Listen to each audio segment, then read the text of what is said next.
Hey, what's up, guys? Dawkins here. Welcome back to another gaming live stream. And you know what day it is? It's time to rescue Nahida from the academia.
Everyone is already waiting inside. Well, what are we waiting for? Let's join them! Please, wait a moment. Before attending the meeting, I hope you can promise me one thing. What? What do you need? Promise me that you won't commit to anything too reckless. What do you think? Okay.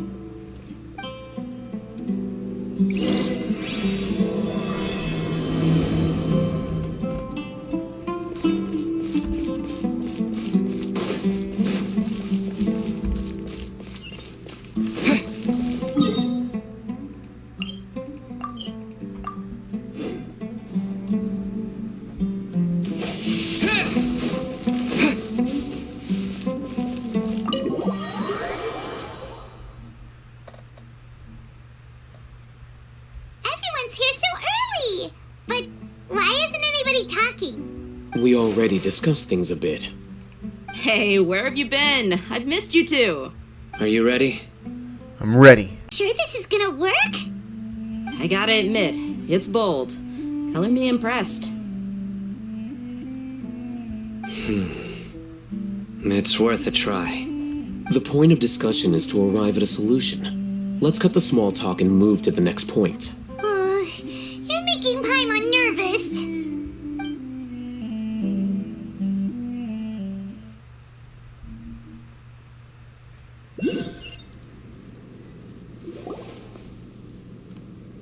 You're finally done. I have some other stuff to take care of. Catch you all later. Come on, don't give me that face. I know what you're going to say. I'll be careful. That's what I wanted to hear. Take care. Well, traveler, Paimon, judging from your expressions, the meeting must have been quite productive. You can tell? I'm not that good at scheming or strategy, but I can sense people's emotions. And based on your reaction, things must have gone quite well. Paimon's a little worried. Hopefully nothing will go wrong. To be honest, I feel the same. But you're already some of the most capable people I know. So you have my trust. Candace gave us a compliment. Your deeds speak for themselves.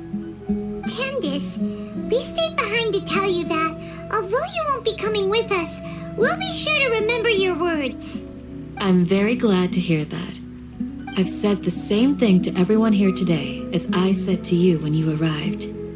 Your safety is the most important thing. Only when you're safe can the plan be successful.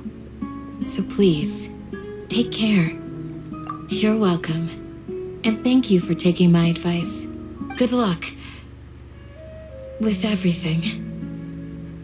I'll be here in the village praying for you.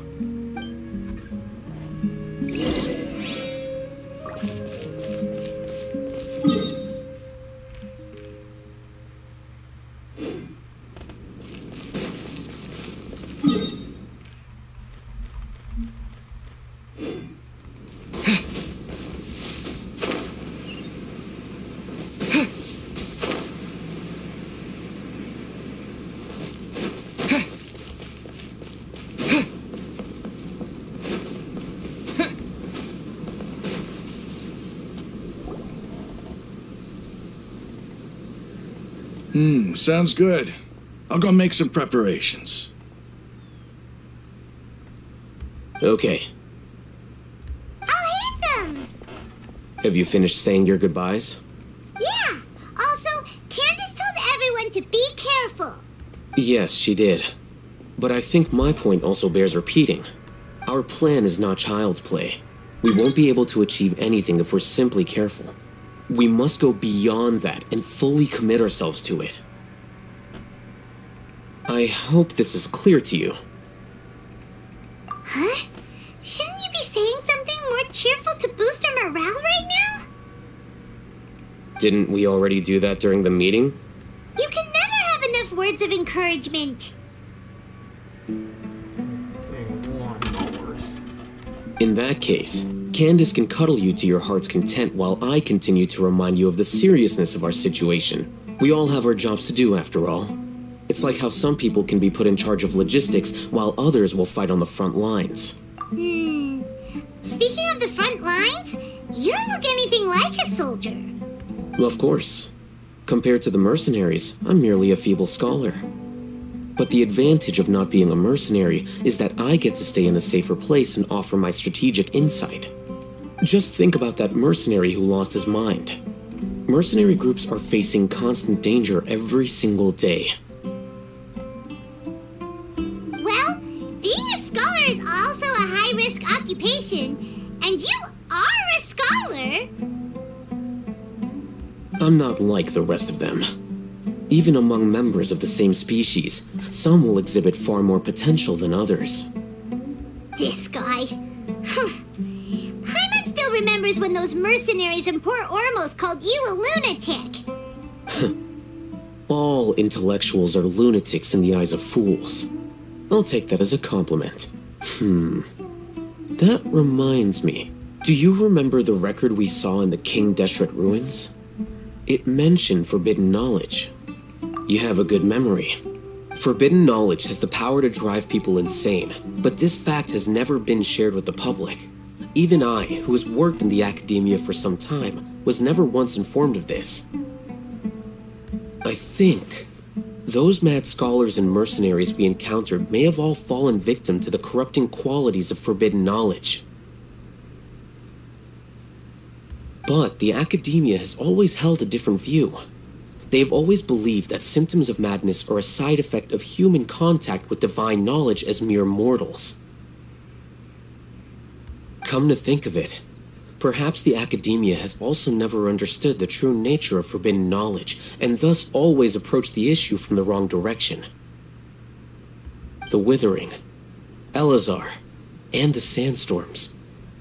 Don't you think what is happening right now across Sumeru is rather similar to the forbidden knowledge pollution that occurred in the desert thousands of years ago? It's possible, definitely possible. But Paimon thought that Irminsul's disease is what caused the withering and the sandstorms. At least, that's what Tainari told us. Wait a second. Could it be that? Ah, you've connected the dots. The cause of Irminsul's illness may precisely be the pollution from forbidden knowledge. But if that's the case, what should we do? The Wait. Why do you think Lesser Lord Kusanali would have a solution to this situation? You mean it's related to the scene you saw when you passed out in the Avidia forest? That whole the world forget me thing? In that case, it's imperative that we rescue Lesser Lord Kusanali. Only by working with her to save Irminsul can we completely resolve the problems Sumeru currently faces. That's right. To make sure we're still on track, I would like to check on the state of some of our preparatory work. Where are we going? To an Eremite base.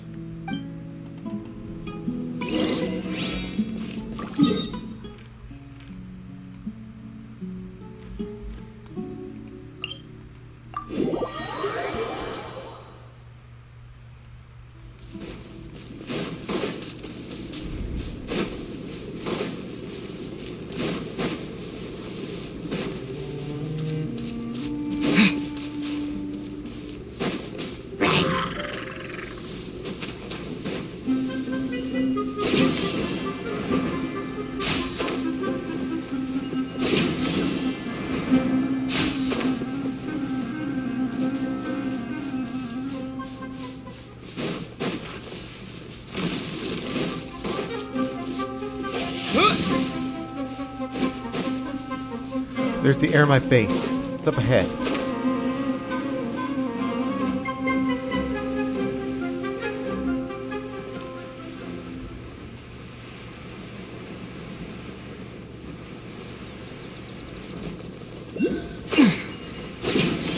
Alright, so this must be the, there's the oasis, so the Eremite base should be like 200 meters, miles.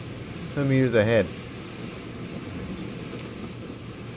I don't know, so let's head on towards the Eremite base. Huh. So like people sometimes unsubscribe because they don't like content anymore, but that's because I'm working on my animated video. That takes a lot of hard work. Maybe I'll do maybe some YouTube promotion. Not for me.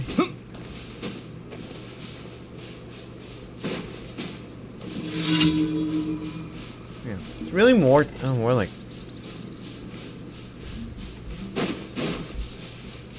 Yeah, I should talk to my streams more often because people might unsubscribe.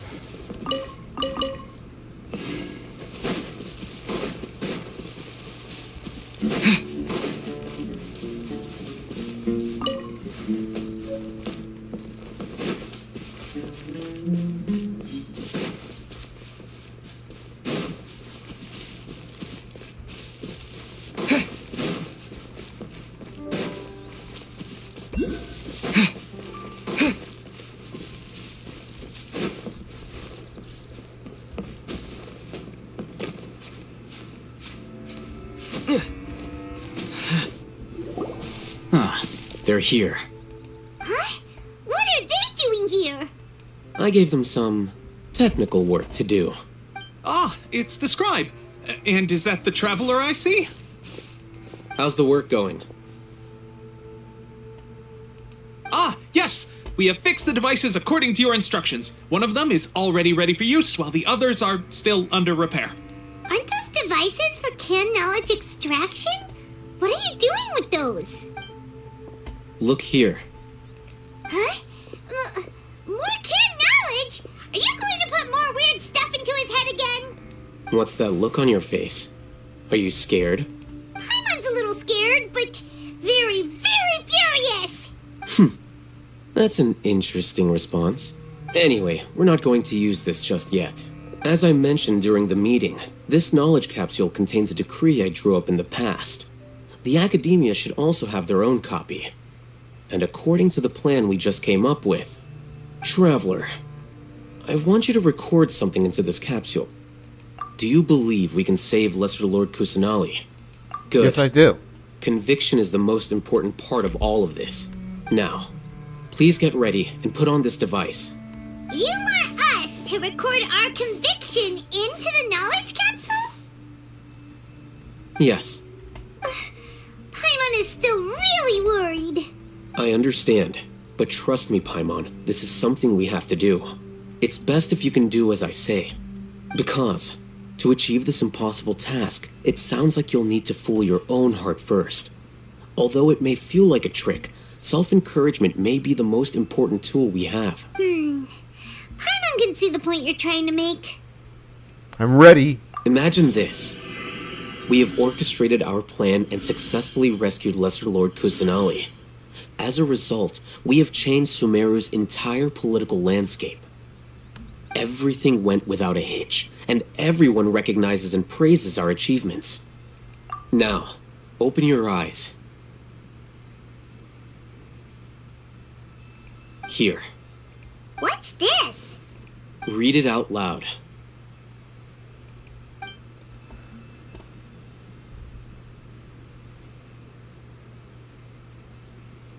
It's done. Is your head okay? Does anything hurt? It's just a recording. There should be no negative effects. But what was the point of doing this? Paimon doesn't get it. And that's perfectly fine. In any case, these capsules aren't meant to be used by you. Huh? What do you mean? Have you forgotten? Our plan needs to account for those who have long relied on the Akasha. You may find it hard to believe, but for those people, everything the Akasha transmits to them is nothing short of absolute truth. Imagine if you've been using a device like the Akasha since the day you were born, and this device has always supported you during times of need. After all that time, what do you think you'd become? A fool? A machine? A slave to orders. And that's why rules are so important. In addition, those who understand the rules can delineate boundaries and identify gray areas.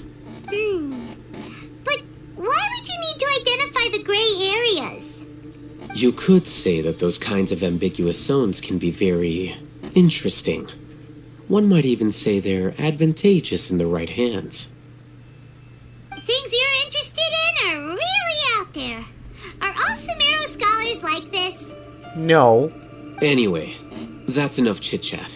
I'm going to take those two to work on some small projects. You can head to Caravan Rebot and start preparing for the next step. Small projects? We're going to tinker with the Akasha terminal and make a few modifications.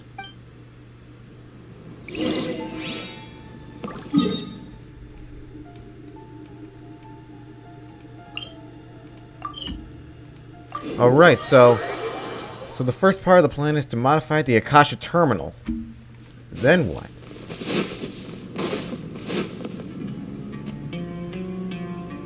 I thought we agreed on a plan. How can you go back on your word? The plan is too radical and carries a high risk for casualties. I've given it a lot of thought.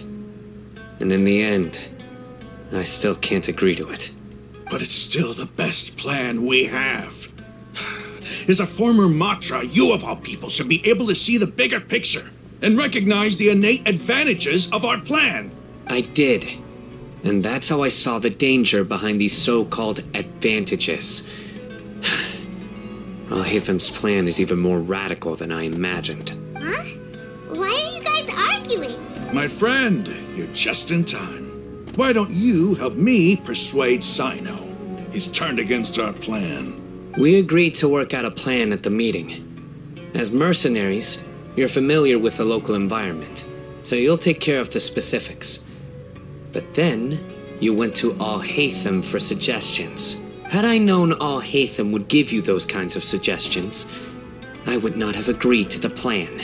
Look, you already know that we're all on the same side here, don't you? Mercenaries place a lot of importance on their bonds of friendship, but also will not hesitate to make sacrifices if they deem the situation to be sufficiently dire. I'm sorry, but as things stand, I can't accept your principles. Seems you really do understand the ways of the desert. Traveler, Paimon, this is also something you should know. Ramon's plan is to have me work with the Caravan Rebot guards in my capacity as a Matra. We will arrest the mercenaries and escort them into Sumeru City. Wait, how can we work with the guards? We can't get through that wall easily, remember? Caravan Rebot would never let so many unregistered members of the Eremites enter Sumeru City. My plan will clear us of any possible suspicion, and also let us enter the city as a big group. There is no better way. Wouldn't that cause damage? That also sounds like something Al-Haytham told you. Am I right? Doesn't Al-Haytham know how dangerous this plan is? He knows. Of course he does. He told me, there is no perfect plan, but this can get the job done. He also said that with the help of Sino and the Traveler, our chance of success would increase significantly. I never blindly trust anyone, and I've always had a good eye for people. I think he made a number of valid points. It's my own choice to trust you. If I make the arrests alone, I can control myself and prevent you from getting hurt. But I can't guarantee that kind of discipline from the guards. To make the whole thing more convincing, you'll need to resist to some degree.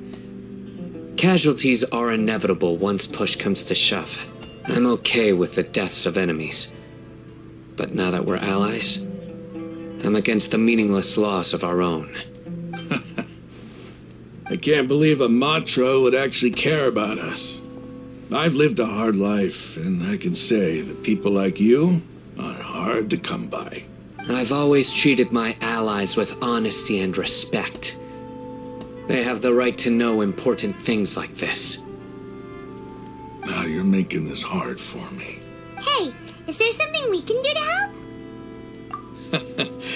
I knew you would say that. We can help fight some of the mercenaries, which should reduce the number of times you'll have to struggle directly with the guards. That should help at least a little bit. Sino, on behalf of my people, I thank you for your kindness. But this is a mission we cannot turn our backs on. We strongly value the lives of our friends, but the goal we are about to achieve is even more important. We have no fear of casualties, because we crave the spoils of victory. So please, lend us your support. We will show you the determination of us desert dwellers. Well, now that you've put it that way, I can no longer refuse. But remember, you need to follow the plan and not do anything reckless.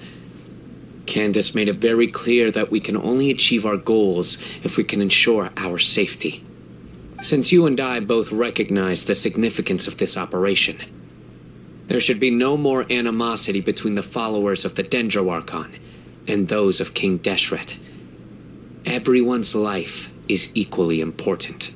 Okay, you have a deal. Let's do this for our shared dream. The guards should be stationed in the courtyard nearby. You can find them there. Oh, I hope this works.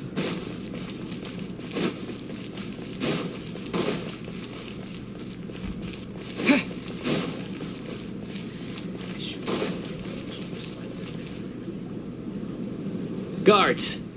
General Mahamatra! To what do we owe the honor? Keep your voice down. This is a secret operation. I'm going to arrest a large criminal gang near this location. According to the Academia's Guide and Regulations on Secret Operations, I have the right to ask for the cooperation of Caravan Rebot. Of course. Mahamatra Sino's order is the Academia's order. Just let us know what you need. But who exactly are you planning to arrest, and how many people are you expecting? Depending on the scale of this operation, we may need to report it to our superiors. They're a squad of Eremites whose number is comparable to Ain el Akhmar in Port Ormos. They're involved in the theft and resale of supplies from the Academia. As many as Ain al Akhmar? This should definitely be classified as a joint operation. Then I suggest that you report this to your superiors as soon as possible, and treat it as a top priority desert operation. I will need personnel. Got it. Please wait a moment. I'll contact them immediately.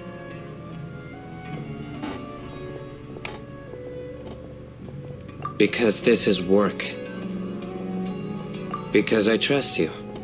Paimon can't believe you're still in the mood to chat. This whole thing has Paimon scared stiff. Aren't you even a little worried? What if these guards already know that you have betrayed the Academia and are no longer their General Mahamatra? Even if that guard doesn't know, their superiors might, right? We discussed this, remember? The Caravan Rebot operation is of great importance. But don't worry, the guards there shouldn't know that Sino has stepped down. How can you be so sure? First, the other Matra still don't know why Sino has left, which proves that the Academia has been covering up the matter. Second, this is a crucial moment for the Academia's God creation plan.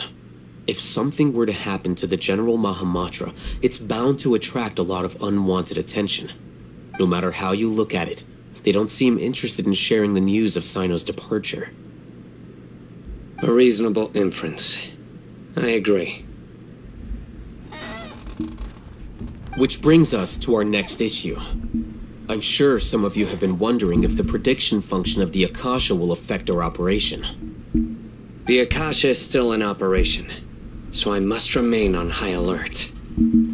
Actually, considering the power of the Akasha, it's quite strange that it hasn't already tried to interfere with my actions. I've given that a lot of thought. If you remember, when you first came to Aru Village, all your actions and routes were predicted by the Akasha. It even gave that information to those who kidnapped the village keepers.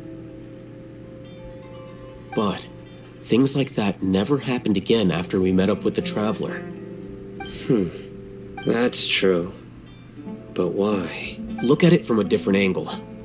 Why do you think the Akasha will predict your actions? Because my personal data has been entered into the Akasha. That's true, but the key to this question is, how well can the Akasha make predictions about a person? Haven't you ever thought about it? Just how can it do this in the first place? Because the Akasha controls the entirety of Sumeru. The Academia firmly believes that all human actions can be explained through logic. By sorting and analyzing entered data, the Akasha can derive behavioral logic and predict the actions of those who fit an existing logic model. However, at the risk of sounding like an advocate for fallacies, can everyone truly be considered logical at all times? Emotions are part of our behavioral logic, but can you guarantee that every experience of the same joy or pain would be equally intense? How can our feelings and opinions be predictable down to the letter in every single instance? Sino, in the past, you've always worked alone. In the absence of another person who could sway you or your thoughts, the Akasha could produce predictions that were similar to your real-life behavioral principles. Decisive and principled, you were used to solving problems alone. That's why the Akasha could figure you out. But now, you've joined a team. And I believe the Akasha hasn't yet figured out the full composition of it. Our thoughts and logic have intermingled and weaved themselves together to become a complicated, chaotic mess. Any one of us could potentially disagree with another. The Akasha lacks data on these interactions, and it's impossible for it to predict your actions in the future based on your decisions in the past. After all, there's probably a limit to just how much we can be modeled or controlled by data. So, in my opinion, you're probably safe for now. Makes sense to me. I agree. The Akasha is not alive, and I don't think we can be completely controlled by something without a mind of its own. Is that so? Really? I guess there are things that even the Akasha cannot calculate, and people will not be forever trapped by the past. Looks like we found the Akasha's weakness. I'm so glad that this is settled. Next time, pay attention during our meetings. Will do. Just remember to stay vigilant. Footsteps! General Mahamatra, we were not expecting your presence here. I'm the security officer of the Great Red Sand District. My name is Luxembarbo. This is my assistant, the Traveler. He will be working with me. The construct next to him is for his work. Beep! Construct, beep! What a great honor to meet you. Your golden hair is as bright as the sun. And, is this the latest technology from the Academia? Have you made a decision regarding the matter I mentioned to your subordinate? It seems to be a dire situation, so of course you will have our full cooperation. To be perfectly honest, I've always longed to go on a mission with someone as well known as yourself. There's no need for flattery. Yes, sir. Take your most elite platoon and follow me to the eastern side of the district. We will carry out the operation there. Understood. Map. Hurry, bring the map! In 2 days, we will engage Rahman's Eremites and capture all of them. Any questions about the time or location? None at all, sir. Good. See you then. Yes, sir.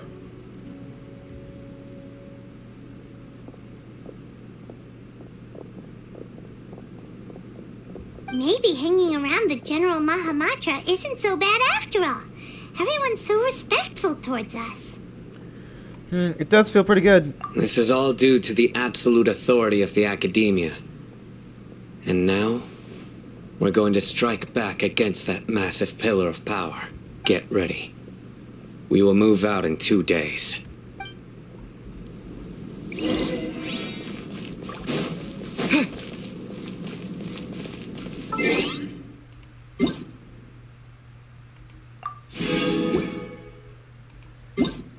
All right, so we'll so 2 days.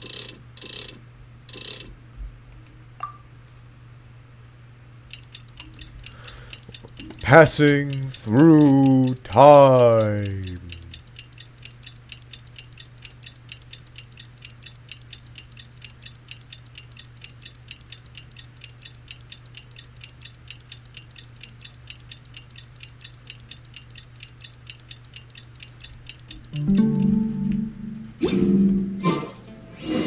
It's time for the operation! Let's go meet Sino in the desert!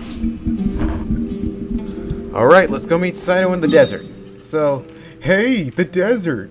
Hey, it's the desert! Hey, it's the desert! Hey! Some people put a notification saying, hey, play the game! Hey, play the game! Hey, play the game! The game.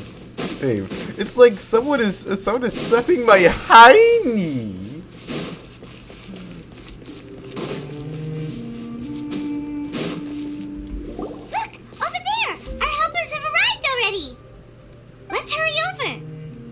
Wait a moment. Ah! Oh, it's you. You're my assistant, remember? Being my assistant, you must stay with me. Now let's head over there. It's General Mahamatra and his assistants. We meet again. You're here early. It's to show how important we think the operation is. Since this is a big case for the Academia, we are prepared to give it our best. I'm glad to hear your sense of resolve. Remember, we must capture them alive. They are our only leads for the case. If they die, we will be unable to continue the investigation. Understood. Everyone! The Eremites are approaching from the west! Make preparations and be ready for combat. Halt! Oh? What a warm welcome! What do you want? Judging from those shiny weapons in your hands, it seems like you're not interested in a deal. What made you think that, Captain Obvious? Rahman, the Academia has caught wind of your smuggling and illicit sales. If you value your life, I advise you to surrender. Who are you supposed to be? A Matra from the Academia? I can't believe you came all this way just to catch us. I'm not here to talk. Oh, nobody's given me this much time of day since I became a mercenary. Brothers! For that slight, let's wash our blades with their blood. Let's show them we Eremites are not to be messed with.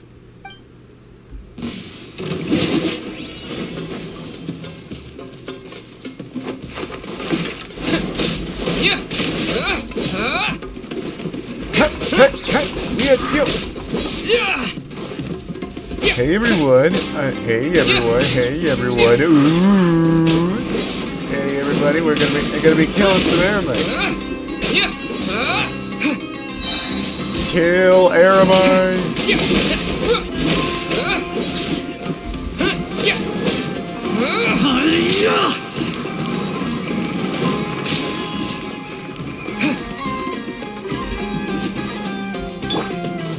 Speed of light.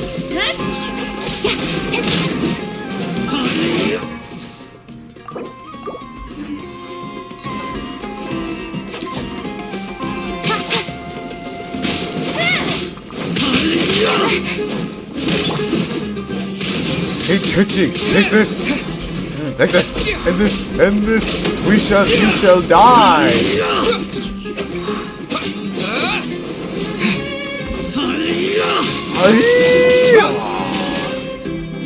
Take this. No, you shall take it. You shall die. Rack and ruin. Ultimate move.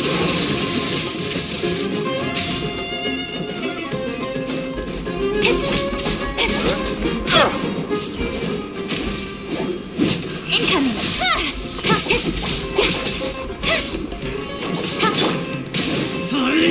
With the wind! More speed. Freeze to the core. It's over. We have subdued them. The operation is now over. All Aramite mercenaries and related personnel in the area have been... You pitiful Dendro Archon dogs! You'll regret this! I'm afraid you'll regret it first. King Deshret will curse you, and you will all! Silence! Oh, Restrain them and take them back to Caravan Rebot. Count their numbers and send them to the Academia as instructed by the General Mahamatra. Yes, sir!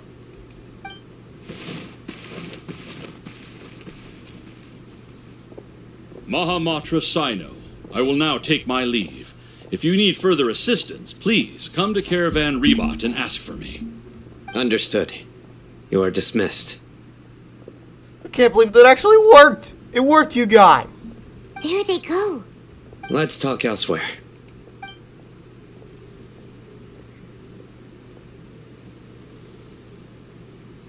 This part of the plan went really well. Yes, things went perfectly.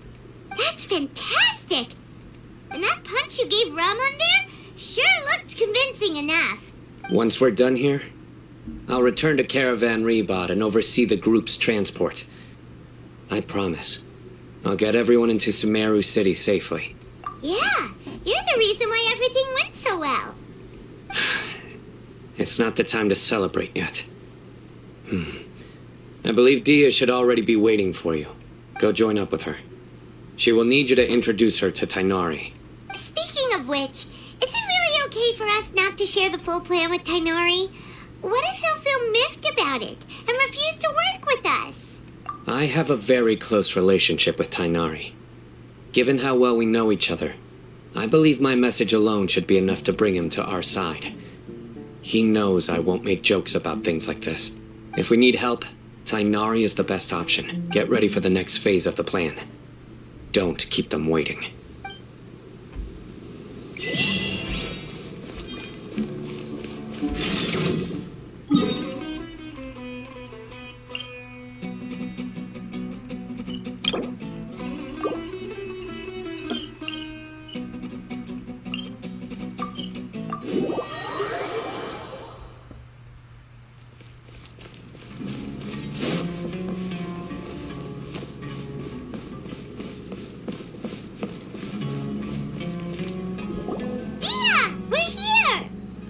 It's about time. Didn't you say our part of the plan is the most important of all?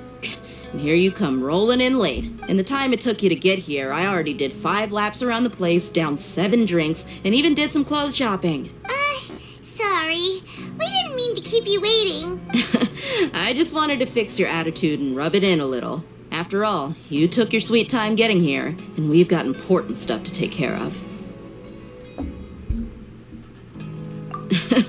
I just like seeing that serious look on your face. All right, I'll stop. All joking aside, I'm glad you're here. Let's get moving and take care of this as soon as possible.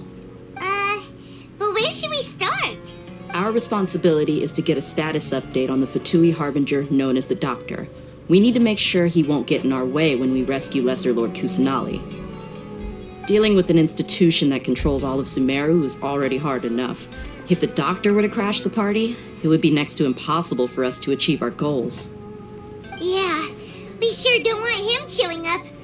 Ooh, he really gives Paimon the creeps. Right? Hearing his name just reminds me of those stuffy old geezers in the academia. I'd rather not have to deal with someone like that. According to the plan, we should first go to Pardis DI and ask for Forest Watcher Tainari.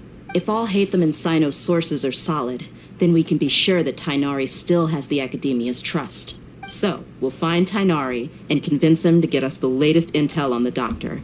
Then, depending on what we learn, we'll make any necessary adjustments to our plan. The sages have placed spies everywhere on the other side of the wall. I'll follow you as a bodyguard. You should be honored. I don't offer my services to just anyone, you know. But Paimon thought mercenaries would do anything for Mora. That's certainly true. But when multiple employers are vying for your services, you should always go with the best offer. Let's see. If I were to charge you a bill, I guess I can apply a discount. How much more do you want? I was not sure we can afford it. How much do I want? Hey, how about paying me with a smile? What do you say? I haven't seen you smiling much recently. If you ask me, someone like you must look lovely when they smile. Come on, give me a smile so that I can be less worried. Looking good! I hope this pretty smile will become our lucky charm. There are many kinds of smiles, but only a truly joyous one can bring blessings to others. Let's consider this smile a down payment for our future victory. Let's go. It's time to pay a visit to Pardis DI.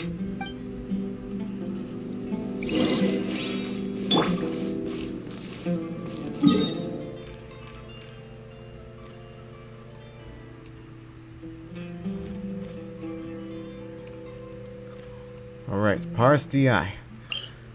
We should see Tainari over there.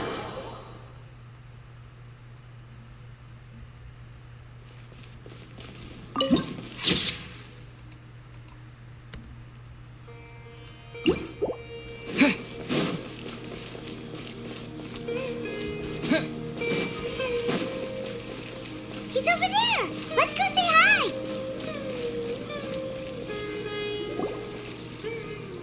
Tainari! Traveler, Paimon. And you are? Hey there. This is our friend Dia. She's an Aramite mercenary. A mercenary? You must have some big news for me. It's something really important. Please help us out. All right. Then follow me. Wow, from the look on his face, he must know what this is about. This place is better. We won't be disturbed by any passerby. Okay. What is this important thing you want to ask me?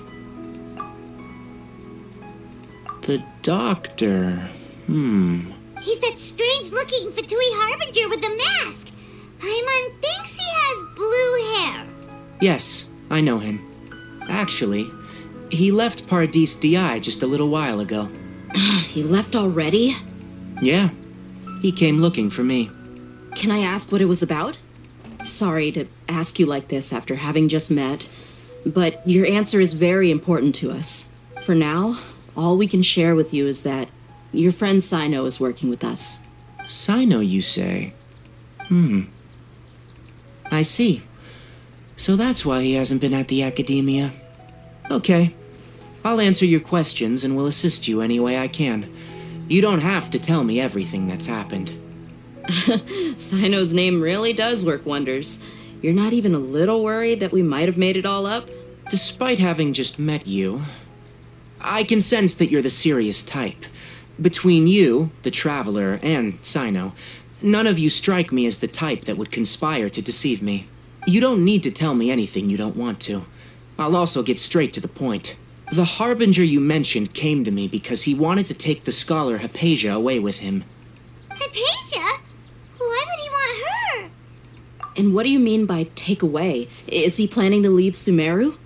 Yes. He told me his return to Snezhnaya is imminent.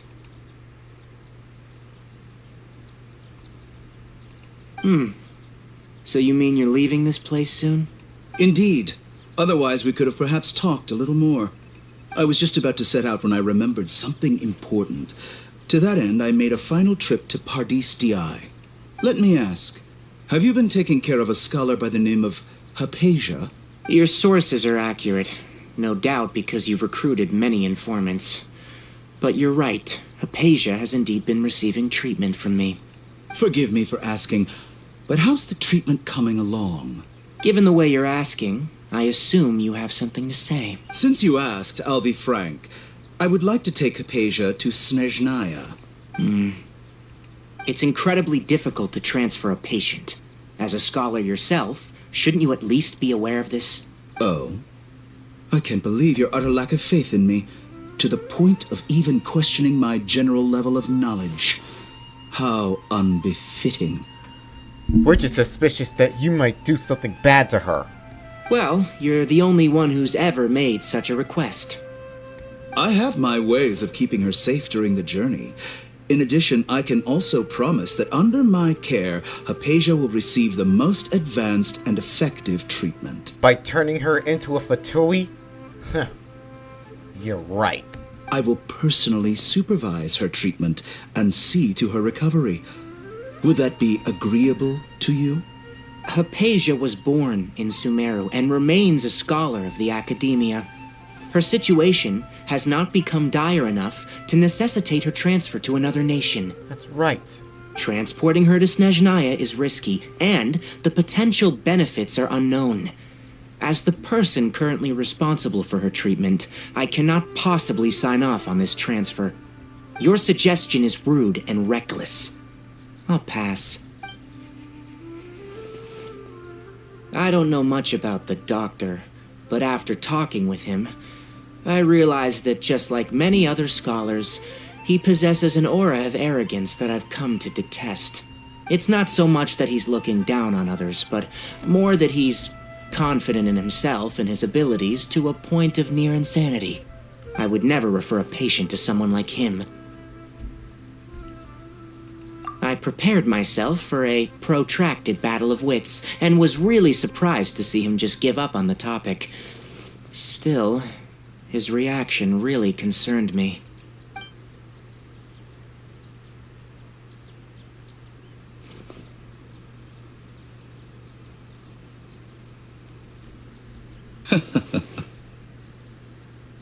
I see. Of course, your opinion makes perfect sense. You're still young, but already quite stubborn. I must say, you are not like what I had expected.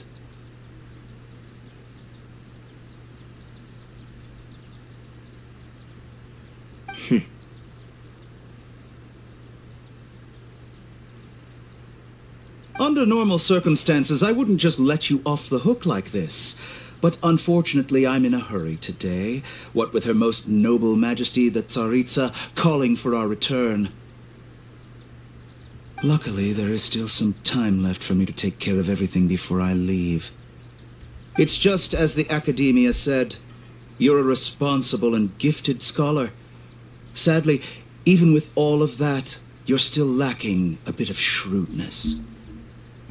And that's also why people like you can never realize that sooner or later, everyone must pay the price for what they've learned.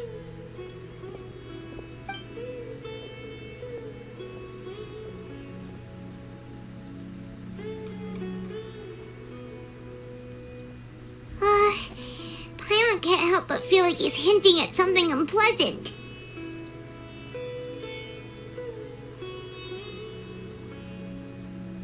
He asked a question, yet didn't care for my answer.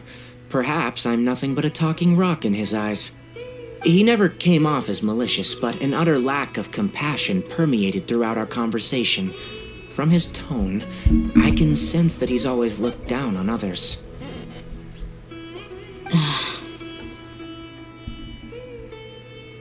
I can barely believe it myself. But if that's true, the situation will be in our favor. I don't think I missed any details. Frankly speaking, I don't want you to do anything too risky.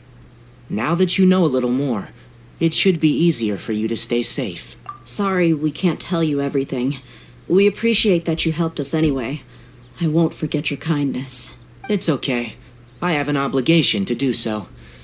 To be perfectly honest, all of this may have started because of me.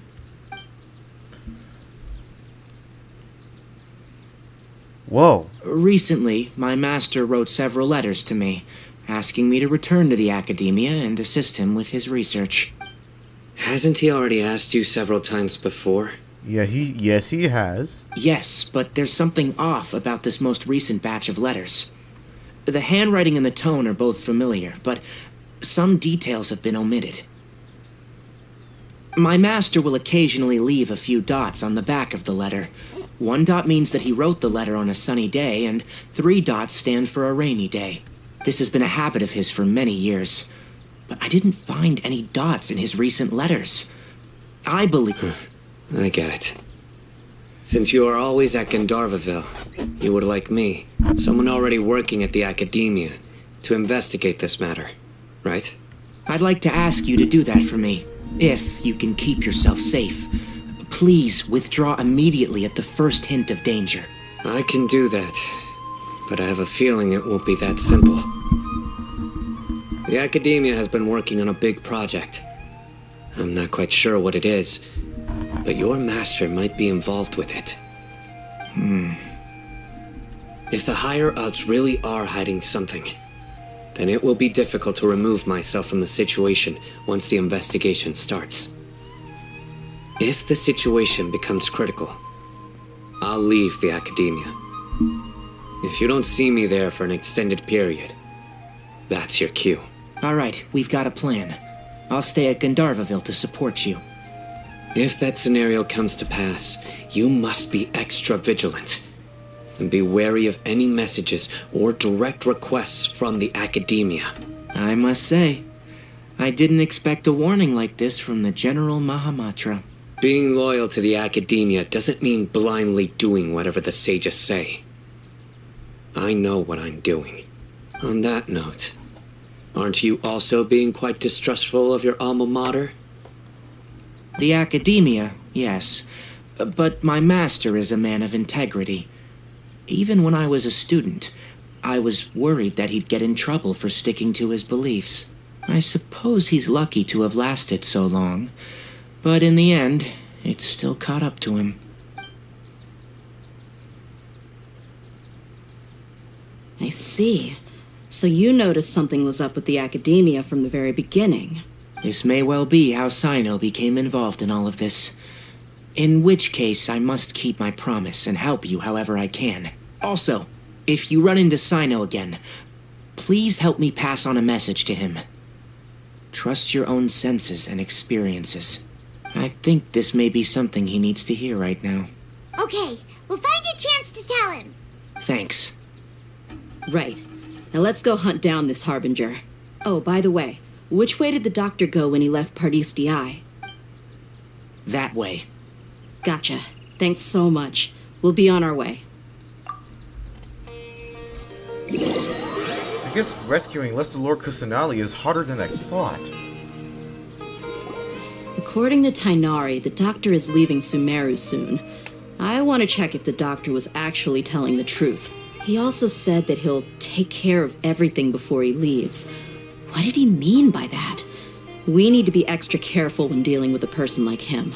Just to be safe, let's chase him and see what we find. But we have no idea where he went. How can we start chasing him? We'll do it the mercenary way. I'll find leads as we go. All you have to do is just follow me. That Harbinger may have tried to cover his trail, but he still left some traces. Or perhaps he never even thought about concealing his whereabouts. Maybe that's just how arrogant he really is. Yep, we're headed in the right direction. The traces are still fresh, but there's no sign of his entourage. Clearly they're in a hurry. It's just as I thought.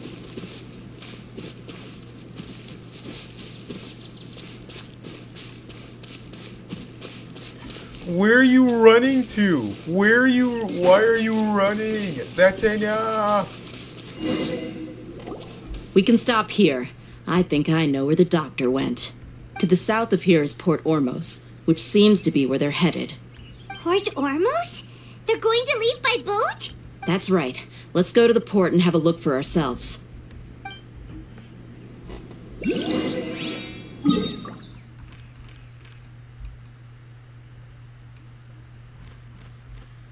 They must be planning to leave by boat.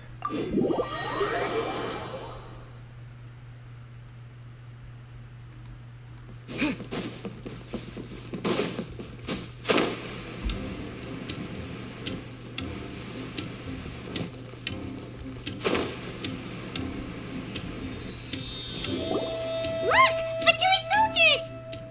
Thanks to Dia's tracking skills, seems we found the right place. Shh! Don't draw their attention. The port is crawling with Fatui soldiers.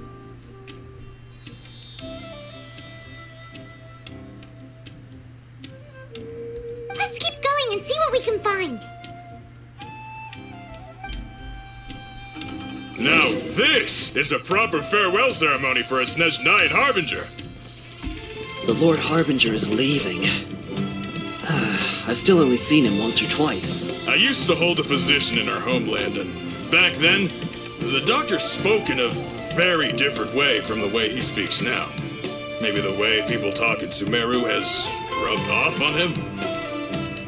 It's always like that when you spend too long away from home. When he gets back to Snezhnaya, perhaps it will also take him some time to get used to the life there again. Huh? But, sir, that can't be right. No, I remember it like it was yesterday. Both his expressions and tones are now very different. Also, for some reason, he seems like he's all smiles now. You must be mistaken. Nobody's supposed to look happy when they're on a business trip.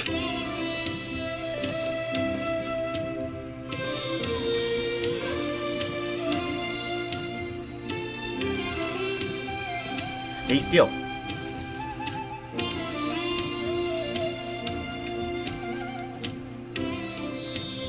The doctor is on that boat. So he told the truth after all. He is actually leaving Sumeru. Let's get closer and find a place to hide so we can observe him.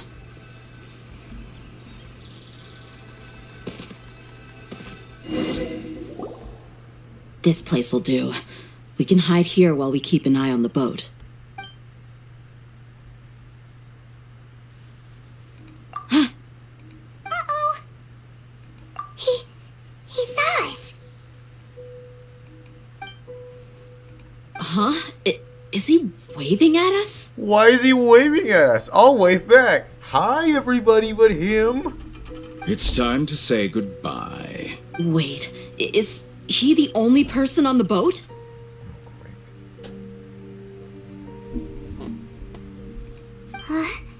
You mean there's nobody with him? And where are all the soldiers we saw on the port just now?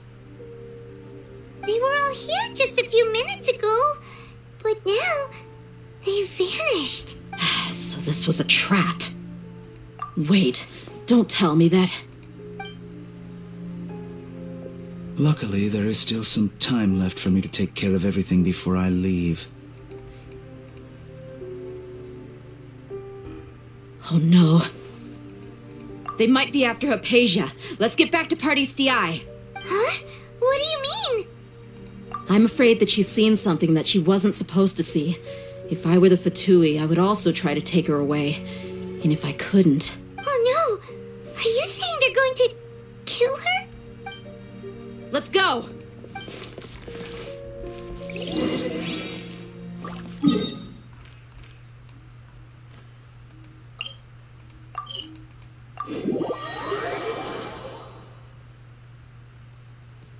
Pardis DI is not a place you Fatui can just show up and do as you please. I believe we've already made ourselves quite clear. Our superior gave us permission to search for and collect medicinal herbs in Pardis DI for research purposes. But you've been in Sumeru for some time already. I find it coincidental that you chose to only come here today. Even the Grand Sage himself may not have the right to question our research, much less an ordinary scholar like yourself. I've done my duty to inform you. Don't make things difficult for yourself. It would seem that my words have fallen on deaf ears. You can keep trying to deny it, but coming to Pardis DI now, I'm pretty sure you're not just looking for herbs. With all due respect, your baseless speculations will only lead to unnecessary trouble. Well, you only have your Harbinger to blame. He knows nothing about keeping a low profile. I may be staying at Pardis DI as a scholar, but that doesn't mean I'm no longer a Forest Watcher. It is still my duty to protect the peace and safety of the scholars who have contributed so much to Sumeru. Then it seems our conversation has hit an impasse. No one will lay a hand on you, Hypatia. Not on my watch. Tighnari, are you alright? I'm fine. These Fatui have really crossed the line. Time to teach them a lesson.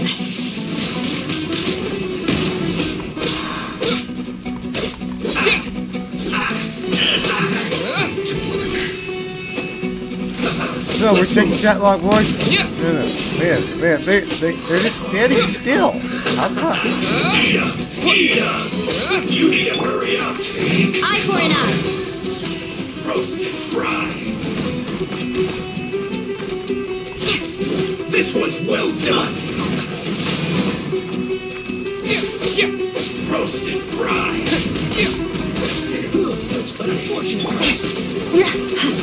Shudder. What an annoyance.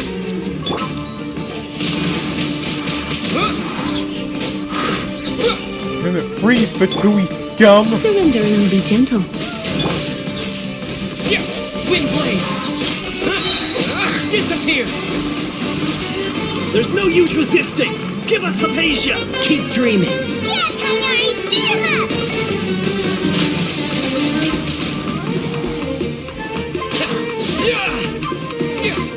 Let's end this quickly. I will end you.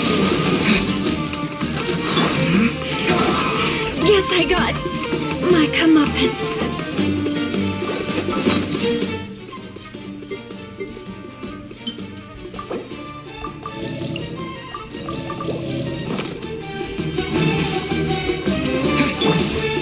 Rack and ruin. Let's end this quickly. More speed. Beg for mercy. This was well done.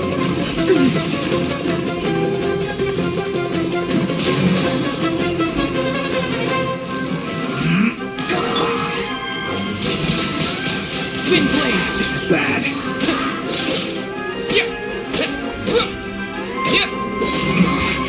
This isn't good.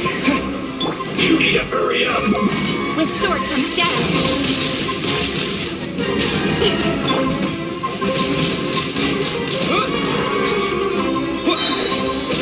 With the wind!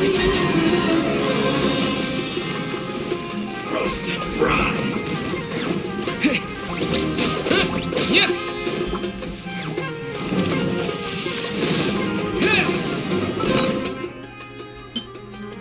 You will die.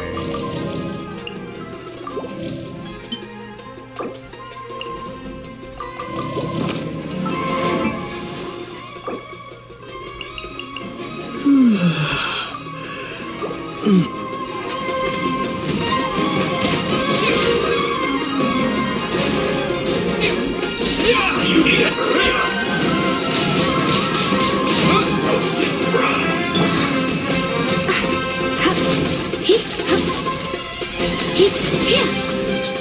You're in for a little You need to hurry up.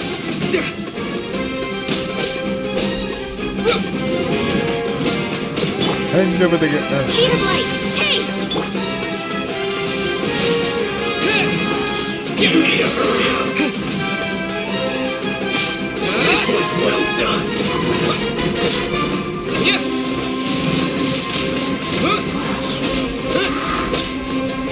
Alright, boys, we're heading in. We're heading in. We're heading in. We're heading in. Here we go. Here we go. Let's go. Let's go. Let's go.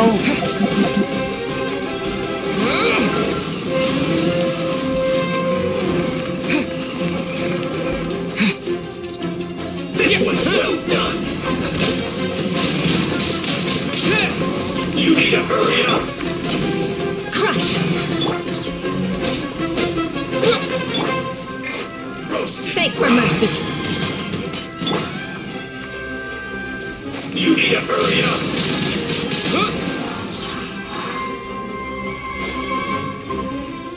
This was well done.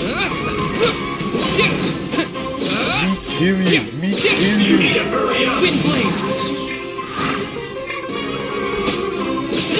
Roast fresh.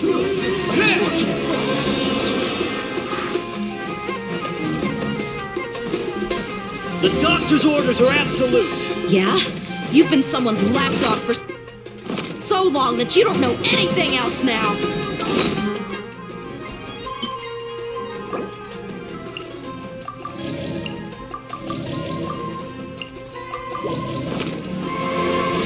Wind blade! I will end you. Let's end this quickly. Shut up! More speed!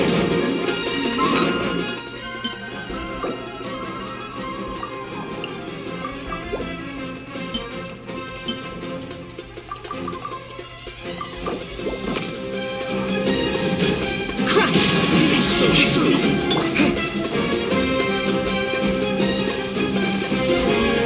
No escape.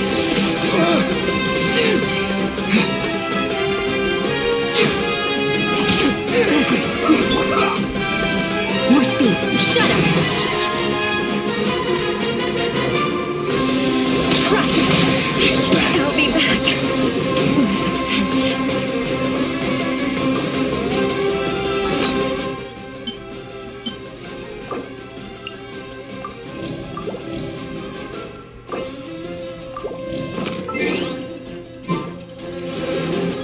With the wind! Let's end this quickly. Oh, come on.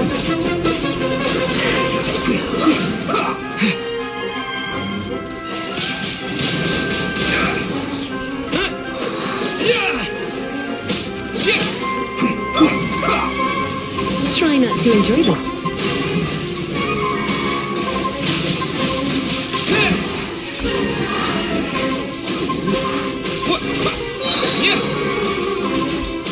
Prepare yourself. Wind blade!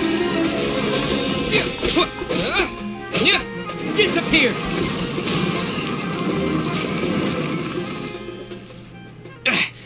We're not getting anywhere. Traveler, Paimon, please go to Hypatia. We need to make sure they don't try to sneak around and attack from behind. Got it! Hypatia's still here. Doesn't look like anyone's broken in.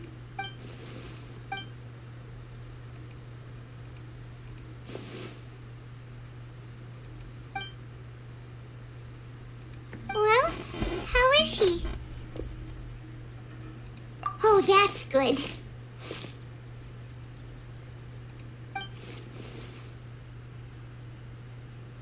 So, you think this is over? You. I know that voice. What? The Balladeer is here?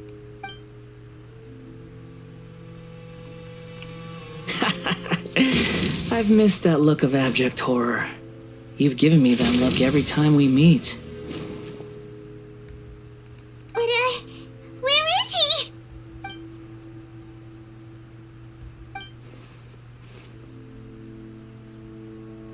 I can hear all of your thoughts, you know. Don't you remember? I already saw you the first time you came to Party's DI and made contact with Hypatia. I didn't need to do anything. It is her honor to be able to connect her consciousness with me. be the Balladeer, right? That's impossible. I know you must be curious. I might as well tell you that I decided to enter Hypatia's consciousness the moment I sensed your touch. But why? I wanted to observe you on a fool's errand. Hey, Traveler! What are you doing? My deification is nearly complete. All that's left now are just some final details. Do you understand? Even if you manage to rescue Lesser Lord Kusanali, it will be impossible for you to defeat a bona fide god like me. Is it wise to force that childlike god into a divine battle against me? Scholars consider the god of wisdom to be the sum total of their faith. It's how they can justify reverence for a god as they construct it. But this also shows that humanity's worship of gods is a combination of blasphemy and exaltation. It's truly laughable. Yes. What is it? Yeah, I'm in a good mood, which is why I'm talking to you like this. What do you mean? With your consciousness with the divine Nas capsules, this is extremely risky. Even if the Academia's theories are correct, and you manage to gain the wisdom of a god, you probably no longer remain yourself. You will become a new greater Lord Drugadevada for the Academia. Even if it means losing yourself, would you still want to become a god? Those words almost make you sound like a friend who actually cares. But you're wrong. I'm different from all of you. I was born to become a god. My entire life up until this point has just been a meaningless routine. Just think about a sheet of paper. By itself, it holds no meaning. The content recorded on it is what gives it value. All I had recorded down before were some painful memories and boring human feelings. Such senseless drivel should have been erased a long time ago. Indeed, to me, the sight of you fools in your futile struggles is far more amusing. Tell me, just what has this world done for you to protect it with such zest and conviction?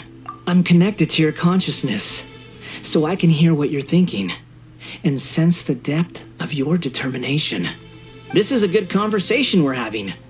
So here's a word of advice. Let go of your misguided guardian complex. You know nothing about the truth. It'll be for your own good, as well as everyone else's. Humans are a species that can only find bliss in ignorance.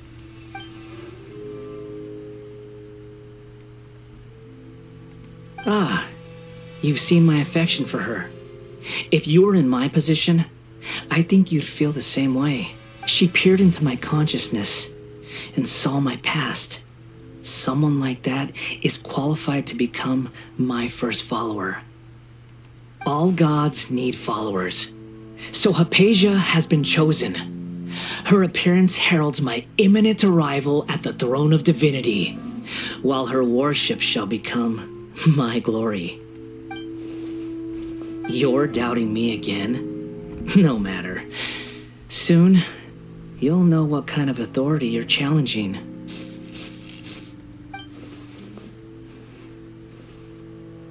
Who wants to hurt my devout follower?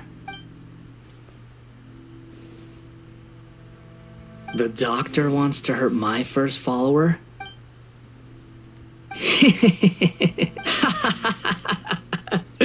How very amusing. Has anyone ever told you that you're not good at sowing discord? The doctor has never known his place. Even now, the puny human thinks himself capable of interfering in the business of the new god.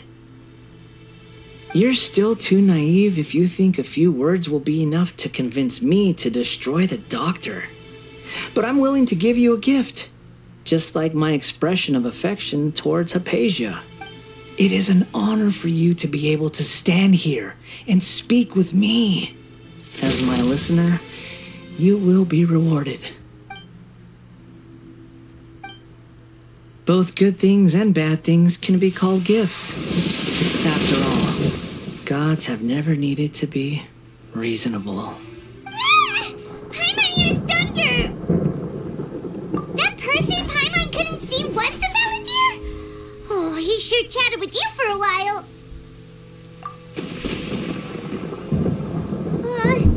Where is the storm headed? That means anyone outside is in danger! Let's go! Tainari and Dia still must be fighting!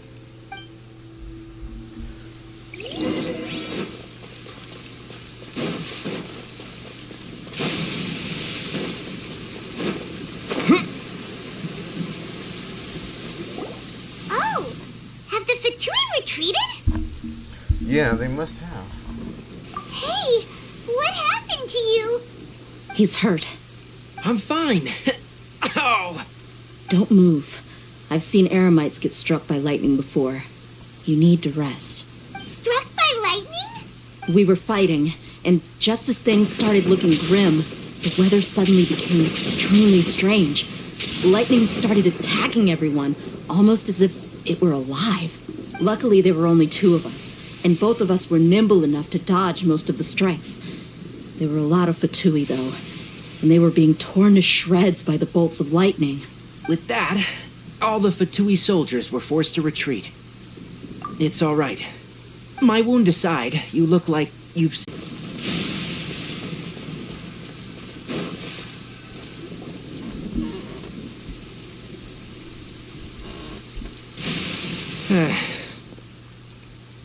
Thank goodness, she's fine. Hey, how about taking care of yourself first? I understand my condition. The wound is not fatal. I'll be all right. Ugh. The more you understand medicine, the worse of a patient you become. I know. They always think they can push through the pain. Oh, he sat down. Let me rest for a bit. Sorry, traveler. Now you may start.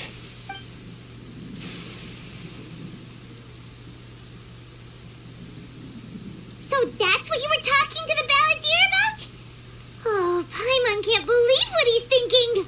The Academia's God creation plan. How ridiculous. That sounds, ambitious, I guess? Anyway, this is all way beyond me. As long as I can enjoy every day with a drink in my hand, tasty food in my stomach, and a good night's rest, that's enough. I'll only work when I have to. I must be the least ambitious person who's ever set foot in Party STI. Don't say that. I haven't even thanked you for your help back there. Don't mention it. Well, if nothing else, all this proves that the doctor really did have some urgent matter to attend to and left Sumeru in a hurry.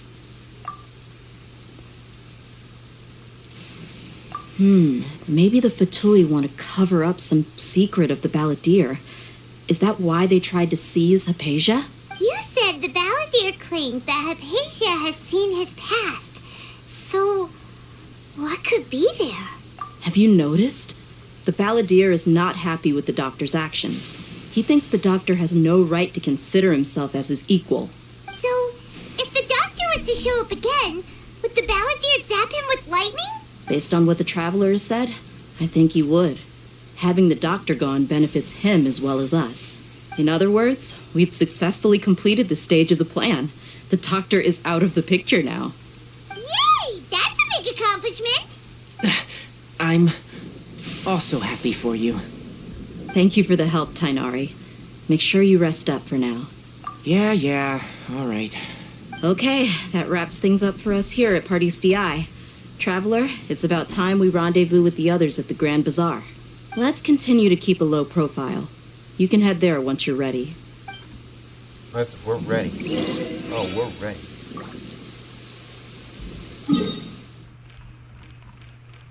Sumeru City is just...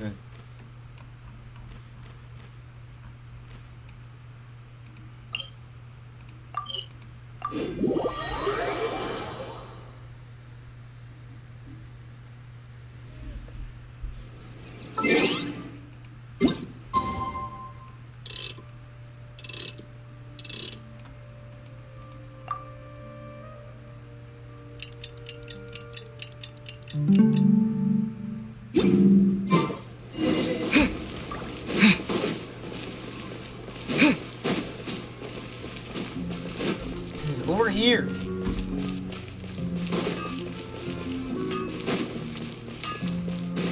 And there's the secret tunnel.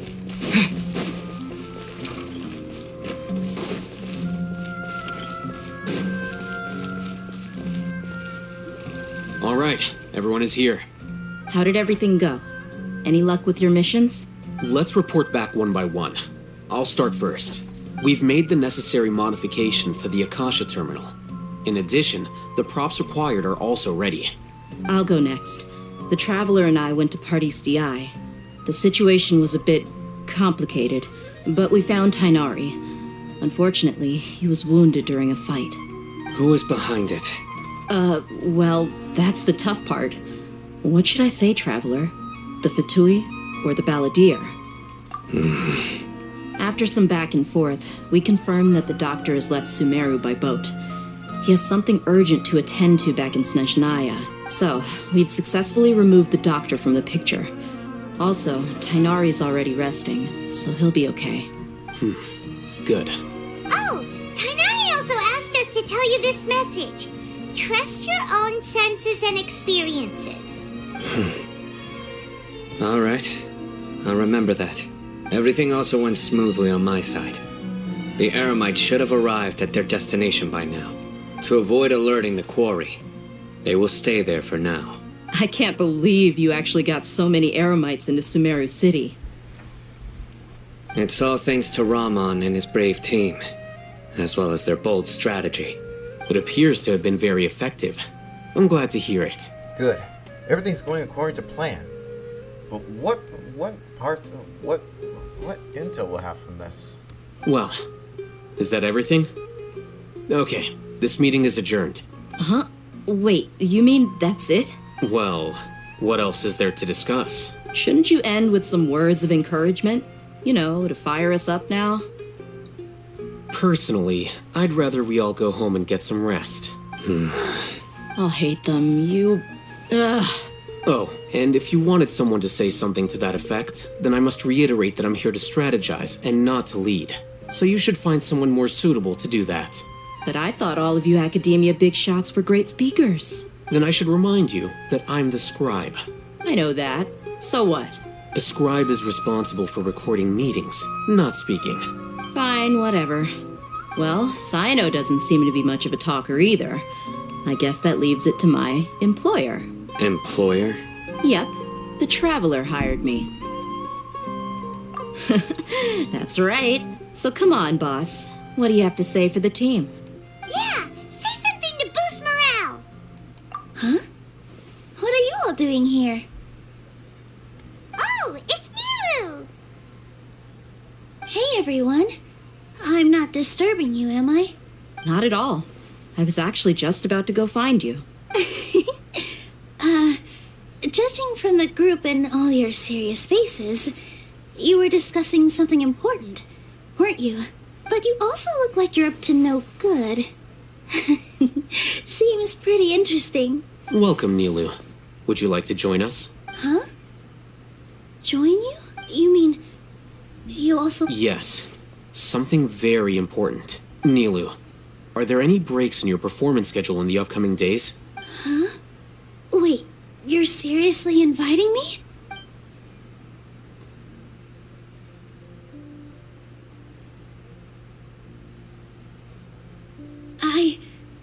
I can't believe my ears.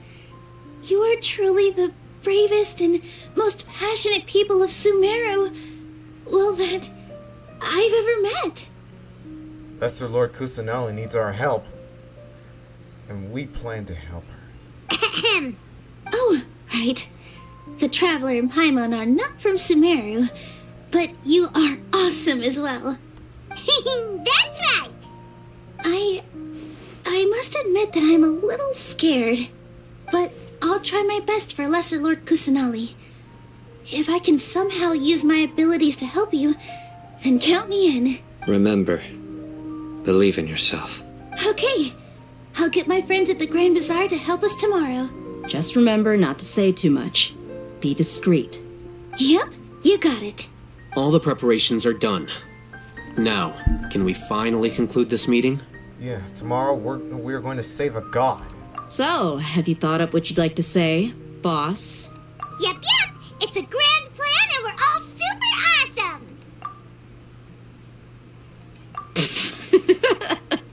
Well said. A good night's rest before an operation can be the difference between success and failure. Thankfully, I've had my place to myself recently. It's been nice and quiet. Huh? Oh, nothing. Alright, let's all go home and get a good night's sleep so we can be up early tomorrow. Okay. So I guess that means it's time to say goodnight now. Yep, good night everyone!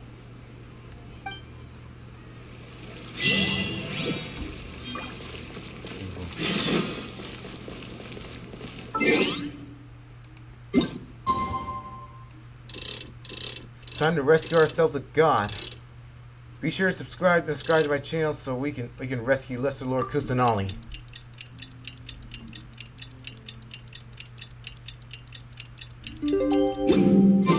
Today is the Academia's Nahida Day. We can finally put our plan into action. Al-Haytham should be waiting for us. Let's go to the Academia and find him.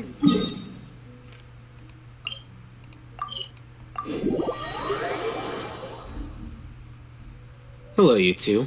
Sleep well? Not really. Paimon got too nervous thinking about today and didn't fall asleep until the sun was almost up. What about you, Al-Haytham? Naturally, I slept just fine. After all, a good rest should be considered part of the plan, since energy is an important resource. You just want to show off how calm you are. It's crucial to dissipate any tension before we execute our plan. The only thing you're doing is being annoying. Anyway, do you need me to go over the game plan again?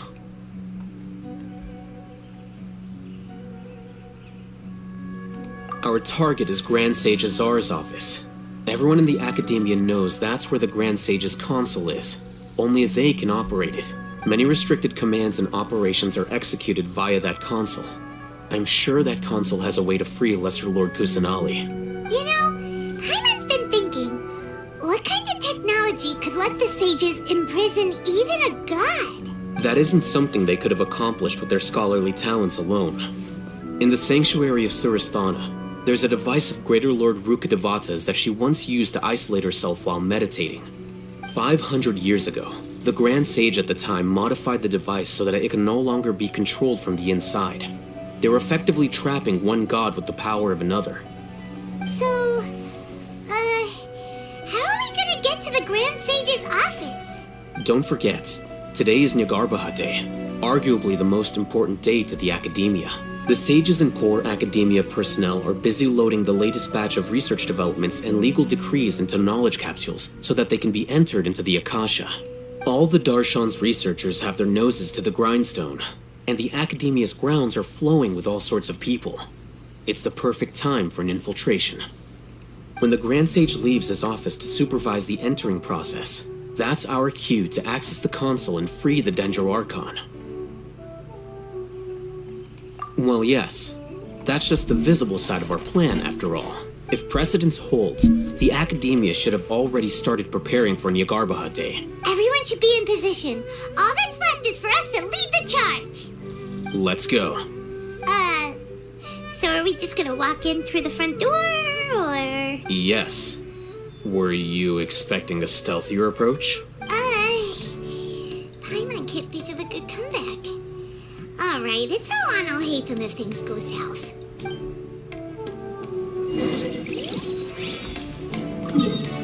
Alright, we're gonna need some food because I sense that we're gonna go into a battle. Two Lombards!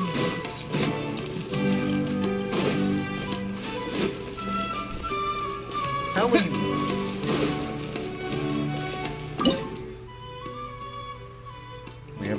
We have enough food.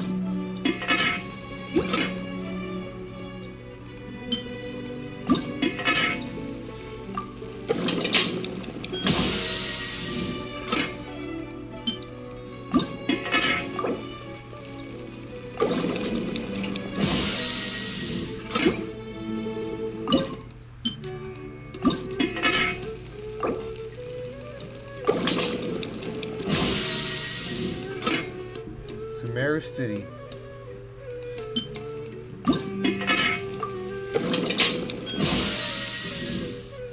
Where's the impact? The Genshin impact. Let's go. Let's go into the tavern and grab some food.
Alright, let's cook in. We're cooking. We're cooking. We're cooking.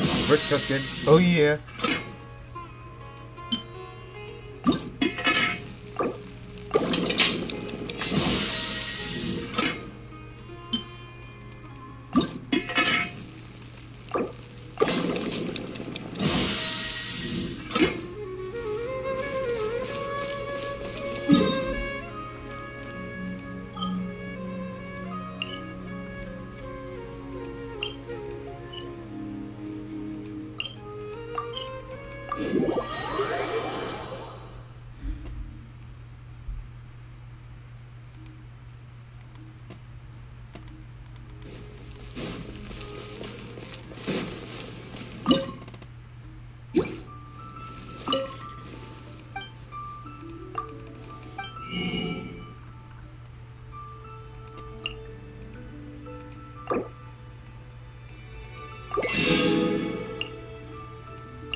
Alright, let's go home.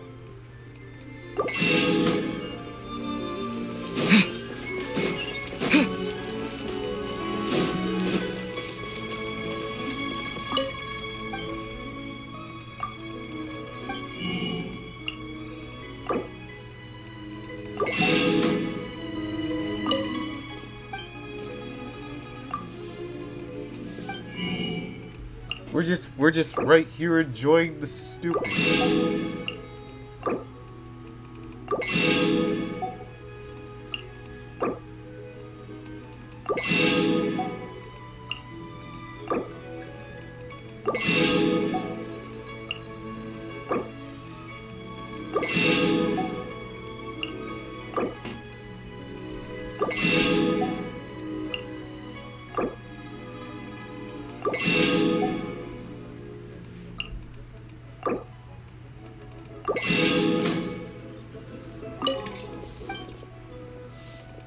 Just healing. All right. If anyone's why I'm getting those, I begin the rescue. We're just preparing. Always come prepared. Never hurts to be prepared.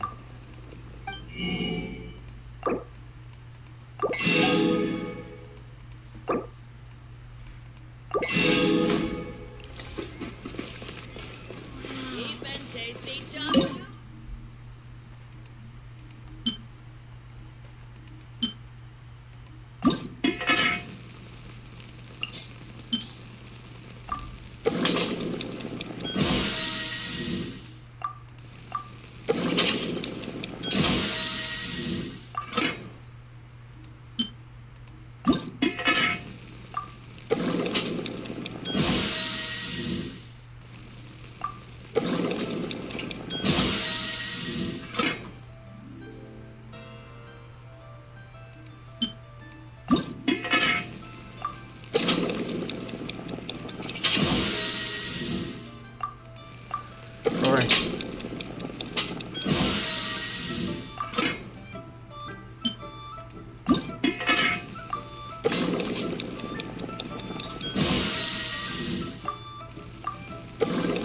Oh my gosh.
Try something new at the Wan Min restaurant.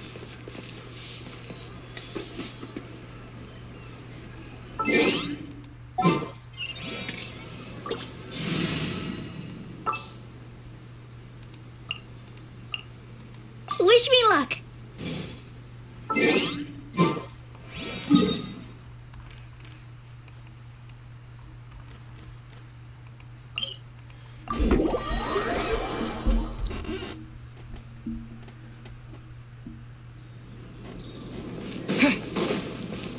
Alright.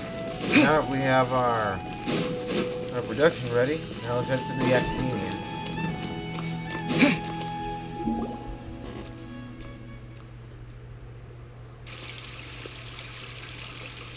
Scribe? Please, wait. Are you Scribe Alhaitham? Please, Brandazar, I want to see. That's me. Is something the matter? I'm in a hurry. No. I was just surprised to see you here.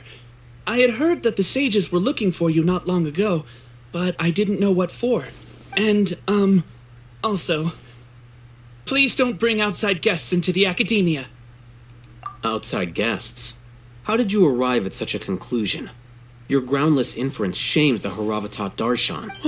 What did you say? I'm the top student in Haravatat, and I earned 3rd place at the last Inter-Darshan debate. Don't look down on me! That wasn't my intention. As your Haravatat senior, I just assumed that you possessed a greater aptitude for critical thinking. Look, based on what you already know, the purpose of my return and the reason they're here should be obvious. Is that so? Wait a moment, the sages search for you, a blonde-haired traveler, outside guests. So, from the start, the sages weren't looking for you, but this traveler? And you were gone from the academia for so long because... Hey, shh. Yes, you've proven yourself as the top student in Haravatat. I surmise you've arrived at the correct conclusion. As I expected. Please, forgive me. I wasn't thinking clearly just now. Thank you for getting me back on track. Well, at least that kind of helped our cover a bit. It's nothing. We'll be on our way then. All right. Thank you for your contributions to the academia, Scribe.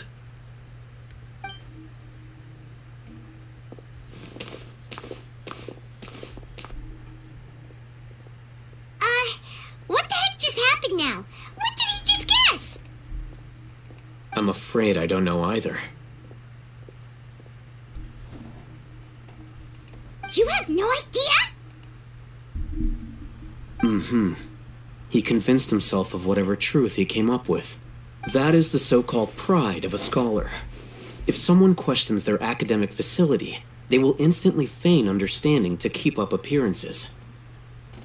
Nowadays, the academia is rampant with this type of scholar. Their obvious farces of intellect only serve to highlight themselves as fools. Wow. So there are special ways to deal with smart people. We don't even need to make up our own on excuses. We shouldn't waste any more time. It would be problematic if we missed our window of opportunity. Let's go.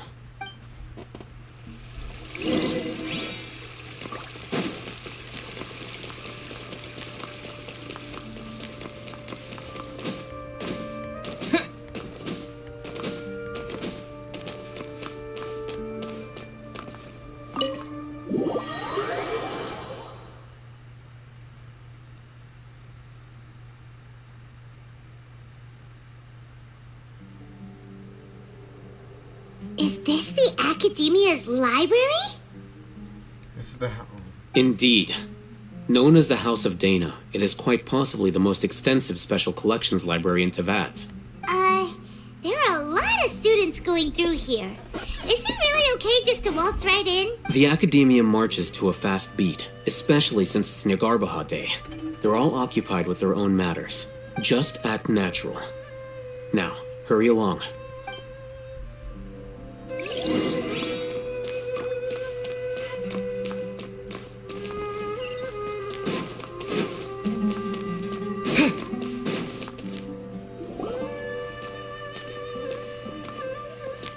What's this platform for?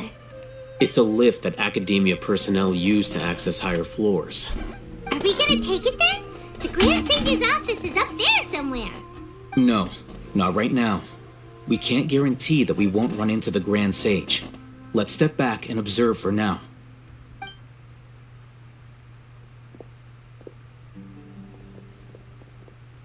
You think the Grand Sage will exit from there?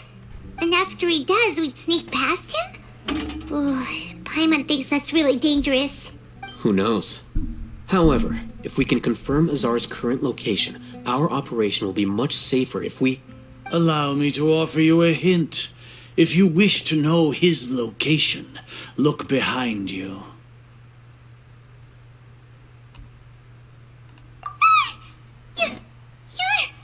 What's Grand Sage Azar doing here? Do not tell me you believed the Academia would not grow suspicious of you after such a prolonged absence, scribe.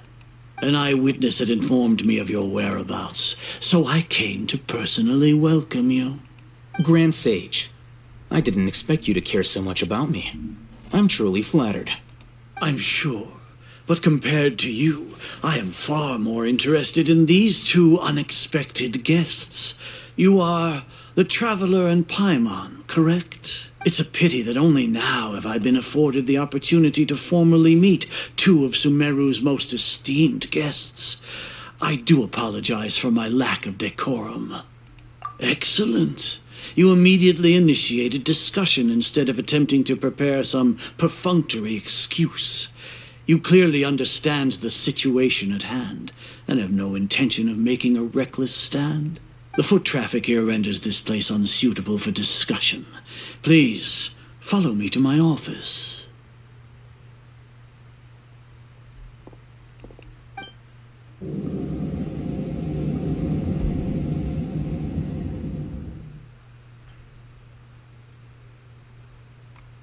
This place is crawling with guards. There's no way out for us. All right then, Traveler. What did you wish to discuss with me? Today is Negarbaha Day, so I still have many responsibilities to attend to. You seem to know quite a bit about our endeavors. If that is so, then you should be praising our great work, rather than using your trivial misgivings in a futile attempt to sway me. Trivial? Then tell me, what do the Fatui want from me? Worthless. Those are all completely worthless. Benefits, divine power. These materialistic words do nothing but debase our great work. Creating a god. Yes, we are using human wisdom to create a god. Why would you want to create a god? You already have one. If humanity cannot attain omniscience and omnipotence, then we shall create a god to reveal them. This is the pinnacle of human wisdom. We shall regain a god's guidance at long last. No longer will we flounder in the interminable void of consciousness and knowledge. Even Irminsul will be freed from its plight. For our nation of scholars, this is the ultimate aspiration. No cost is too great to realize it. You will never understand the rapture of having a god be born within your very hands. With your degree of knowledge, you cannot even comprehend such an emotion. Gods exist on a plane that far eclipses humanity's. Lesser Lord Kusanali, what can she even do? She can provide wisdom for you all. Care for the people? Fend off sandstorms? Fabricate silly fairy tales? These are but child's play for the academia. Does that make us equal to the gods? We are a people favored by Greater Lord Rukadevata. Though I may have personally not seen it, our forefathers bore witness to true wisdom. The ascension of the Lesser Lord has brought nothing but bewilderment to the scholars. They all ask, is that truly what true wisdom is supposed to look like? With that in mind, it is better to keep her isolated in the sanctuary of Surasthana, so our academy will not become embroiled in turmoil. What a pathetic justification! Do you really think that only the super smart or powerful should be able to call themselves gods? As per your judgment, Grand Sage, they are indeed dangerous individuals. Not only are they acting against the academia, but their ideologies have the potential to lead scholars astray. Looks like there really was merit in my assignment. Oh, Hatham? Are you talking about us? Anyway, I've brought them to the academia as ordered, but it took some time and trouble. Oh, that reminds me. Here's the investigation report you had requested. It's a summary of my time spent with the Traveler, an array of information about him ready for your perusal.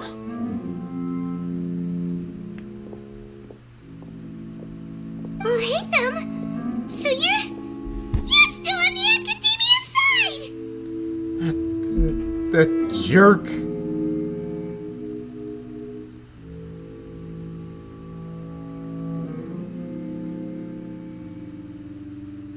We finally started to trust you! We've been set up.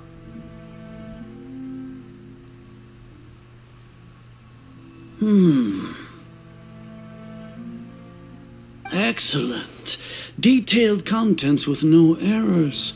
I would expect nothing less than an immaculate report from the scribe.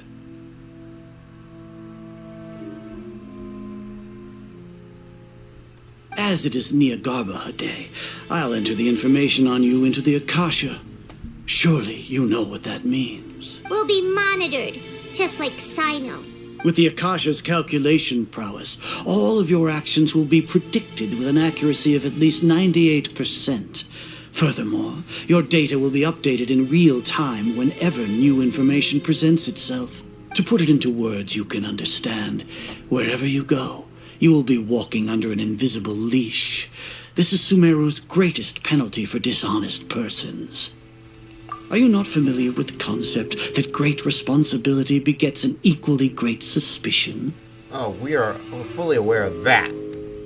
In any case, you are Sumeru's most concerning external variable. Locking you down will greatly decrease the chance of any undesirable outcomes coming to pass. You're despicable!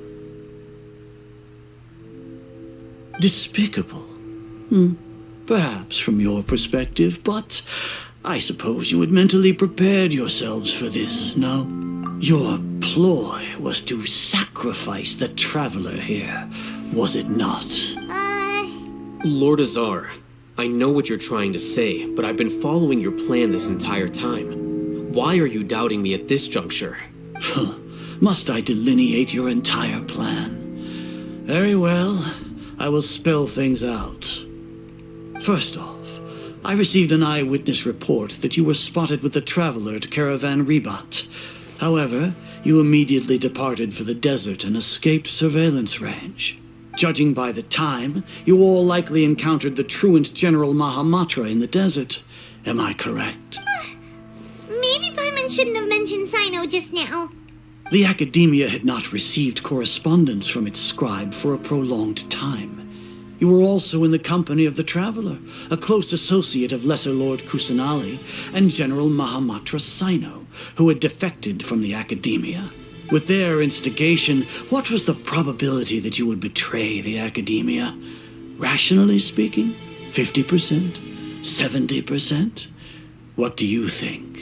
Regardless, that's only a guess. The facts are that I've brought the Traveler right before you, and I gave you my report. Indeed, your boldness deserves praise. To think that despite status as an outlander, the Traveler is still willing to sacrifice for the sake of your plan. If I'm correct, you have a contingency plan to save Lesser Lord Kusanali and ruin our great work. How do you figure it out? Sneak into the Academia on Nia Garbaha Day, using Alhaitham's status as the scribe. For there is a good chance that an opportunity to save the Lesser Lord will arise. Should your intentions be discovered, Alhaitham will turn traitor and sacrifice the Traveler, thus proving his innocence. He can then stay inside the Academia and continue searching for a way to proceed forward. As for Sino, according to the Akasha's calculations, he will soon return to the Academia and confront me in person. I suppose this is also a part of your plan? You'll see me as a traitor regardless of what I say. No, even if you impugn me, it would have little effect on you all. You misunderstand. Losing our scribe would irreparably damage the Academia's regular operations and the development of Sumeru's future academic systems. However, under the current circumstances, even that is trivial compared to what we stand to gain from our great work. You said that I betrayed the Academia, but you, Azar, you've betrayed all of Sumeru, betrayed its Archon. Finally, something that's true. You did betray Sumeru and this Archon by locking her away. So flight has turned to fight at long last. Guards!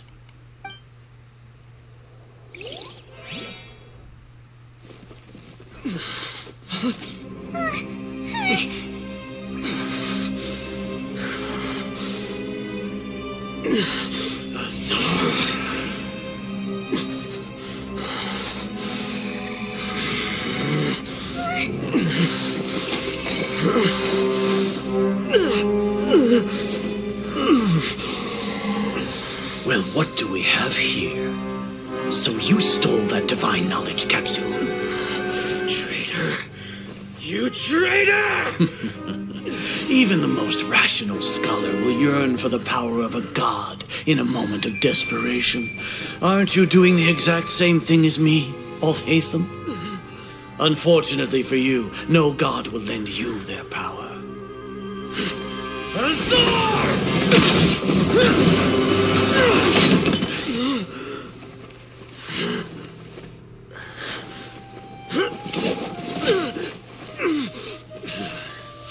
He has gone completely insane. Ooh!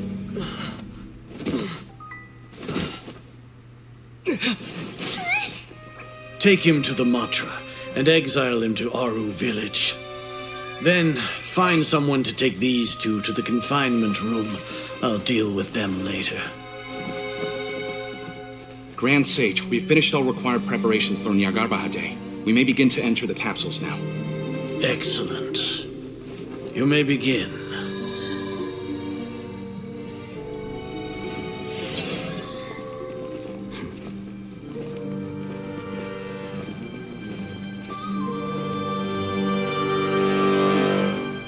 It worked!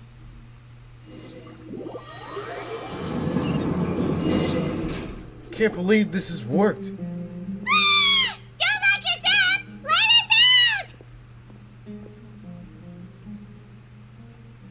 What are you doing?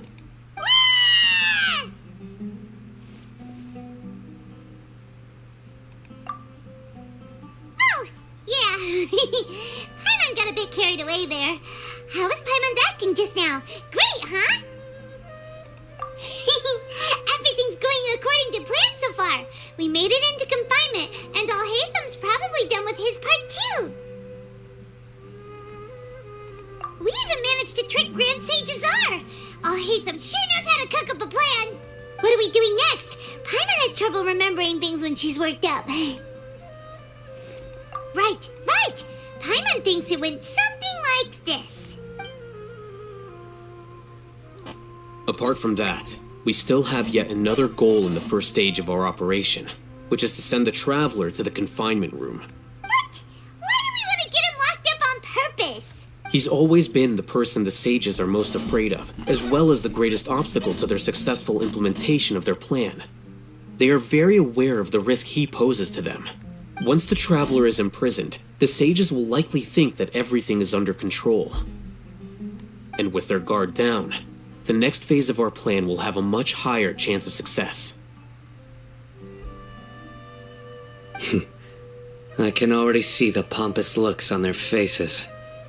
Oh, that's a super tricky plan. But Paimon still thinks it's not really worth it. That isn't the only reason, of course. He has a more important task once he's in confinement. According to the Academia scholars in Ramon's custody, Lesser Lord Kusanali has sealed off her consciousness in the Akasha ever since she was captured by the Doctor.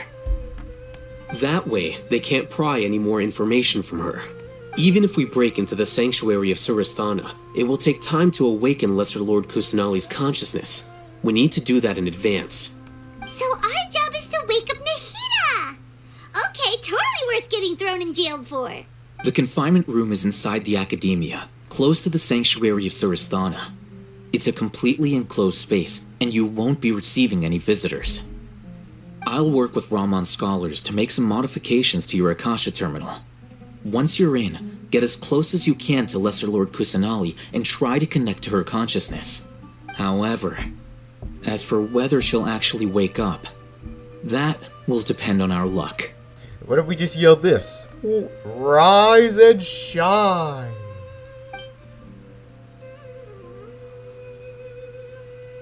Oh, no wonder you've been wearing your Akasha terminal today. It's the one that all Hatham modified. Paimon thought they'd take our Akasha terminals when they locked us up in here. Were they being careless? Alright, so what now? Sounds easy enough. We can finally talk with Nahida after all this time. Let's do it. There's a light flashing on your Akasha terminal. It's almost like... the faster it blinks, the better the signal.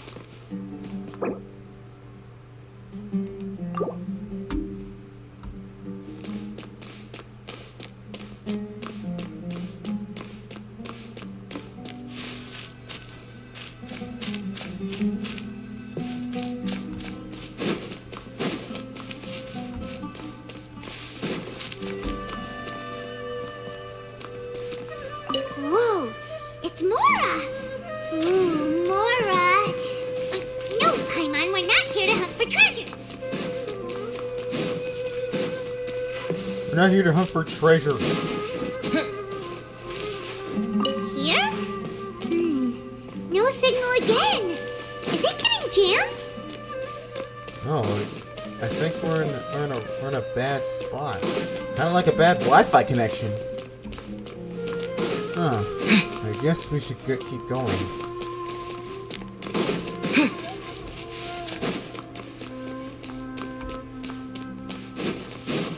Weird route.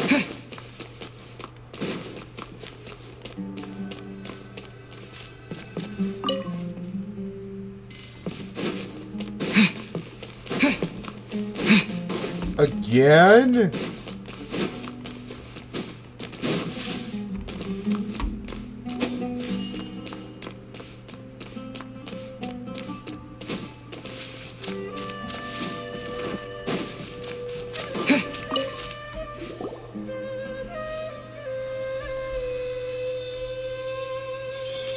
Huh? Is this the right spot? Are you getting anything? Please work.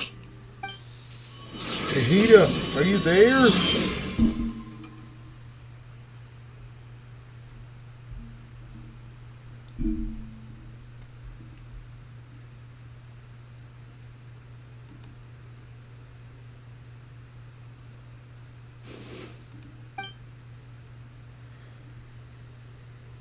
Nahida, are you there?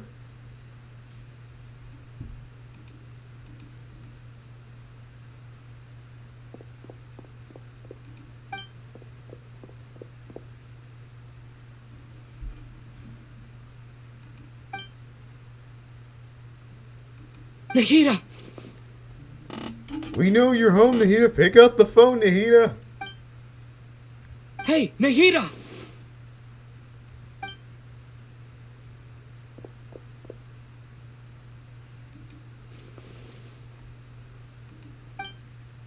Nahida, are you there? We're here to get you out of here.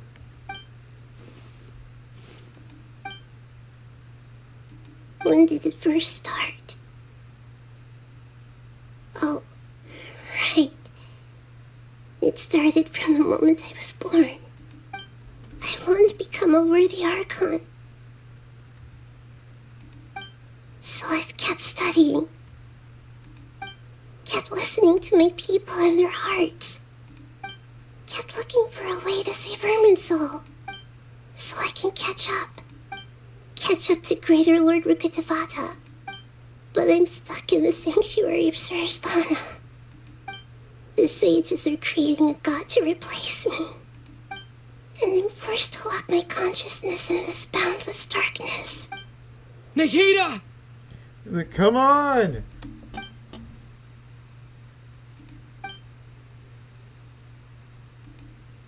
We went through a lot to get to Nahida. We gotta try something. Nahida!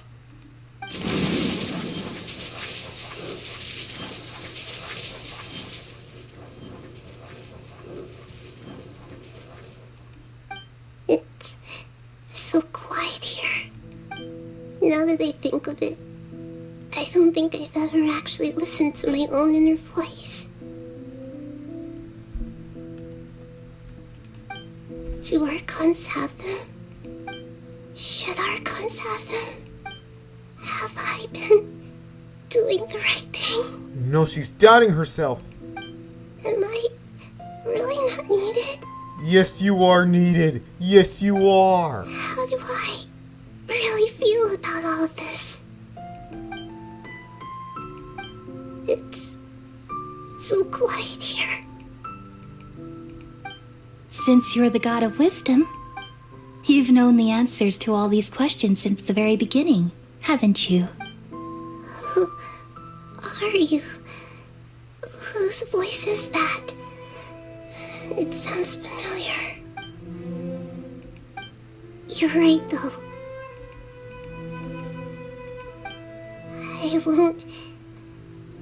I won't ignore my own voice anymore.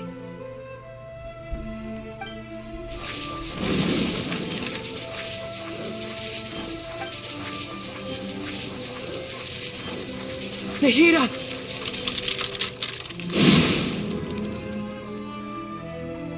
Wake up! You're being trapped. Nahida? Did you wake me up? Thank you. Why are you here? We're here to rescue you. Are you alright? I'm fine. It's just, when I think of everything that's happened to me, I feel really angry now. You should have been angry ages ago. We're here to break you out of here.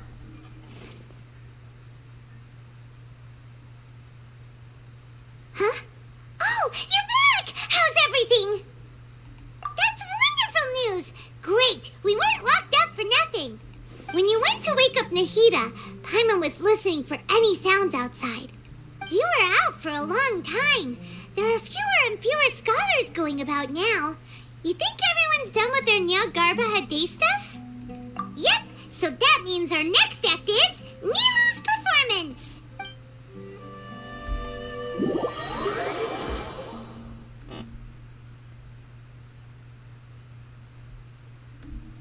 Looks like the Great Sumeru rescue is coming underway.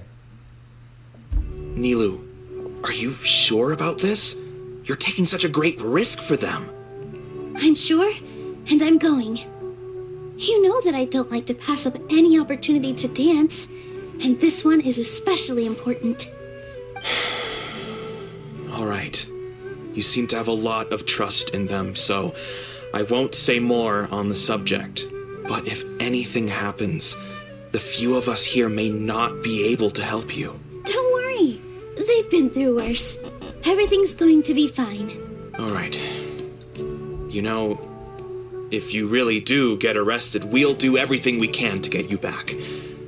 Be careful, even if it's only for our sakes. Thanks, Mr. Zubair. You're so very kind.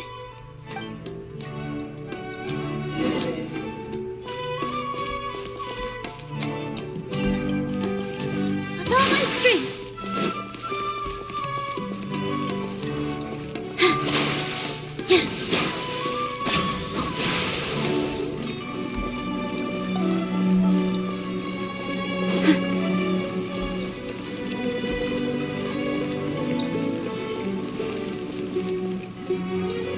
Nilu, how's it going? Nervous? Definitely more than usual.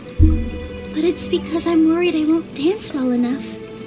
It's okay. Just focus on your performance. We'll take care of everything else. You sure know how to talk. Taking all the credit, even though we came here together to help out. Well, thank you both. I'll have to treat you to a meal after all this ends. Ooh, that sounds great. Huh. How can we say no to that? All right, let's get back to business. Nilu, we'll be here to keep people from going to the academia so they don't interrupt your performance. I was planning on telling them something like, the Academia has been conducting a weird experiment, and some of their test subjects escaped. It's really dangerous there, so stay away. Oh, you couldn't think of anything better? Oh well, I guess it does sound like something the Academia would do. I think it sounds great. I'm counting on you guys. Don't worry, it'll be a piece of cake.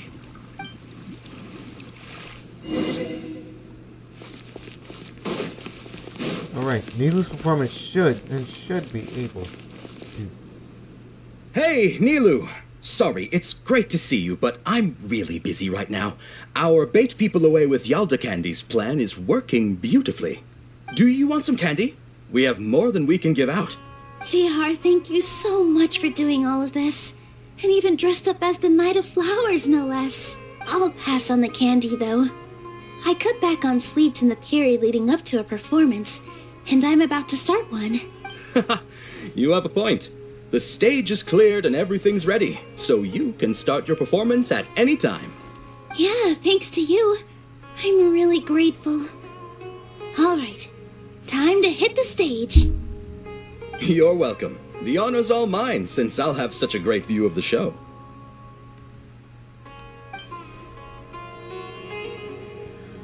Ooh, I hope this works.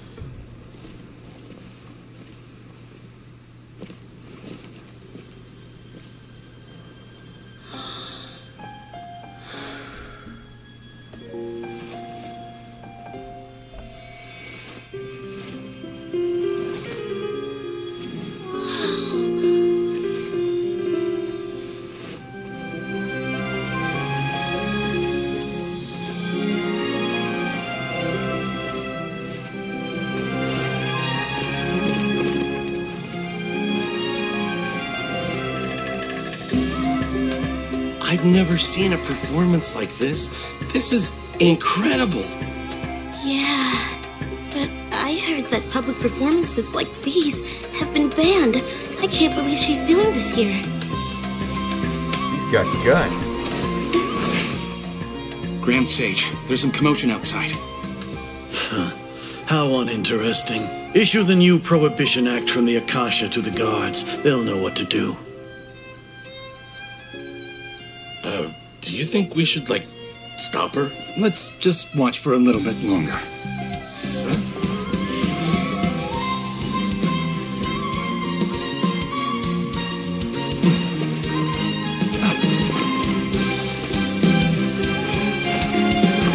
Watch out!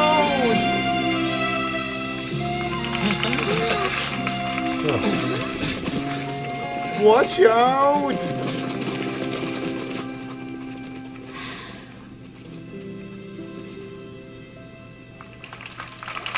Wow, all the scholars are like confused.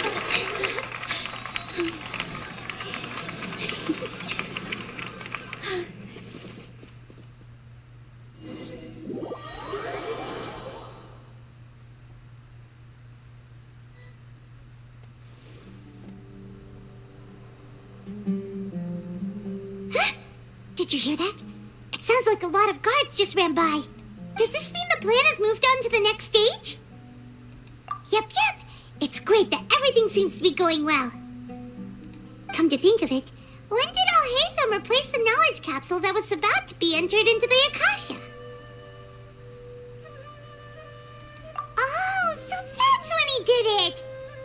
Paimon was too nervous to notice. Speaking of, didn't Alhaitham also yoink the divine knowledge capsule from that mercenary leader in Port Ormos when everyone else was distracted? Oh, it's a time-tested trick of his. Why are we complimenting him?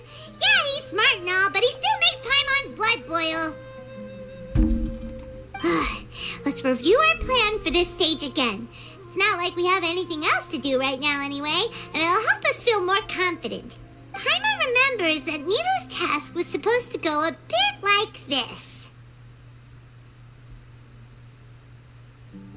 Now that Lesser Lord Kusanali's consciousness has been forcefully sealed, the core figures of the Academia and their guards have started to wear their Akasha terminals again. With the Doctor's technological support, they think they have nothing to fear. How despicable of them to rely on such a person.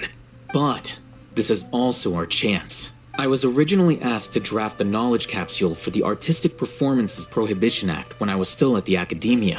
It should be on the Grand Sage's desk right now, and will be entered into the Akasha during the next Nyagarbha Day. Are they really going to stop all artistic performances? That's horrible! I'll make an identical knowledge capsule, but this time, I'll smuggle some misleading information into it. Whoa! We only need to find an opportunity to switch the capsules. Once it's been entered into the Akasha on Nyagarbha Day, if someone were to be seen performing in public, the sages would definitely use that opportunity to announce the ban. And so, the misleading information will be disseminated amongst the guards. Sure sounds complicated, but it seems like if everything goes well, we'll be able to get rid of all the guards in the Academia without any effort. So in other words, we're gonna pull off the old switcheroo. That's pretty clever, getting right into their heads.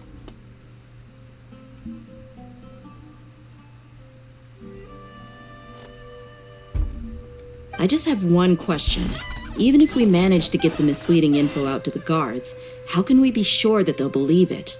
People who are used to relying on the Akasha become less inquisitive, and their ability to distinguish truth from misinformation is significantly reduced. They will view everything the Akasha releases to them as the unequivocal truth.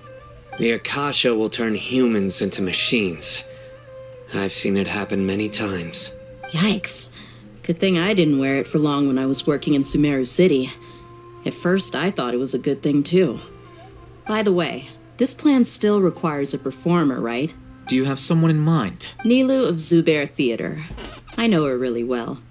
We can trust her. I'm kinda hesitant to ask her to participate in a dangerous plan like this, but we can ask her in person. All right. After the guards in the Academia are gone, then it'll be time for me and my stowaway brothers to shine.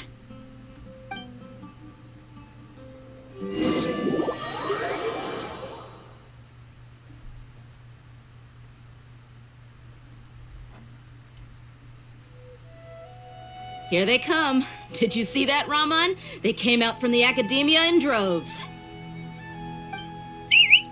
After laying low in the city for so long, this is the moment we've been waiting for. We couldn't do anything to them inside their coop, but outside the Academia, this is our hunting ground. With a lioness like you, the prey sure won't be able to run far. We still need to eliminate the guards as soon as possible. If we give the sages enough time to realize what's happening, All they've done is to sit on their cushy salaries and twiddle their thumbs all day while we fought and struggled every day in the desert. The only advantage they might have is their numbers. Speaking of which, most of the guards who report directly to the 6 sages belong to the Corps of 30, but they have a completely different reputation. Following those blasted sages every whim, throwing away all the principles of being a mercenary. As someone in the same profession, I'm obligated to teach them a good lesson today. Indeed, the trap has been set. All we need to do is lead them there. All right, let's each take a road and herd those scattered guards back into one place. Make sure to attract their attention. Isak will be the key. You gave such an important task to that child. Will he be okay? It'll be fine. Isak was so determined to help, so let's put our faith in him. Besides, even if he's caught, the guards would be too scared to do anything to him. They've never seen Lesser Lord Kusanali in person, after all. You've got a point. Anyway, I think I see them coming. Let's head out. Right. Good luck.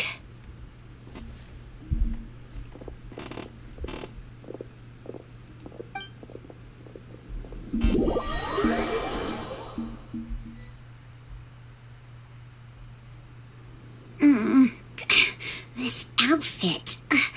Hey, do you remember what you need to do, Isak?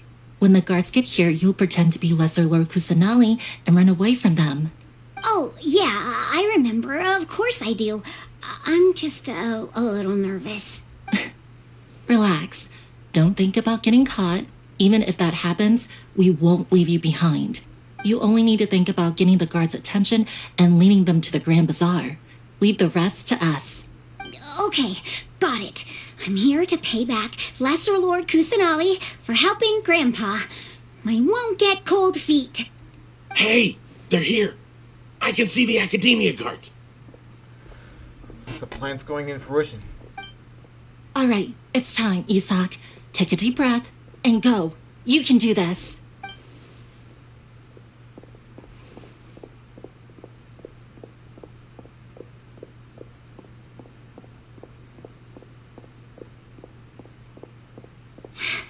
Why is there a guard over there? Did he already run ahead of me? This is different from our plan. But there's no time. I need to make a choice. Did I just see something dart by? I'd better go have a look.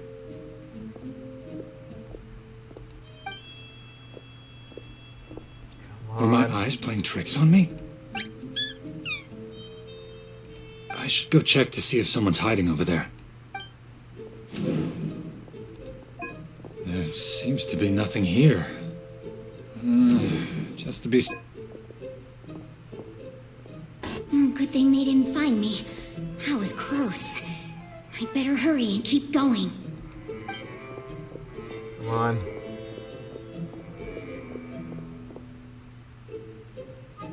Hey! Lesser Lord Kusanali's over there!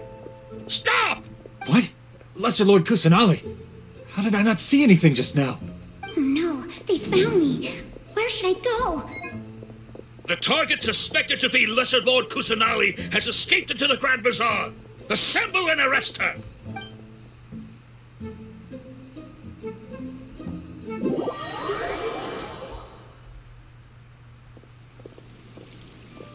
Where did she go? How did she disappear? Did we lose her? Hurry up and find her! Hey, why is your team here? Didn't we say to split up our search? Hurry! Hurry! This place is... Why are you all here? Yeah, isn't it one heck of a coincidence? Everybody's here. What on earth is going on? I suppose that's all of you?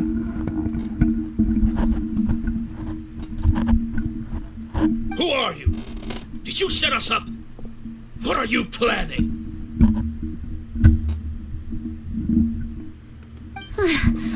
Phew, that was rough. I almost got caught. Little brat! So you're not actually Lesser Lord Kusanali. Who exactly are you all? Eremites from the desert? Just some colleagues. Think of this as a business competition or a personal grudge. After stepping into our traps, stop thinking of yourselves as hunters. Behave like the prey you are.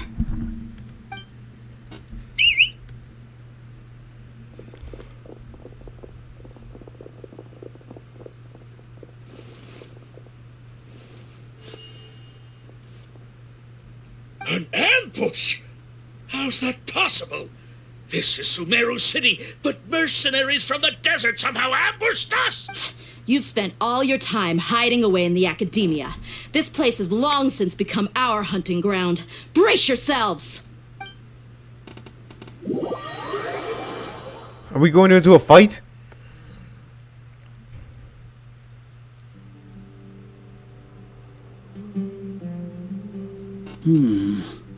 This is odd.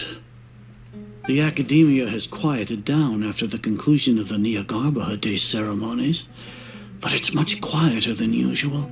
Where are the guards? Why have I not seen a single one? Guards? Guards! Grand Sage, how may I be of assistance? I called for the guards. Why did you come? My apologies, Grand Sage. Right now, all Academia guards have entered the city to perform the ordered arrest. Arrest? Who is there to arrest? I have an ominous feeling. Arrest Lesser Lord Kusanali, right? Is that not what the order was? Lesser Lord Kusanali? You mean she has disappeared? Yes. I wouldn't dare make up something like that. Right now, everyone is in a panic, and many are saying that Lesser Lord Kusanali will take revenge on us. What happened? Just what is going on? Lesser Lord Kusanali somehow escaped. Was it Alhaitham and his party that freed her? That's impossible. The Academia is heavily guarded today, and any order to release Lesser Lord Kusanali would be strictly confidential. Besides, Alhaitham and the Traveler are already in our hands. What manner of trickery did they employ? How could Lesser Lord Kusanali disappear into thin air? Disappear? Wait. How was the arrest order distributed to the guards? It was issued by the Akasha earlier today. Only you have the authority to send messages like that, so I thought it was your order. Let me check. The Akasha Terminal. Here. Lesser Lord Kusanali has escaped from the sanctuary of Surasthana. Go to the city and arrest the escapee immediately. The Akasha indeed contains this information, and it clearly appeared in my mind. How did they bypass my permissions to issue this kind of message? Was it the report about the Traveler that Alhaitham submitted? No. I specifically checked that knowledge capsule before entering it into the Akasha. Could that have been a red herring? Well, even if I figure it out now, it won't make any difference. The important thing now is to confirm Lesser Lord Kusanali's status. Have you been to the sanctuary of Surasthana to confirm that Lesser Lord Kusanali has indeed escaped? Confirm? No, I haven't. It may be a bit offensive to say this, but Grand Sage, what you're saying doesn't make any sense. How can the information in the Akasha be inaccurate? What the Akasha decrees is fact. That is common knowledge to all of us.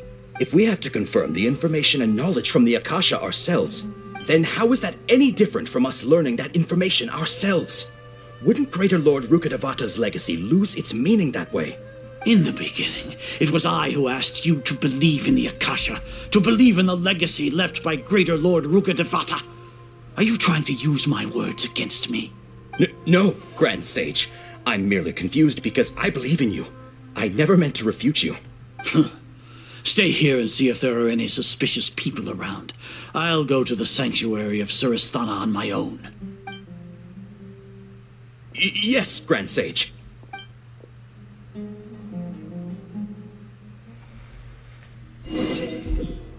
Let them go, Grand Sage. Lesser Lord Kusanali has escaped from the sanctuary of Surasthana. Go to the city and arrest the escapee immediately. How can that be? Stop thinking about it. Stop. It must be a trick of theirs. As long as I personally confirm it.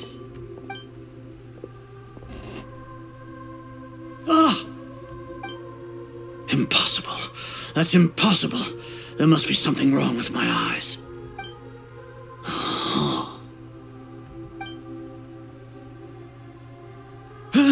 She really appeared again? What is the meaning of this? She has been locked away in here. What a comical sight, Azar. Once the Akasha has put certain thoughts into your head, even the Grand Sage can no longer see what's right in front of him. You all can only see the world in your mind, the one you think you know.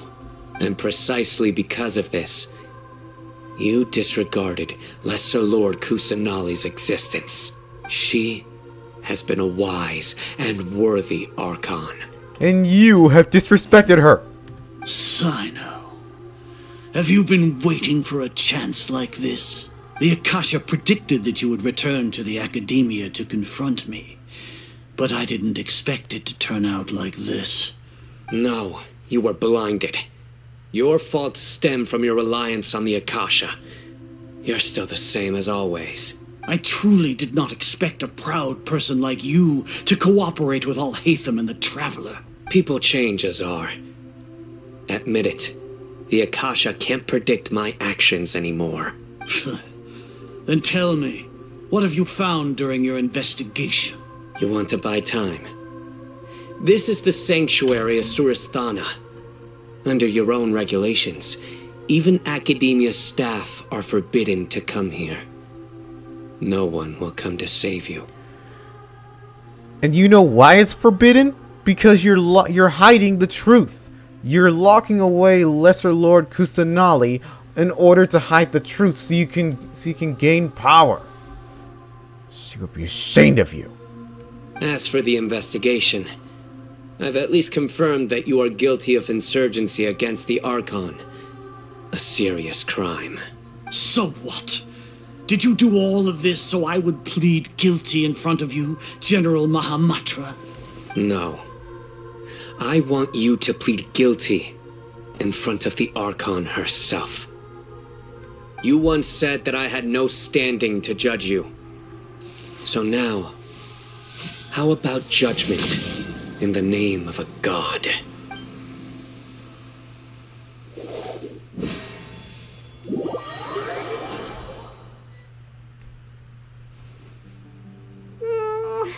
How long do we have to wait? Paimon wants to know how things are going out there. Paimon hasn't heard any sounds outside for a while. Hopefully something bad didn't happen. We must trust our friends. Yeah, but aren't you scared that we might be locked up in here for the rest of our lives? Thinking about it, at least Paimon has you. We could still chat like this. When Paimon thinks of Nahida being imprisoned alone in the sanctuary of Suristhana, Paimon can't help but feel sorry for her. Huh. Right on time. Here comes your savior. Right on time. Dia! Paimon just knew you would come to rescue us! You two really owe me some big thanks. I had to search through who knows how many guards to find the key here. It felt even more tiring than whacking them. Thanks a lot. Need Paimon to rub your shoulders? Oh. This is getting ridiculous. We need to focus on saving Nahida right now. We went through heck trying to recruit these guys. No, that's, I'll pass. Just pass. This is good content, you guys. I went through heck trying to rescue Nahida. We're not gonna back out now. What are you afraid of? Oh, are you ticklish? Why are you fooling around now? And now we're supposed to be rescuing Nahida right now. Now isn't the time to talk about being ticklish. Things in the city and on Sino's side are both going well. The guards that stormed out of the Academia are all taken care of. The Corps of 30 is in charge of the city's defenses, but we already talked to Asfand. They've been fed up with the sages bossing them around. As long as it doesn't break their employment contracts, they'll turn a blind eye. That's probably because you've been super great friends with them for a long time. So, how's Sino doing? The Grand Sage is in his custody. Even I know how terrible it is to fall into Sino's hands, so he probably does too. Sino forced him to release Lesser Lord Kusanali. He has no choice but to obey. So, hurry to the sanctuary of Surasthana. Assuming nothing weird happened, we should have already rescued our Archon. Honestly, I didn't expect our ragtag bunch to do this well. We just came together last minute to save the Archon, you know? Alright, you two better go. I still have to clean up some messes in the city. See you around.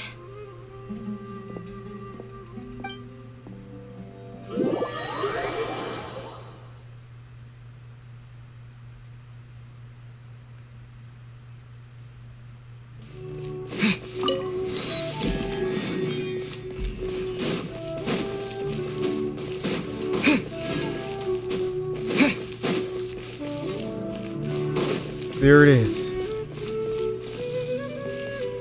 I gotta get something to drink or something to eat. I'll be right back.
The sky will reveal everything to us.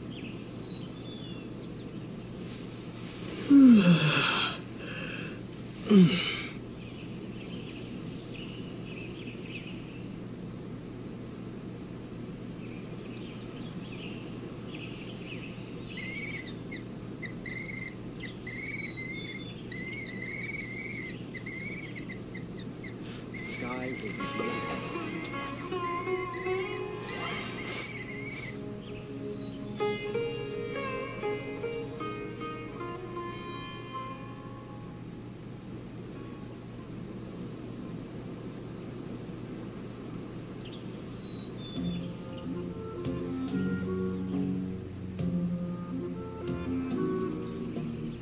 The sky will reveal everything to us.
guys, I'm back. I just got my charger because my phone's supposed to die. If my phone dies, I can't check chat log.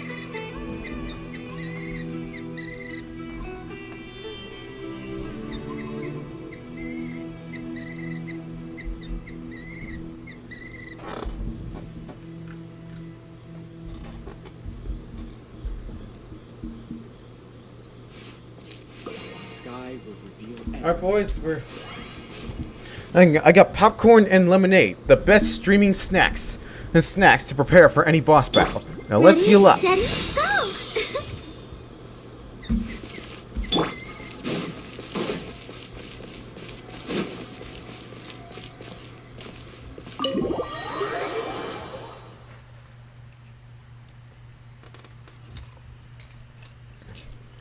Nahida, in the name of all that's good, I set you free. You're free, Nahida. Now let's do this. Nahida! Nahida is free from her prison. Should I say it's nice to meet you? This is the first time we've met in real life. Before, we've only met in dreams, consciousness, or when I was in someone else's body. Thank you so much for coming to rescue me, but I also need to apologize. During this time, I did some self-reflection. My sense of inferiority and yielding to the academia led to all of this. And Exactly! We're here because you're a good Archon and one of our friends! Thanks, you too. Amazing. So this is how it feels to walk out of that cage with my own body. It's like I just had an endlessly long dream. I can't even tell if I just woke up or was only now born into this world. My concept of self has become so clear. But now doesn't seem to be the time to indulge in this feeling. This is really embarrassing.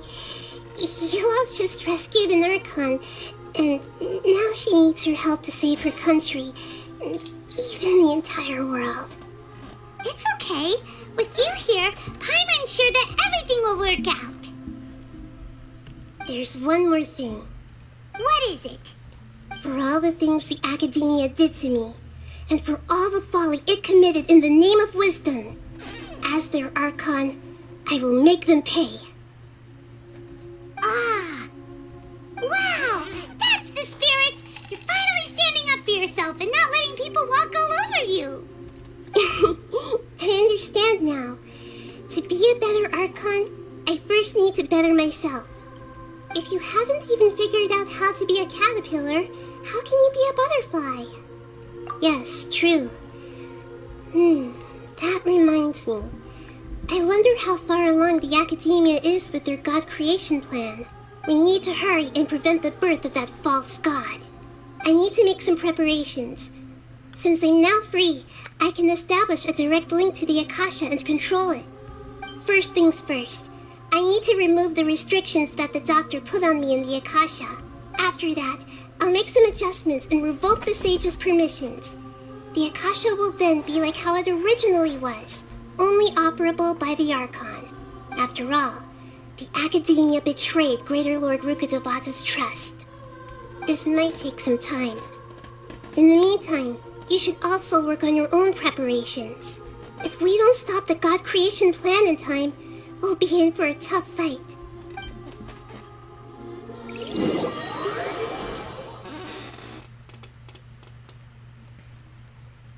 You might as well prepare for a fight.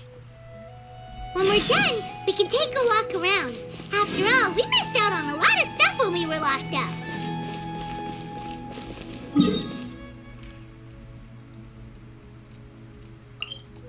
We're in for a tough fight.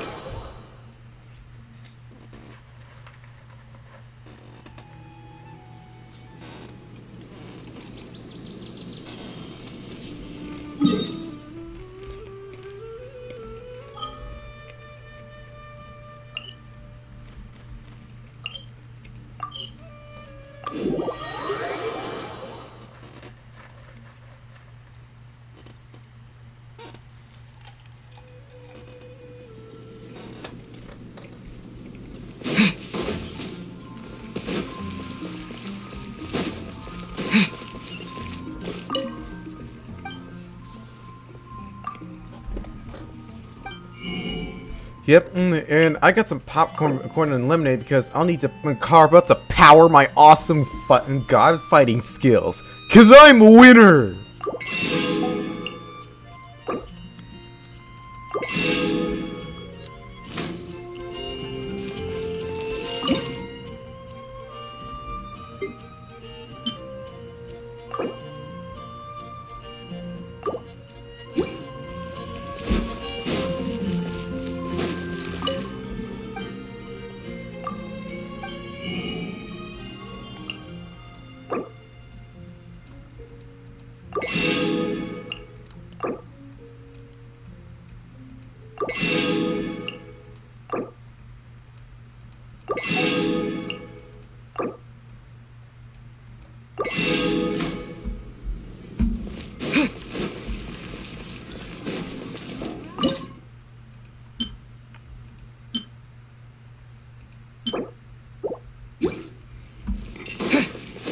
Should I choose?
You can find everything.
It's not too bad.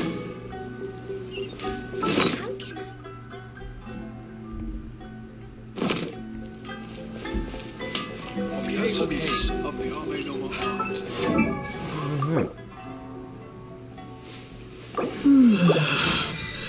Guys, that's a good way to start your diet. Start your diet.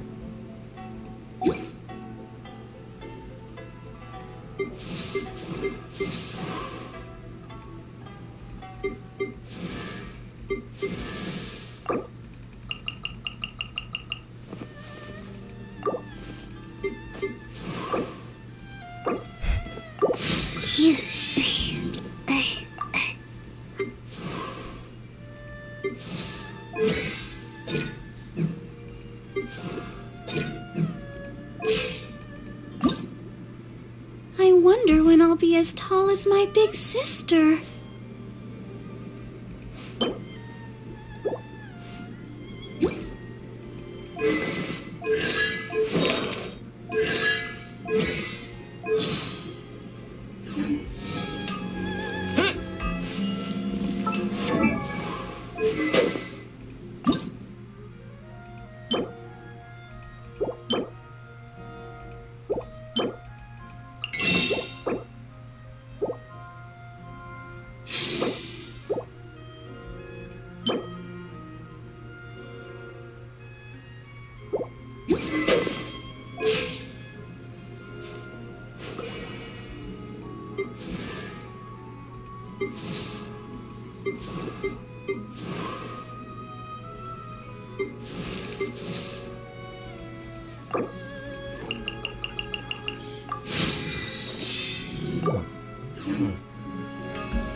How's it going, Nahida?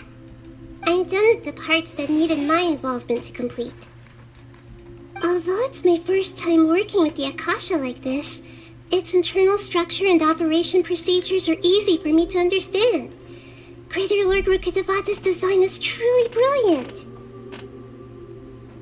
Oh, also, this is for you. Huh? What's this little floaty thingy? It's a small device I put together just now. You can think of it as an upgraded Akasha terminal. You may not need it right now, but it should be helpful in certain situations. Wait! This thing has the same characteristics as Paimon! We're both small things that float! Oh, all the things that make Paimon special got copied! When Paimon appears with the Traveler from now on, people won't remember Paimon because she isn't unique anymore! It's alright, Paimon. It can't replace you. It's only a flying device, but you're the Traveler's irreplaceable friend. You're so good at comforting people, Nahida. If only the Traveler was as smart as you. I was simply telling you what I feel to be the truth. I wasn't trying to comfort you. Nahida, you're natural at this. What you just said made Paimon even happier. By the way, there's something I need to confess. Even though I'm the Archon and in control of myself again, I'm not very good at fighting. You may have heard that an Archon's power is derived from their people's faith. However, I'm not as well loved as Greater Lord Rukkhadevata. If we get into a situation where combat is our only option, I'll have to count on you, and I'll do my best to provide support. I'm glad I can rely on you. So the God of Wisdom isn't good at fighting? That actually sounds about right. I've located where the false god is. Time is of the essence, so let's skip to it.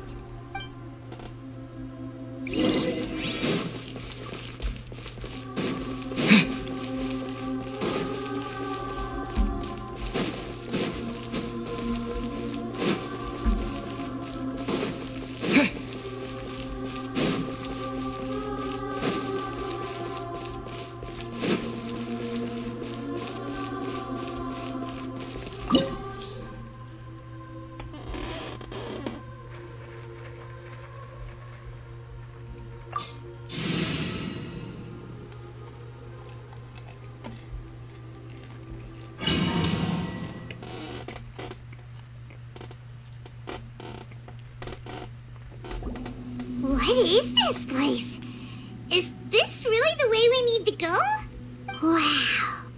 Who would have thought there'd be a place like this hidden right slap bang in the middle of the city? The sages wanted to realize their god creation plan without being discovered. The safest and most convenient way would be to build within the academia itself. That's true. They were already hiding one god, so why not two? Judging from the structure here, the project is a huge undertaking. The sages really saw the god creation plan as their ultimate goal. But this place doesn't look like it could have been constructed by the academia alone. The Fatui under the doctor sure didn't hold back. They provided a lot of technological support. Yeah, or else they wouldn't have been that generous. Is that it, though? I've always felt that this doctor is different from the academia sages. He doesn't seem to share their sense of urgency. Instead of being interested in the end product, it's like he's enjoying the experimental process. The Fatui Harbingers are all such weirdos. So, the doctor being weird is actually normal. So, this Fatui that they're trying to turn into a god is called the Balladeer? We had previously come into contact with his consciousness. He harbors particularly strong obsessions. One is the desire for a gnosis, since he was created to be the vessel for one. The other obsession is probably related to his past. I can't quite explain it. Paimon knows that he was a prototype puppet for the Raiden Shogun before he became a Fatui Harbinger. That's why he wants a gnosis so badly. There's no way he'd willingly be a test subject. Not with that temper and ego of his. It sounds like you know the Balladeer quite well. I see. Tell me more about him and what he's like. The more we know now, the better we can plan for and react to any future situation.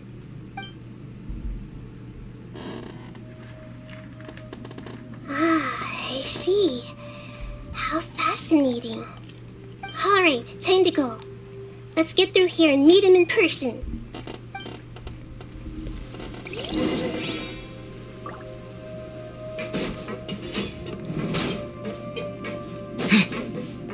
Time to work. Let's begin. Work time. No excuse for slacking. Time to fulfill my duty. Stay right there.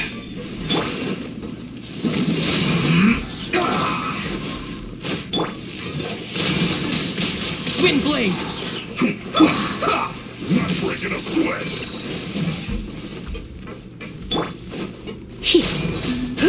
It isn't time for a break yet. Let's not waste time.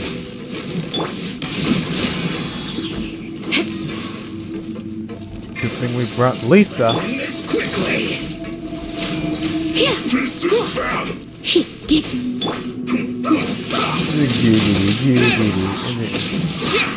And then giggity. Put your back into it. My work. Beg for mercy.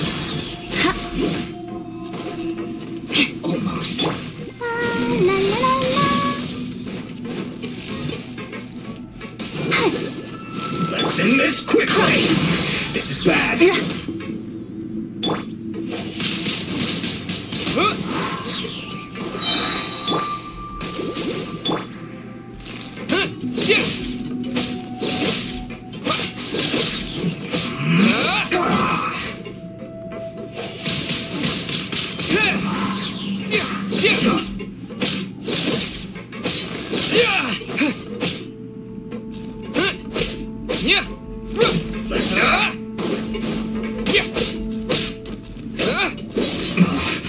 This isn't good.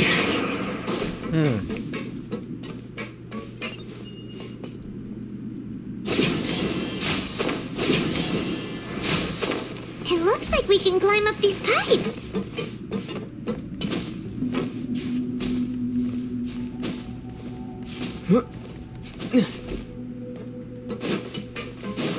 What kind of workshop is this?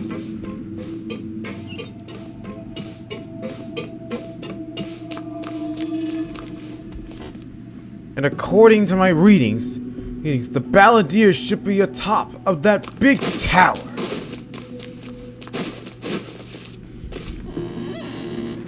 The pattern on the ground seems all messed up. Let's go around and see if there's a way to fix it.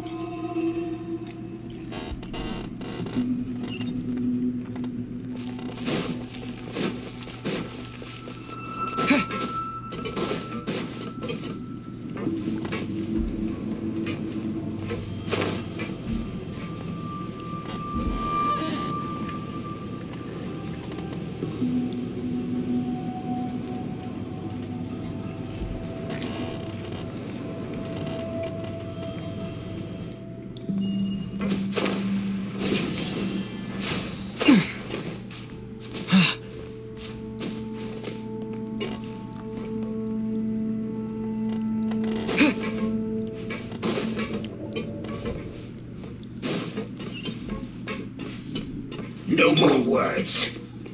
Shut her! Let's end this quickly.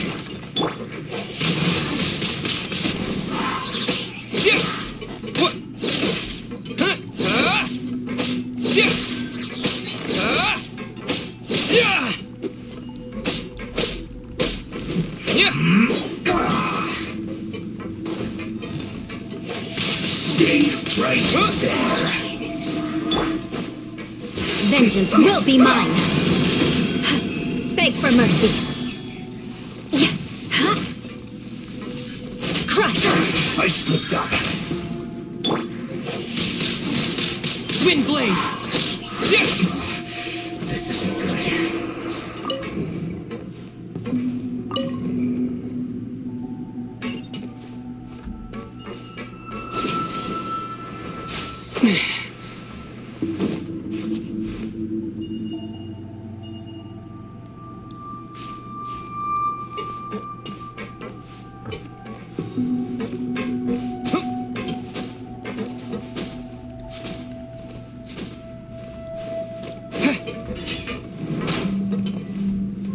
You'll get frostbite, frozen, crisp. Don't get in the way. Alright, hang on. You Fatui scum. It's time for a flash for shield to the bone.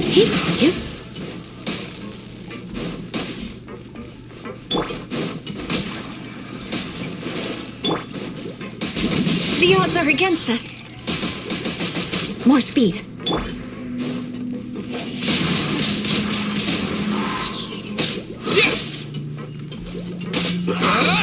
Frozen food. With the wind!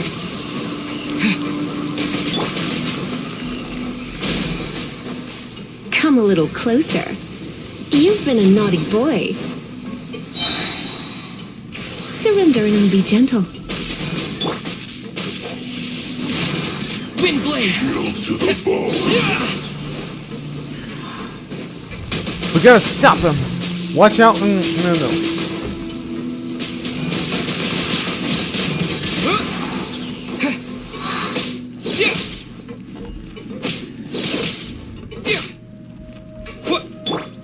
I'll protect us.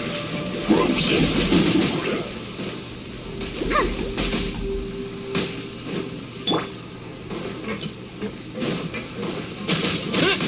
Windblade!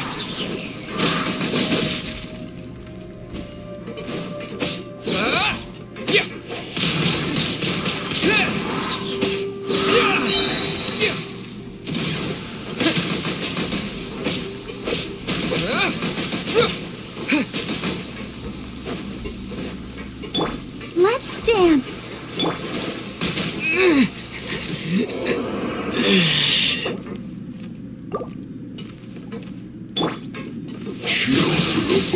Windblade!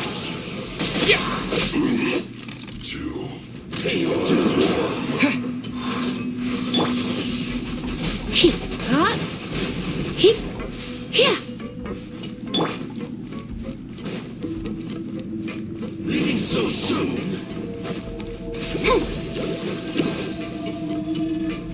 No escape. Come on, we can do it. Prepare yourself. Let the show begin.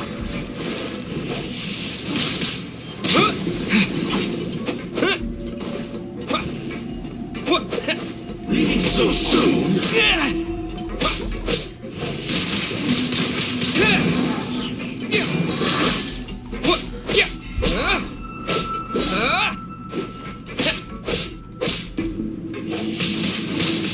Windblade! Prepare yourself.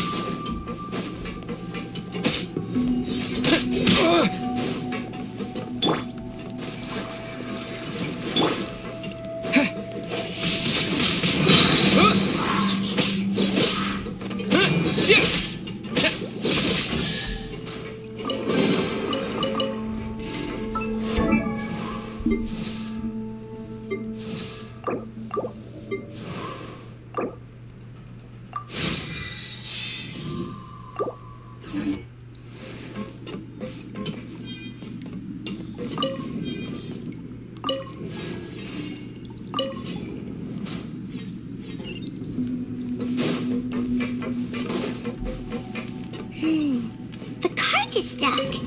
Maybe there's something wrong with the tracks. Let's try adjusting the direction of the device to clear the tracks.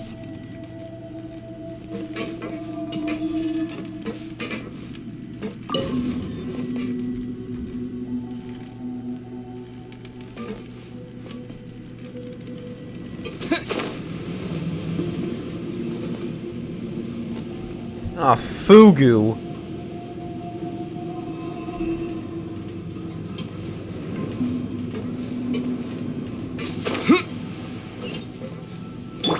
Let's dance.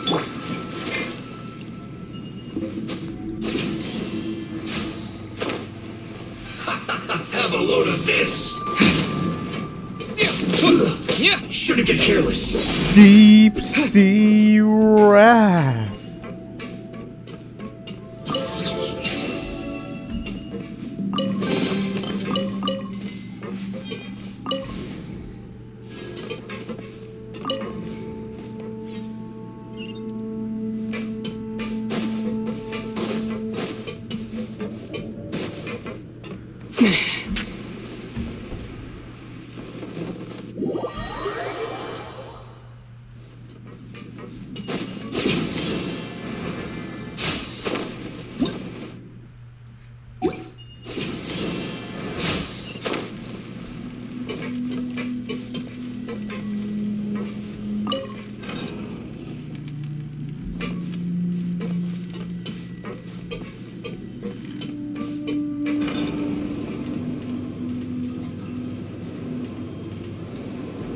Alright, we're one step closer to getting to the Balladier's lair.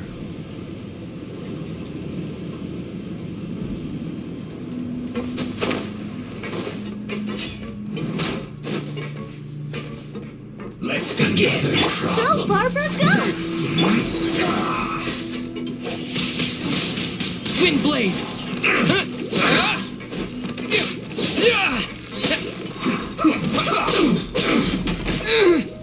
That's fair. Let's pound these punks! Shut up! You right there. Use this first. Let us cross swords.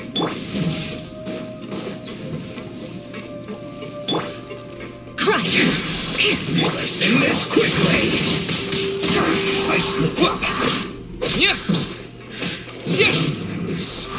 Of death.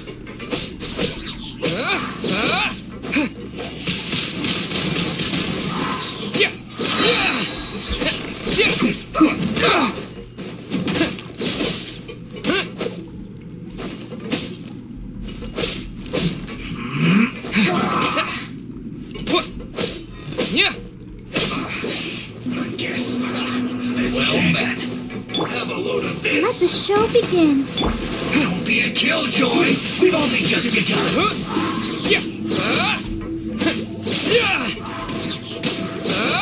Alright guys, let's pound these guys.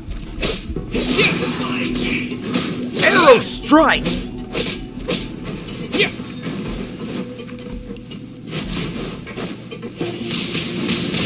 Wind blade. I can't run. Miscalculated.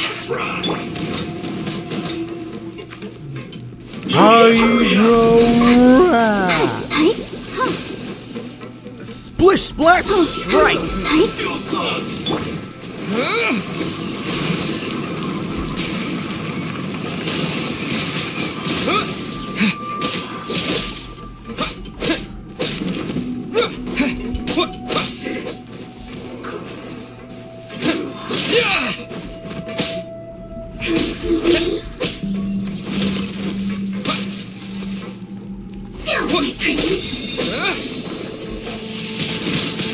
Wind blade.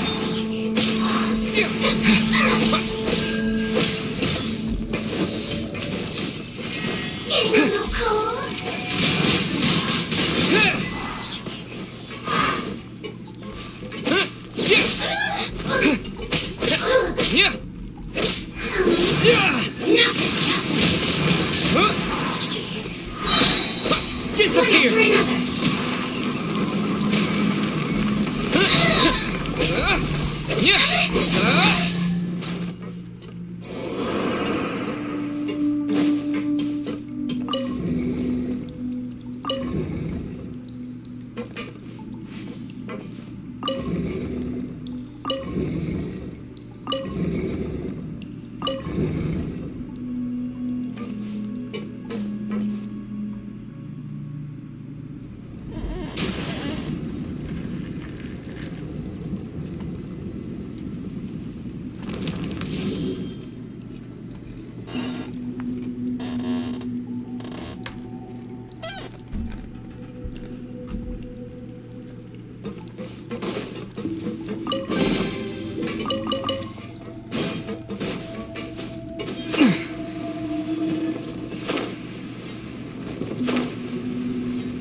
Looking at its operational status, we must prepare for the worst. The god they wanted to create is likely close to completion or already completed. Oh no! What should we do? Paimon can't imagine how hard it would be to fight against the Fatui Harbinger with a Gnosis. Are you nervous, Paimon? If you really want to know, of course Paimon's nervous. Aren't you too, Nahida? Yes, I am. This is probably the first time I faced with a calamity of this degree since my birth. I feel not just nervous, but curious as well. Curious? Curious about what? Curious about our fate. To me, everything we perceive in this world, everything we learn, and everything that happens to us is considered knowledge. And if it's a form of knowledge, then it can be understood. However, only fate is about that which has yet to occur, so it has always drawn my curiosity.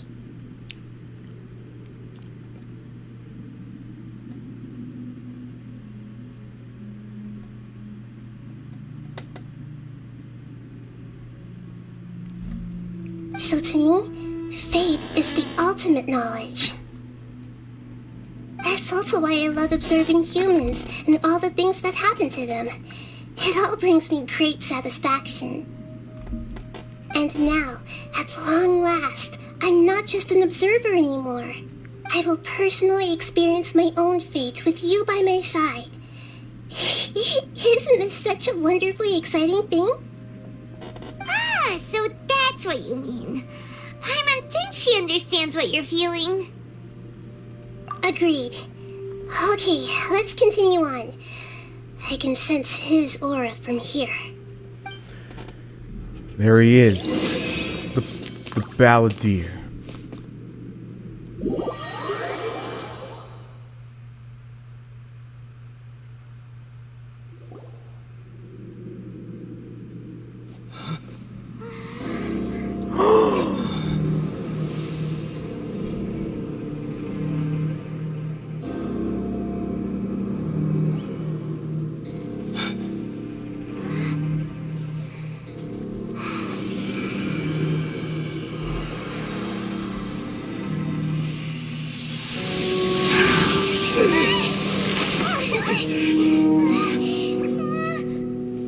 Who would have thought the world would be so eager for my birth?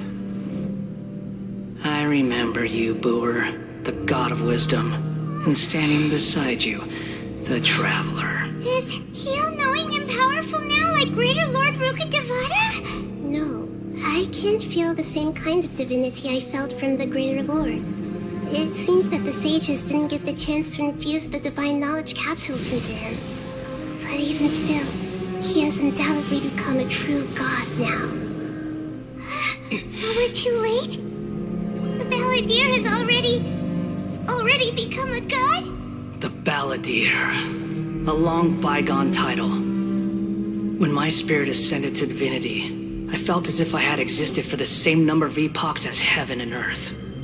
Looking back, the existence of what once called itself Kunikazushi appears infinitely small and ugly.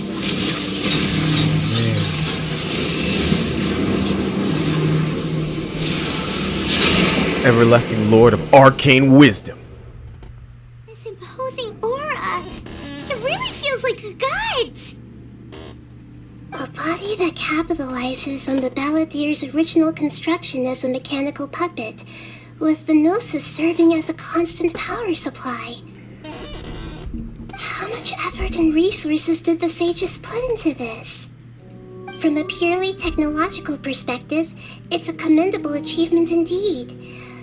It's no exaggeration to say, this is the culmination of human wisdom. Wow. Looks like they put a lot of effort into this project. Too bad we're about to wreck it. You sure are something. Dishing out compliments at a time like this? But I don't think he's reached the spiritual height of a god. Strife is engraved upon every god and every gnosis brought forth into this world. Can you feel it? The exhilaration of such power and the thrill of anticipation for our contention. Nahida wouldn't feel the same things as you. Do you not realize that you are interrupting a conversation between gods? Lowly creature, know your place. The strife engraved upon a gnosis. You're talking about the Archon War.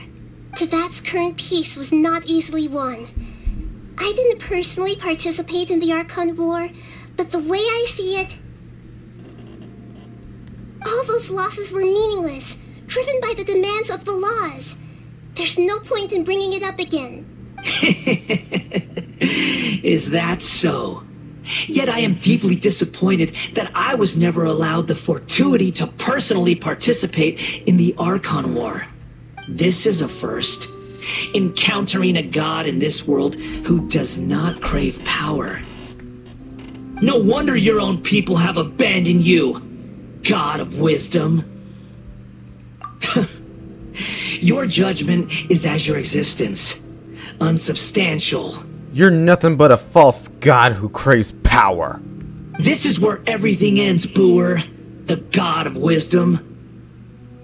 You should know that wisdom cannot solve every problem. Like now, where your only option is to face me in combat. Come! Let us reenact a scene of the Archon War.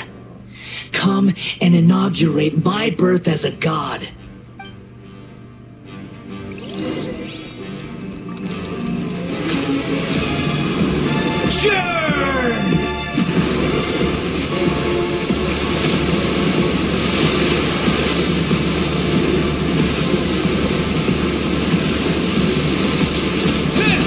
Feeble human!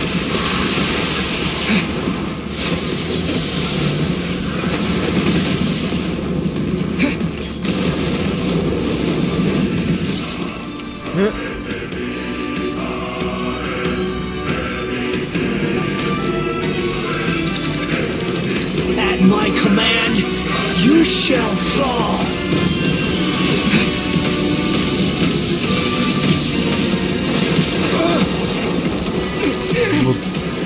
You will die! Die, Balladeer!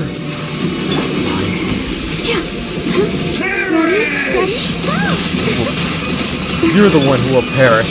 You don't deserve the right to be a god.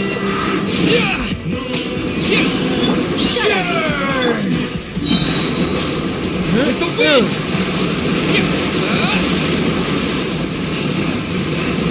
I'll slay this god. Feeble human! There it is, there it is!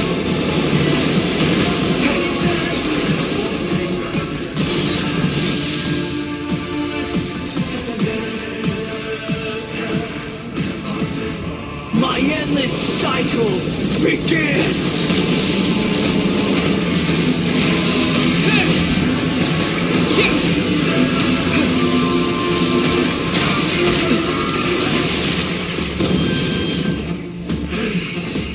Feeble human!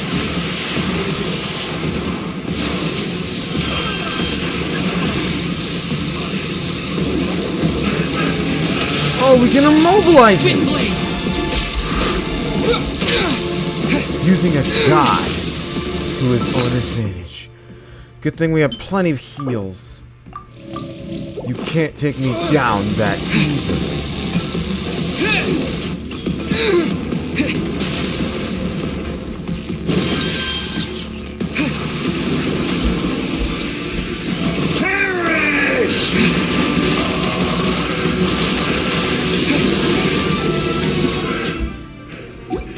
Wrong button, wrong button, wrong button, wrong button, wrong.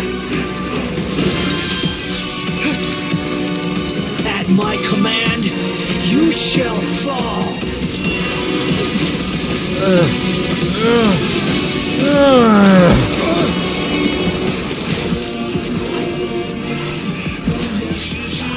Feeble human.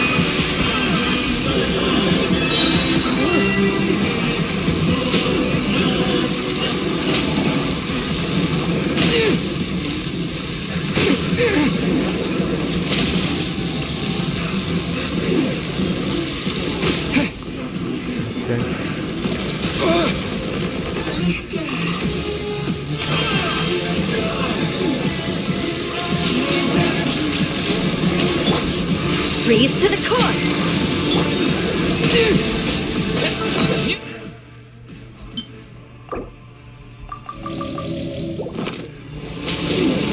We need more power!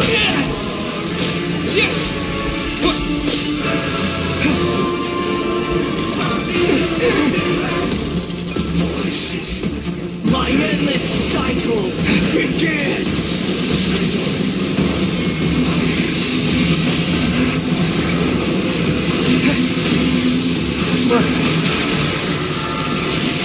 Activate! Insignificant past!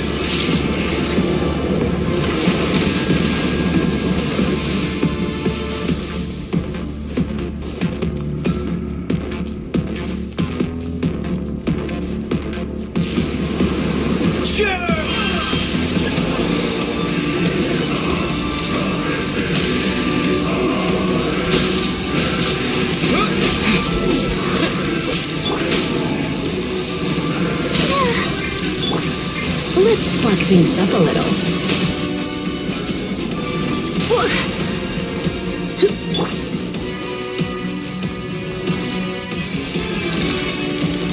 At my command,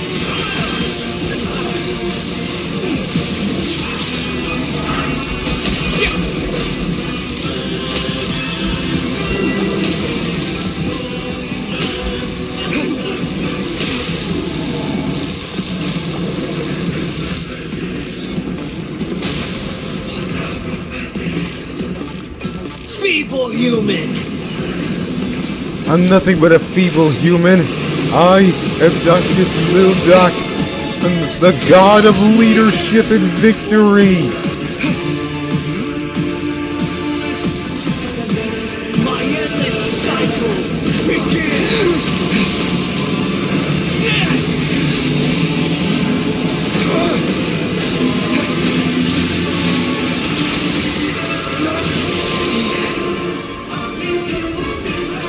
Insignificant past. Beg for mercy. Button.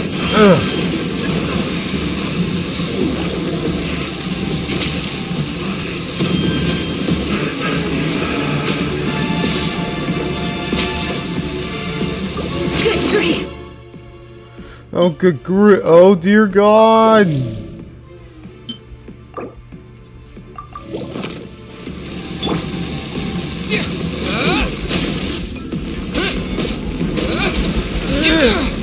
Come on.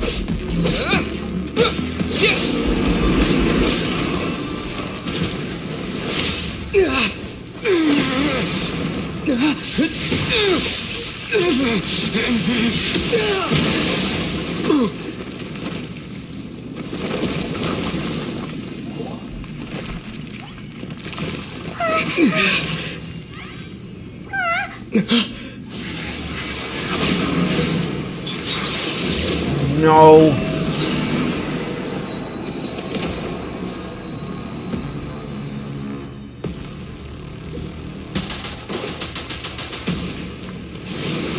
Tremble.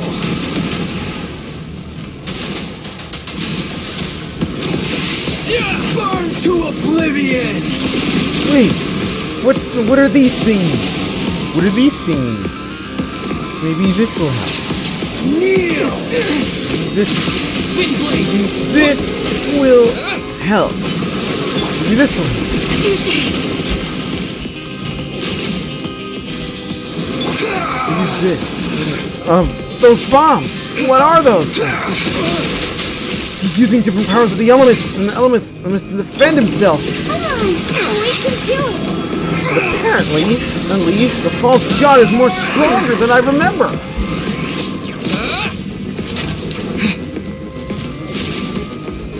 Apparently, reality is pain.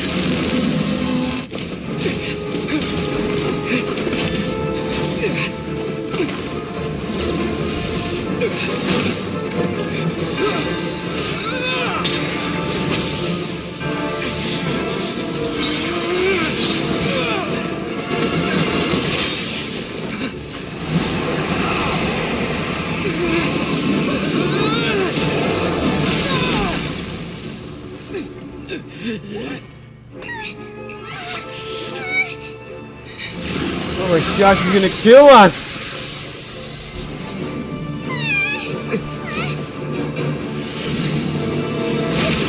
Nahida!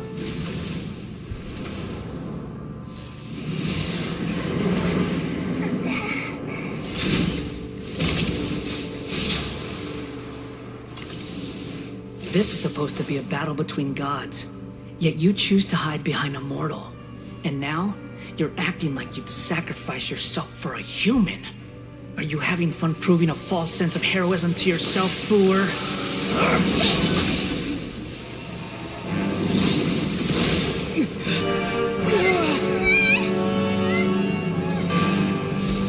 What?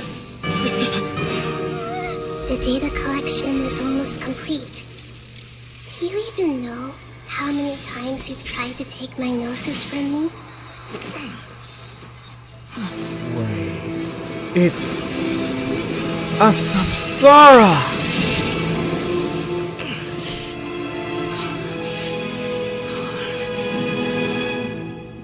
We just concluded the 168th loop.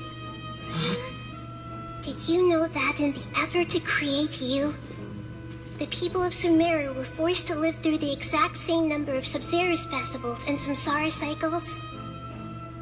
The power of dreams. When did you use it on me? Oh.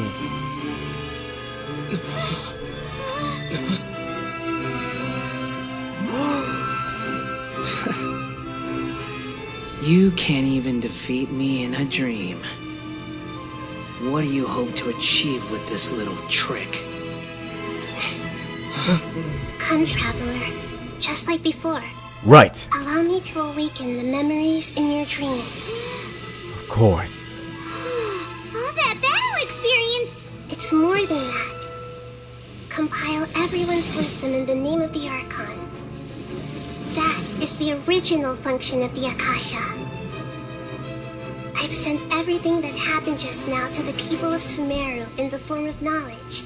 I've asked them to help you find a way to defeat the false god.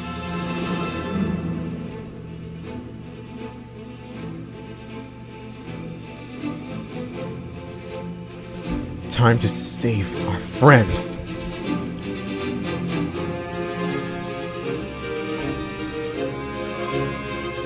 Now, all of Sumeru's wisdom is at your disposal. The god of leadership. Meaningless tricks won't save you.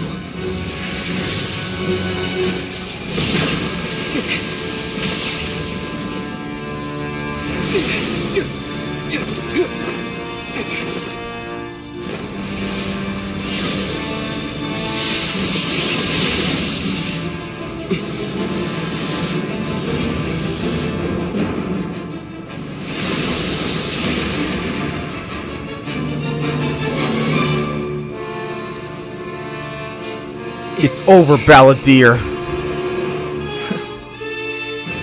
Are you done with your tricks? Can I finally take this as a real battle between gods? I'll leave this to you, the first sage of Buor. Let's do it. 1,000 eons, mine to dominate. Fine. You want a battle? We'll give you one. Burn to oblivion! Nahida. Trust me. Kneel! Ouchie! Committed to memory.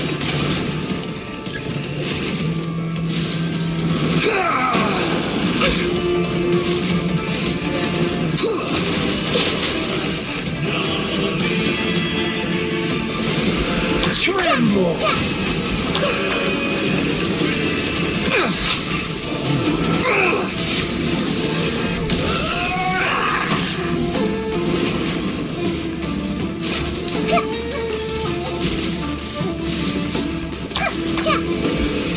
Reality is pain!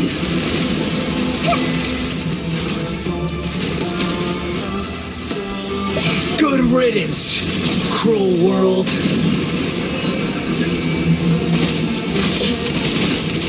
Share my knowledge.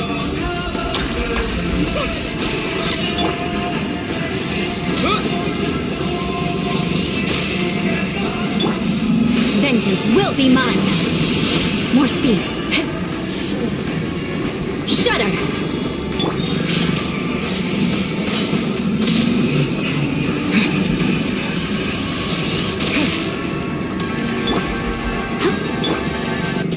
Disappear!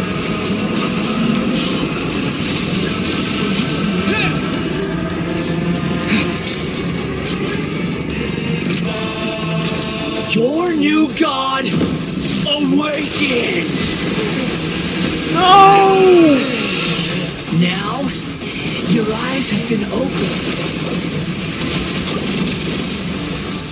Beg for mercy. Windblade! Kneel!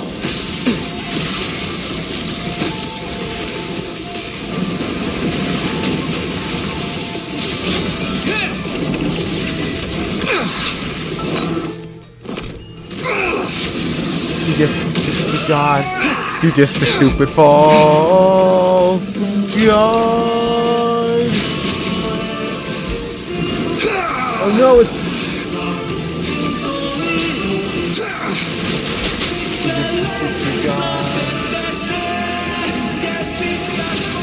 Kneel! Stupid God. You know what? You know what you are, Balladeer? You're just a stupid God of wisdom. Reality is pain. Reality is a pain, but that's how life is. You don't deserve the title God, an all-knowing God. You're just an arrogant puppet who desires power. Kneel! Oh, die. That's because I didn't put my back in that time. Burn to oblivion! Come on, almost there. Ah.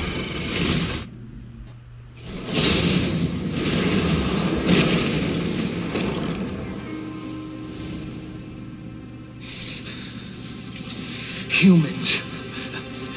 Filthy humans.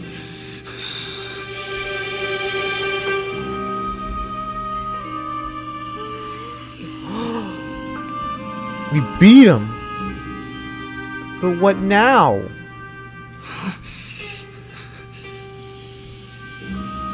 Wait. The Gnosis.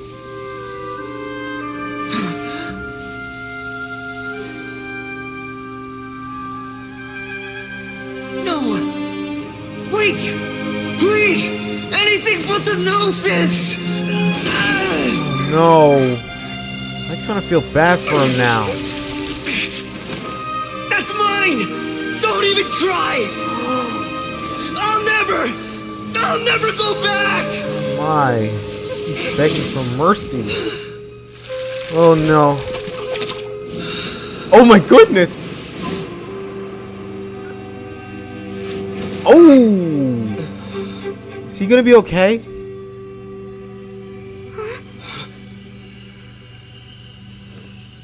We haven't yet found the answer to the most important mystery. Irminsul is still waiting to be saved. With the power of another Gnosis, we may now finally understand the last memory of Greater Lord Rukkhadevata. It can't be. It is. This is... That's right. This is the last memory of my predecessor. It's...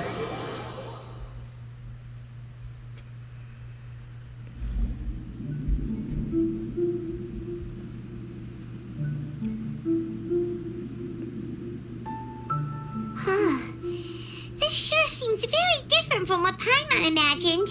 Shouldn't Irminsul be in this realm of consciousness? Yes, that is our destination. But I didn't expect the remaining consciousness of Greater Lord Rukkhadevata to be as polluted as this.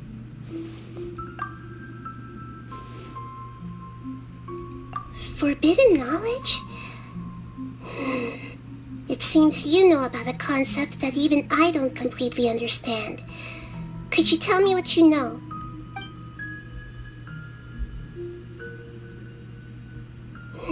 Your inference seems logical enough.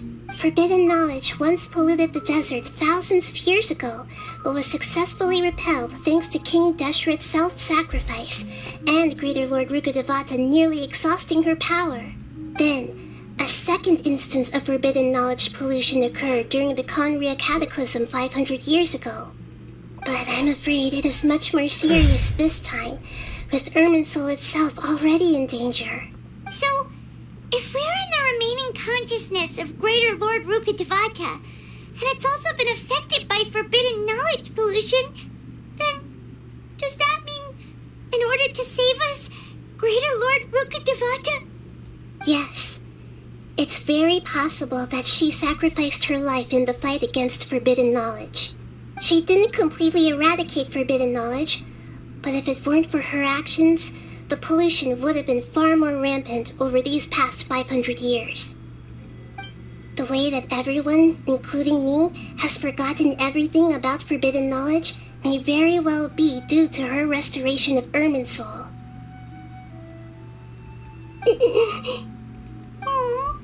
Do you feel sad, Nahida? I'm just sharing her pain. The pollution of her consciousness here is severe. There is madness, chaos, and pain all around us. Did she fight to resist the forbidden knowledge pollution in such terrible conditions, all the way up to her last breath? I'm afraid she did. She even used her last remnant of lucid consciousness to leave a clue for us to follow. Yes, her words were distorted by forbidden knowledge, so that's all we could hear. But now, we have a chance to find the answer to this mystery. We can cross the polluted consciousness until we found the right path to meet with her lucid consciousness. And then, we'll let Greater Lord Rukkhadevata tell us the truth in person. Each of us need to be mindful of the state of our own consciousness while we are here. Even with the Gnosis' protection, we must always keep a clear mind. Otherwise, we could go mad at any moment. That's so scary. Don't worry, it should be easy enough for you to keep that mind of yours clear, Paimon. Let's go.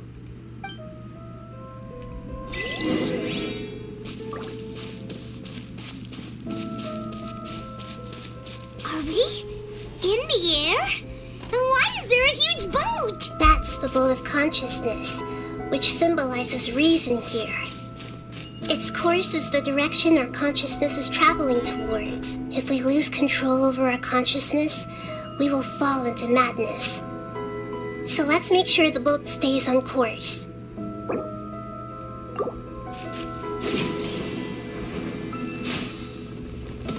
Wow, what are these?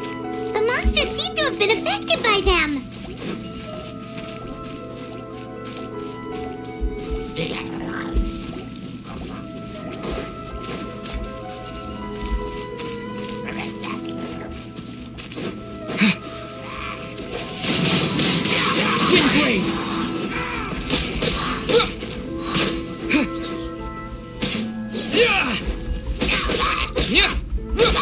Get ready. We're in the land of consciousness right now.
We gotta find Greater Lord Rukkhadevata. And watch out for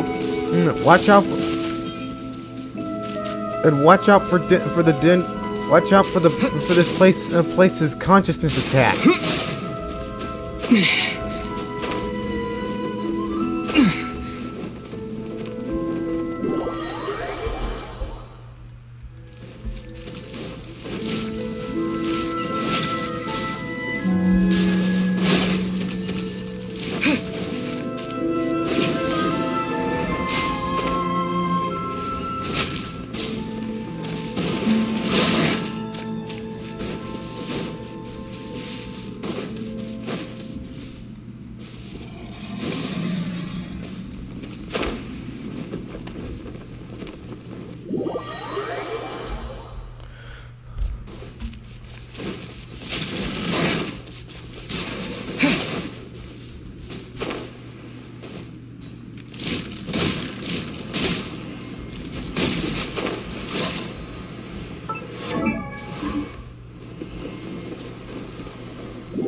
That stupid wolf.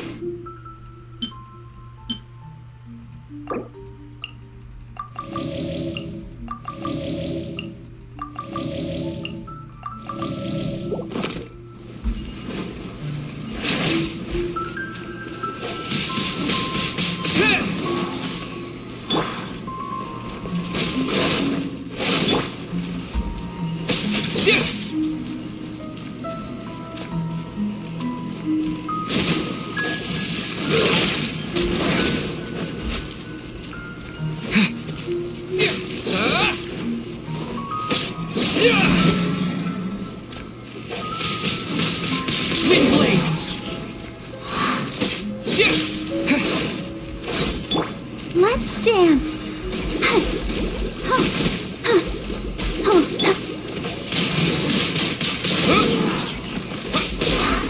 We gotta find a way to save Irminsul. So Earth can't last longer like this.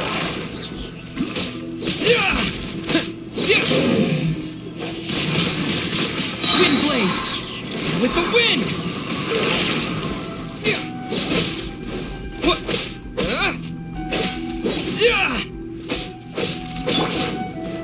No, watch out for that air and lightning wolves and double claw attacks.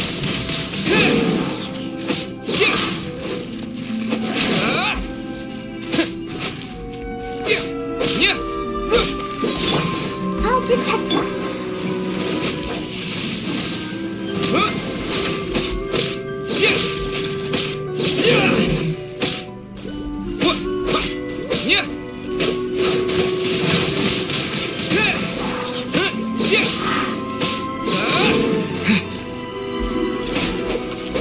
Like voodoo.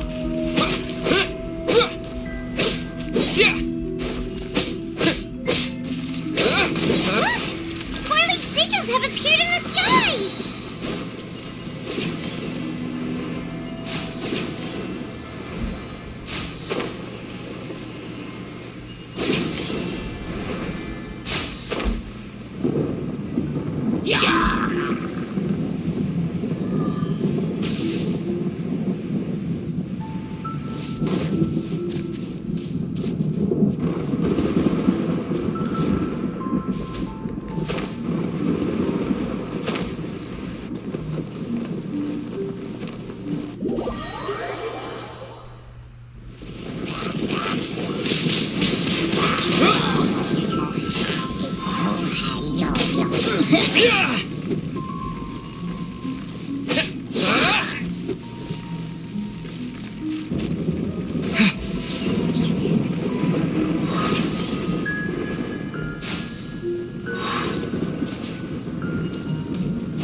Crush! Let's dance. Don't worry about me. Oh no! I feel a little weak.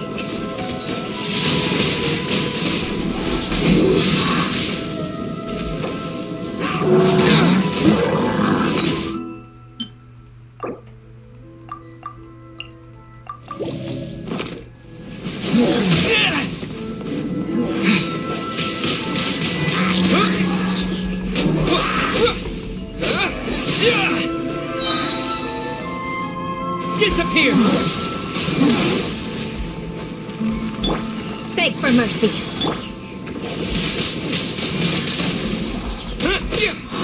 Oh no, Greater Lord Rugadevata. Gotta be something you could do.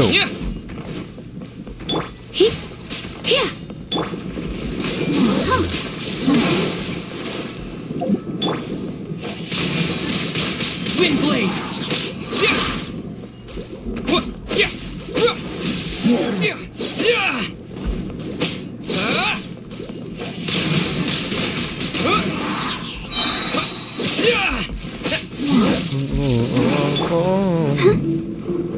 Go, Barbara, go! Nighttime comes and the moon is bright.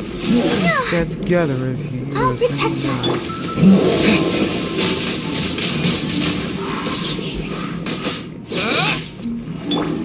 Blood of Frost!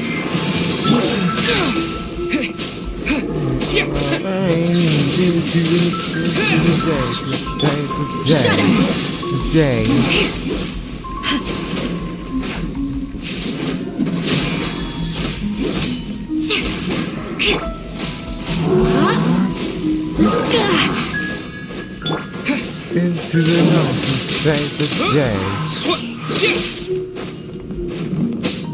To control the boat of consciousness, you need to find the helm first.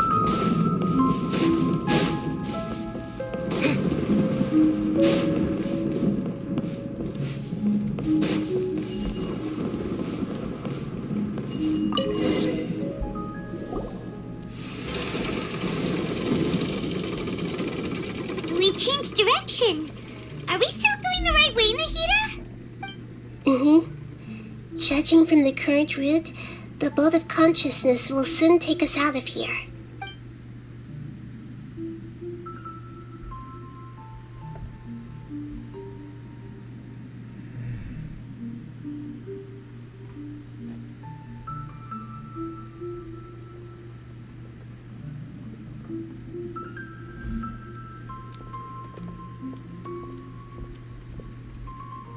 We'll be arriving at our destination soon.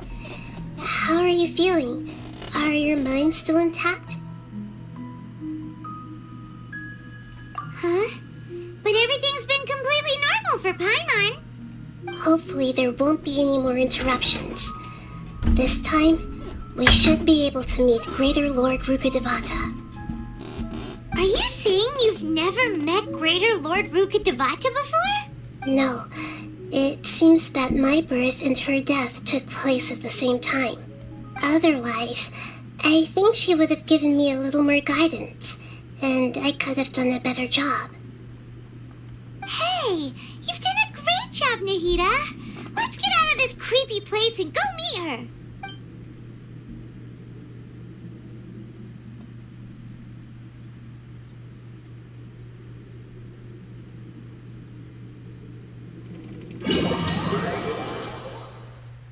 So, is this the place you were talking about? The base of Irminsul? There it is. It's the same place we've been there before. Oh, Irminsul must be hurt real bad.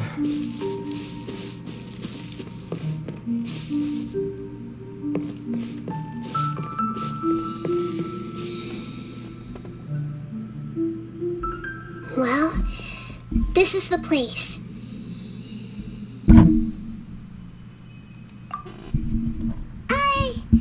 We're here to find Greater Lord Rukkhadevata, right? But the one standing over there is... Is that... me? She looks looks exactly like me. Are you Greater Lord Rukkhadevata? Yes, that's me. Are you surprised by my appearance? Whoa. Greater Lord Rukkhadevata. It's good to finally meet you at last. I can't believe my eyes. Irminsul and the surrounding lands have been reproduced here as they were years ago. But this is just a realm of consciousness. We are manifestations of the same nature. Hence why we would appear exactly the same.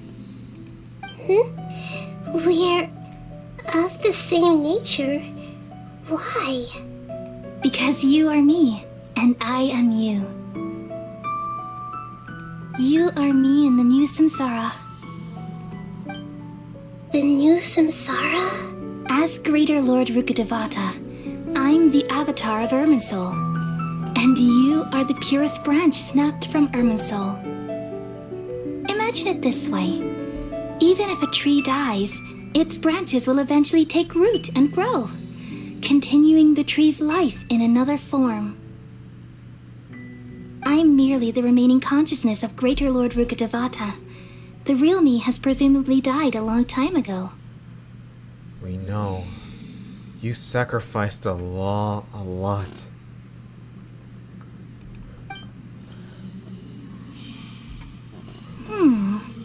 Judging from your appearance, I've probably been dead for 500 years. You are correct. It has been 500 years. But you're finally here. My new self in the samsara. If this is true, then am I going to be a great Archon like you someday? Though we share the same nature, our fates are bound to be different. All things have their own fate. When a branch grows into a mature tree, it won't be the same as the original tree. That's why fate is the ultimate knowledge, isn't it? That's a great insight. Yes, very good. It's also precisely why you won't become like me. Really? But perhaps you may become an even greater Archon than I. I already see a determination in you that I didn't possess in my time, and the future that it leads you to will be yours alone. Along with the blessings from your past experiences. Don't worry. The growth of wisdom is like that of a plant. You only need to wait quietly for the flower to bloom. I have faith in Nahida too. Come to think of it, the sages never had the faintest inkling of the meaning of wisdom. Thank you. Nothing makes me happier than discovering that the Archon I always admired was in fact myself in another fate. It's so nice to speak with you, Greater Lord Rukkhadevata. I've always wanted to meet you. The feeling is mutual. From the moment I snapped the branch off Irminsul and created you, I've also looked forward to talking with you. Could you tell me why you wanted to create me? And what exactly happened when you died? Ah, I see. You're here seeking answers, right? Everything that day, even the sky itself, changed into a color like this. At that time, the seven were all summoned to the nation of Conria. Except for me. I had a more important task to attend to. I had to protect Irminsul. The disaster occurred together with the pollution of forbidden knowledge. At that very moment, with my consciousness connected to Irminsul, I sensed something was wrong. The pain started to torment my mind. By the time I reached Irminsul, it was already displaying signs of corruption. Had I not repelled the pollution of forbidden knowledge with King Deshret thousands of years ago, I might have felt even more hopeless and lost. So what exactly is forbidden knowledge? It's a kind of knowledge that doesn't belong to this world, and a form of truth that can't be understood. It came from the very bottom of the abyss, Even I could never understand it. The world is constantly rejecting it, leading to all kinds of bad phenomena.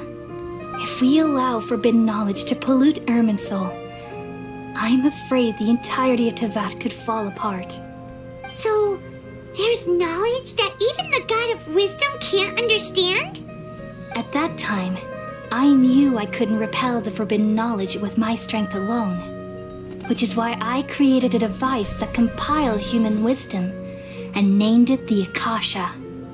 Oh. You truly created a fine device, Greater Lord. It's truly the world's most amazing invention. Thank you. For a long time, I thought dreams were the fruit of human wisdom. Though it was selfish to do so, I borrowed people's dreams using the Akasha. Then I compiled their wisdom and all of my own power. Well, did it work? Thanks to the wisdom of the people of Sumeru, almost all the forbidden knowledge was cleared from Irminsul. But things didn't go as smoothly as I thought. I had a terrible headache, which gave me an uneasy feeling. And then I remembered that my consciousness was also connected with Irminsul. It brought me knowledge and wisdom, but vile corruption as well. From the very beginning, my existence had been polluted by the forbidden knowledge. Oh no! How could that happen? I've experienced that pain in your consciousness. It must have been a horrible experience. Yes, but my feelings weren't important. The important thing was that even if I died, my existence and everything related to me would continue to exist in Irminsul as memories and knowledge, meaning that the forbidden knowledge couldn't ever be permanently eradicated. And there's no way for me to eliminate myself. It would be a sort of paradox. So, I took the purest branch of Irminsul as my incarnation in the next samsara, and left a trail of clues, all in hopes that you would come here and remove me and my pollution from Irminsul forever. What do you mean by that? Wait, no, I can't. So you realize what that implies? You are very smart indeed. You mean you're gonna sacrifice yourself in order to save Sumeru? No! Irminsul has all the knowledge and memories of this world. And as you've realized just now, removing me from Irminsul means I essentially will never have existed in this world. But this is the only way to save Irminsul. No. We're gonna wipe Greater Lord Rugadevada from existence! You don't have to do this. People love you so much, and they've missed you so much over the past 500 years. I am exactly the same. So how can we just forget you like this? Is there really no other way? There must be something else I can do. There has to be another way. You don't have to do this. You're the god of wisdom, Buer. You should know that there is no other way. But this is so cruel. I don't want to forget you. No need to feel so sad, Buer. As someone who delights in wisdom, you should feel joy at finally finding the answer. These are the words in their entirety. The answer you've been seeking all along. Let the world completely forget me. No. We all nestle under the great tree of wisdom, peering out to perceive the world. From the earth and from the rain, we perceive its wonders, until we become a white bird to perch atop a branch, and finally snap off the most important leaf. No. Once upon a time, I alone dreamed in this world. In my dreams, everybody would also dream after they fell asleep. Wild and wonderful thoughts would emerge from their minds. Some tumbled to the ground, and others floated to the sky, connecting all things in the world into one dazzling net. No. Among a plethora of worlds were numerous smaller worlds, all of fate, finding within the tapestry their brilliant glow. No. I gradually understood that these indescribable and constantly changing things are the most profound things in the world. Only they can completely repel the madness. Only dreams can awaken consciousness from the deepest darkness.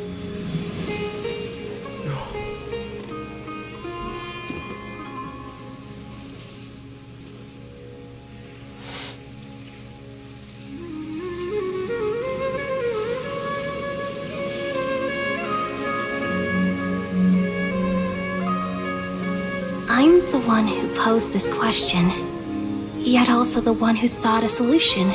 No. Saving the world with the dreams of the people used to be my answer. And now, you've also found your own answer, and I shall return all the dreams to the people.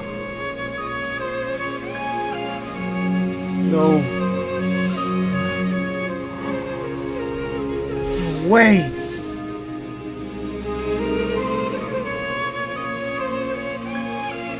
Goodbye, people of Sumeru. May you be blessed tonight with the sweetest of dreams. Goodbye, Greater Lord Rugadevata. Thank you.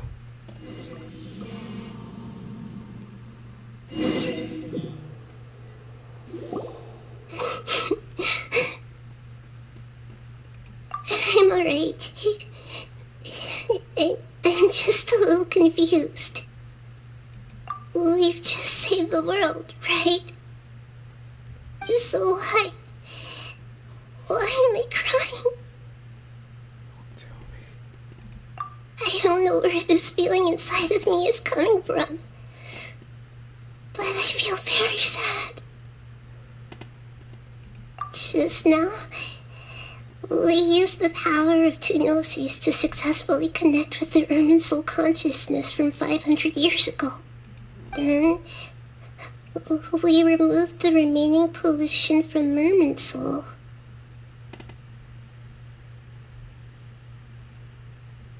Yeah, what's wrong? Weren't you there just now?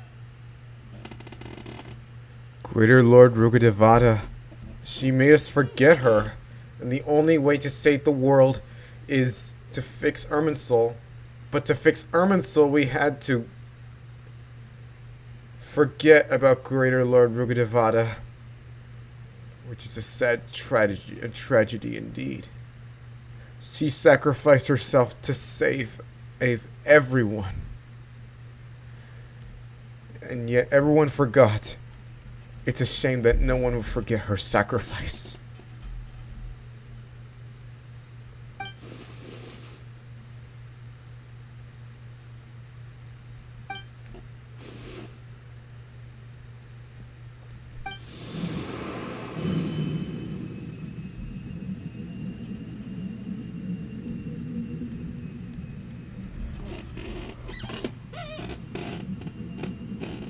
Wait, what's going on?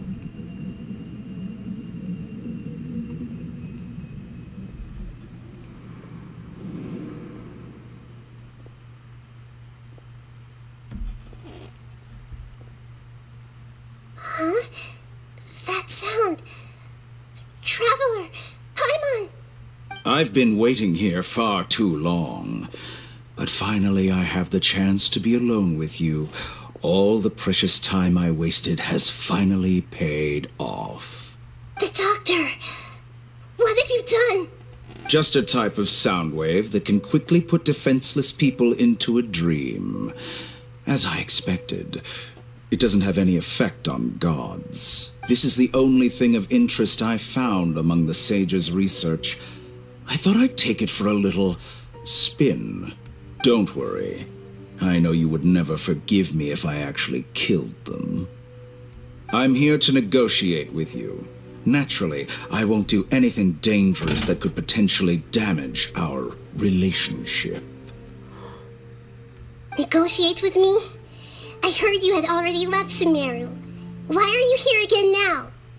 I left Sumeru, but I also stayed in Sumeru. Even the God of Wisdom is restricted by the habits of cognition. How disappointing. You mean there are many different versions of you in this world? An astute guess. Even the same individual will have different cognitions at different ages. A long time ago, I made a major decision in hopes of preserving all my perspectives of how I observe the world. Observation is the first step of any experiment, but observing the current world doesn't satisfy me. It lacks an important dimension, that of time.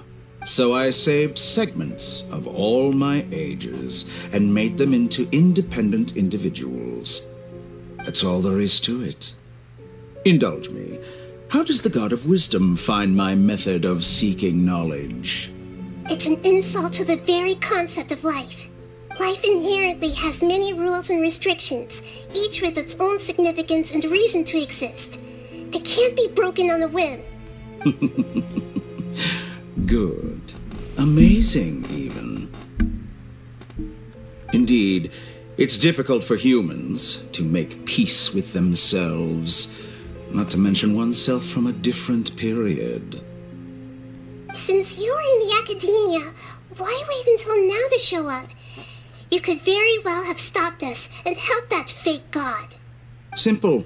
Let me ask you this. Would any staff member ever help the subject in the middle of an experiment? It was my experiment. So why should I interfere with the results? The academia saw the plan to create a god as their ultimate goal, yet you only saw it as an ordinary experiment. You really are crazy. If the experiment succeeded, you would have had a new god on your hands. How would you have faced your own god then? Would you still take the same stance? Would you still hold the same view of yourself? I'm first and foremost a scholar. These results should be left to the judgment of the hypothetical me confronted with that outcome. As an individual, you don't have any sense of belonging. You seem to have even fewer convictions than a typical scholar. Oh no, I certainly have my own convictions. They just don't fit your standards, that's all. All right, that's enough conversation for today. The experiment is over, and it's time to tidy up the equipment and reclaim any useful materials. For example, the Gnosis. I knew it! I knew he was after the Gnosis this whole time! No, Nahida, don't give him your Gnosis! Lesser Lord Kusanali, you're an intelligent Archon. I'm sure you understand the disparity in our combat abilities at this time. Besides, you have no way to use that Electro-Gnosis in battle. Didn't you say you were here to negotiate with me? Somehow, it's starting to seem like you intend to take it by force now. I'm merely stating a fact. After all, I'm also a scholar. Naturally, I hope to show proper respect and dignity to the God of Wisdom. Your hypocrisy is built on absolute confidence. I understand your scheme, but... what if I were to destroy the Gnosis now and awaken the heavenly principles? Awaken the heavenly principles? Do you think that's really possible? The heavenly principles have been silent for many years, but the Gnosis are symbols of their control over Tevat and all the laws. Will the destruction of a Gnosis attract the attention of the heavenly principles? And if so, how do the Fatui plan to deal with the consequences? Do you dare to gamble such a possibility with me? Gamble? How surprising. I thought you would show evidence or use rigorous reasoning to prove your point. The word gamble is the last thing I expected to hear from the god of wisdom. But this is a clever move. You must have seen through me when I first captured your consciousness. As a scholar, I respect all possibilities. This has always been my principle and is an essential trait as an experimenter. Indeed, I can't ignore this possibility. So tell me then, what are your conditions? This foreign gnosis will only lead to disaster if it stays in Sumeru. But this electro-gnosis is the prize I obtained after defeating one of your fellow harbingers. Now, as the one who initiated this cascade of events, shouldn't you pay the corresponding price? Price? Interesting. What price would you have me pay? Yeah, that depends on what you want. How about erasing all your other segments?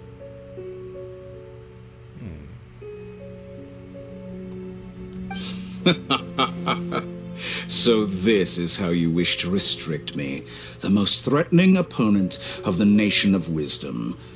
What you request of me is like plucking out the eyes I have placed in the dimension of time. Segments are extraordinarily difficult to make. They require extremely rare resources and enormous amounts of time and effort, requiring me to destroy them all here and now. Bravo. A suitably wise decision on your part. Yes, how very interesting. Can I assume that you have long been wary of me? Among all the versions of me, this segment you see now is the most selfish. If it weren't me, your idea wouldn't have worked. What did you see when you were imprisoned? You were observing me, and that's how you know I've long grown tired of their doubts and endless arguments. Like you said, it's difficult to make peace with yourself. Being as smart as you are, have you managed to do that? I see. If you think all those versions of me are worth a gnosis, then deal. You sure didn't hesitate much. Is the relationship between all the versions of you really that bad? I don't think there's any need to dwell on that. The surplus versions of me can be exchanged for a gnosis. Do you think anyone can offer themselves at a higher price? Besides, with my abilities, it's only a matter of time until I find better perspectives. Perhaps it's best to say, you're just temporarily ahead. But what I'd like to know is, how can you be sure that I've really erased them? I can see your remaining honesty.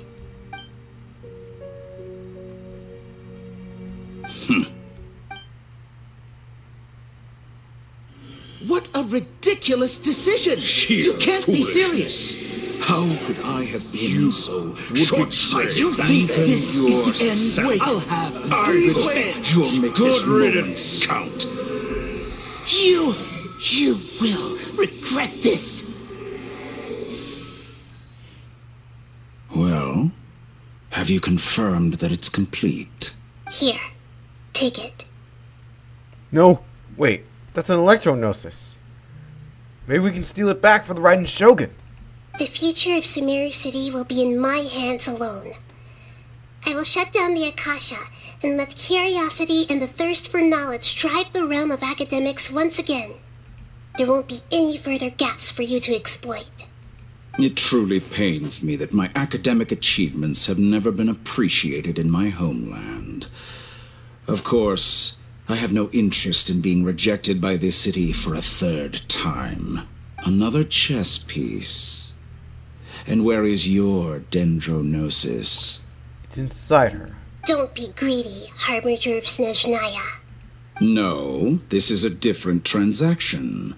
If you intend to turn off the Akasha anyway, then there's no further use for the Gnosis of Sumeru, is there? No! Besides, isn't it the Archon's duty to deliver what's desired of the Seeker? Oh.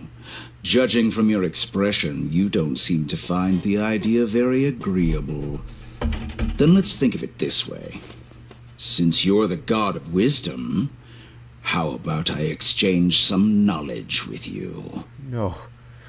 You gave him the electronosis. Now leave! People exchanging knowledge with the god of wisdom is the stuff of legends. Yet here you wish to exchange knowledge for the god of wisdom's property. Arrogant as that is, it has piqued my interest.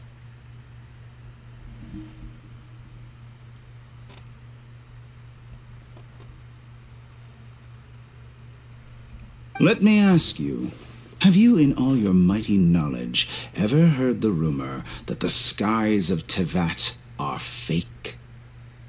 Huh?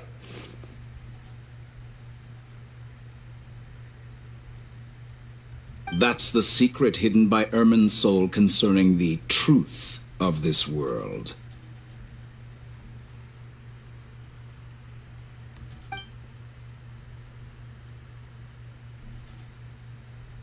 Once I finish telling you about this, it will be time for me to say goodbye. With negotiations, we've all gotten what we wanted. I'm very glad I got to meet you like this. Your arrogance may know no bounds, and convictions may mean nothing to you. But I'll still listen to what you have to say.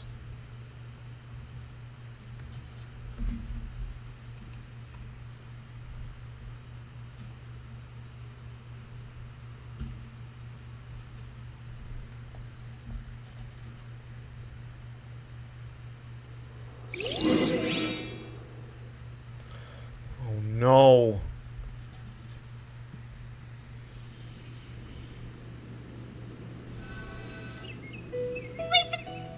Together! Okay. Wake him up.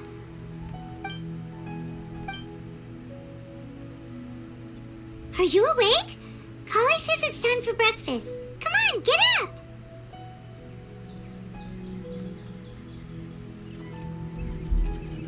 Good morning! How are you feeling today? Good to hear. It looks like we've recovered pretty well. Not even Tainari could stop us from going out now, right?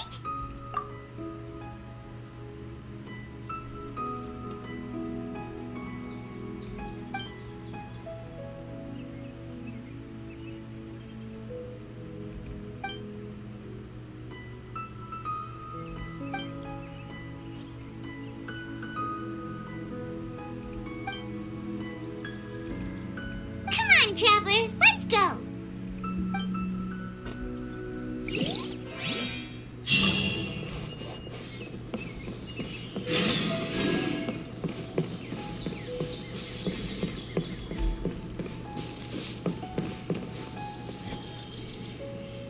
Yesterday, a total of 5 dusk birds flew by.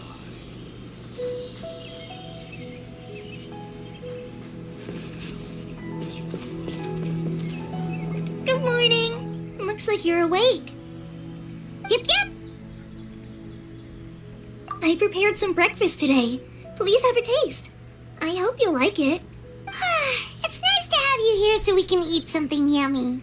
Well, now that I've recovered from Elazar, I'm feeling better than ever.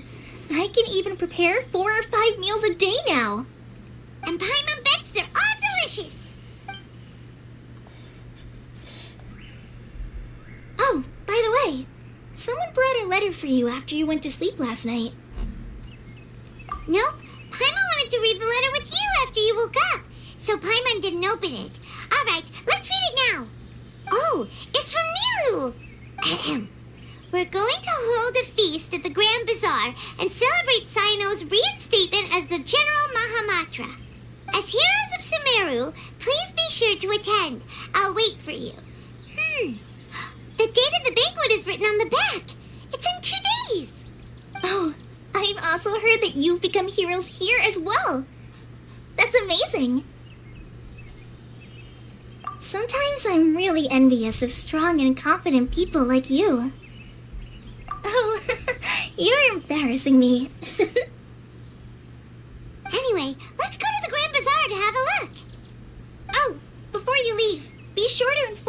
Dr. Tainari.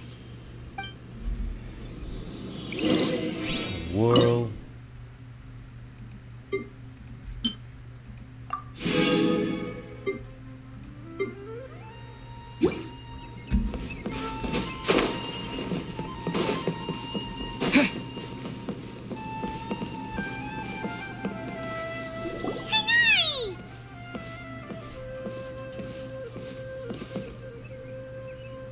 Ah, good morning. How do you feel today? We feel much better. How about you? I'm recovering well, thanks for asking. But from the looks of it, you seem to be already busy with work again. It's fine. I'm not that busy, really. The Elazar patients have recovered, as well as Hypatia. For now, I only need to tend to my Forest Watcher duties. It seems once Irminsul started getting better, everything else started to recover too. Yes, but there are still some residual effects. The withering is one example. Though it won't spread anymore, the existing zones won't just disappear. We forest rangers will still need to do the work. By the way, we have some good news. Sino got his position back. This news is hardly new. He had already mentioned it to me before. Huh? You mean he was already here? Why didn't he come to say hi to us? He visited once, but he was afraid of disturbing you while you were resting. He just asked me a few questions and left. And you probably already know all about the celebration feast. Celebration feast? No, I haven't heard anything about that. Huh? But didn't Nilu say in her letter that they would celebrate Sino? He didn't tell you? Perhaps. Or, alternatively, he doesn't know about it either. Come to think of it, Sino doesn't seem like the type who'd enjoy a celebration feast. You and Kale are both Sino's close friends. Why don't you come to the feast with us? Kale has taken over some of my tasks these days. I don't think she'll have time for it. Not to mention me. You see, some VIPs have come to the forest recently. Huh? VIPs? Very important Paimons? What? It's very important people. Well, technically speaking, they are former VIPs. The sages involved in recent incidents have begun their training in the Avidia Forest, and the people they had previously imprisoned have all been released. Huh? Yes, he's a little weak, but he isn't injured and his condition is stable. Lesser Lord Kusanali, in her boundless mercy, has decided to spare Azar and the other wrongdoers. Supposedly, they were ashamed of their shallow ideologies, and have decided to dedicate the rest of their lives to cultivating wisdom in the Avidia Forest. When they learned that Lesser Lord Kusanali had defeated the Balladeer and saved Irminsul, they were shocked at first, but also became happy, feeling that the sacred light guiding them on the path of discovering wisdom had begun to shine once again. As a result, work has increased for the forest rangers. That sounds really exhausting. There's nothing we can do, really. But that's another topic. Back to the matter at hand. Are you two planning to head out? Ah, right! We're here to request permission to head out. Would that be okay? You've recovered well. You may go. But be careful. Yay! Will do!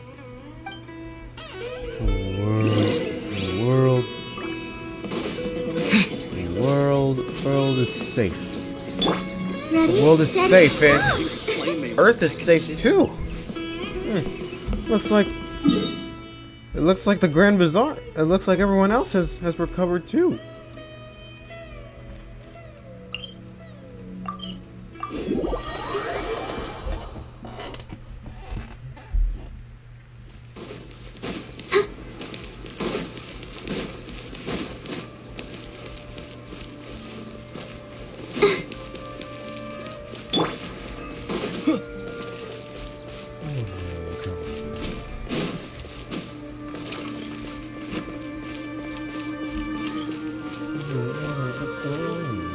Well, there won't be any problems if the feast starts at that time. Everything has already been prepared. Mr. Zubair, I finished telling things up here. Well, except for the guests. Is a simple reply really that much to ask of our guests? It's affecting our arrangement. Oh, it'll be fine. Besides, it never hurts to get things ready in advance. I was thinking the same thing. The feast will be held sooner or later, right? Hey, Nilu! Traveler, Paimon! We got your letters, so here we are! Sorry. You're the best! The other guests haven't even replied yet. Huh? Are we the only ones that have arrived? Yeah, I had someone deliver letters to all of our guests. But maybe everyone is still busy with other things. Look, I get it. Sumeru is in an extremely important period of transition right now, but even if your friends are important figures, Nilu is Sumeru's #1 celebrity after all. Of course, you're right. You have no idea how happy I am to talk to people with good taste. If you consider enjoying Nilu's dances having good taste, then almost everybody has good taste. Because Paimon thinks everybody will love her performance. That's right. We all think she's amazing too. Nilu is an absolute favorite among those of us who frequent the Grand Bazaar. For Outlanders, you have a great eye. Master Zubair, let's have a vote for the most outstanding audience members next time. I think these two may win. Nonsense. It is not for us to determine the value of an audience. But indeed, we could try giving gifts to people with particularly good taste. I heard there's a device in Fontaine called a camera that can record people's appearances as pictures. Such pictures would make superb gifts. Ooh, good idea. I wonder where we can find one. You guys are so funny. There's really no need for that. I'm satisfied just being able to perform here. There's always a lot going on at the Grand Bazaar. Yeah, and that's why I love it here. Traveler and Paimon, could you help confirm if the letters were actually delivered? If for some reason they didn't receive the letters, then please tell everyone that there will be a feast here. Yeah, we can also check out how everything in Sumeru is going now. When I wrote the letters, I heard that Dia was in Port Ormos, and Alhaitham was at the Academia. As for Sino, we've only heard that he appears at the Academia from time to time. I'm not too sure about Rahman's whereabouts. My guess is that he's with Dia. As for Dunyarzad, I just hope she's feeling better. I sent her a letter, but I was afraid of disturbing her. If you have time, please ask about her for me. Okay, got it. Let's go, Traveler.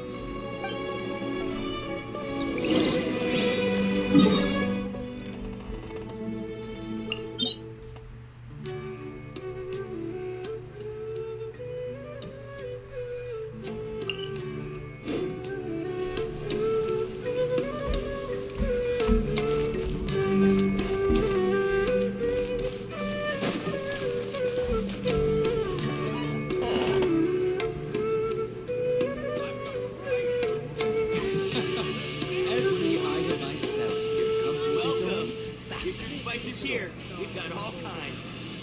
Life is so dull here.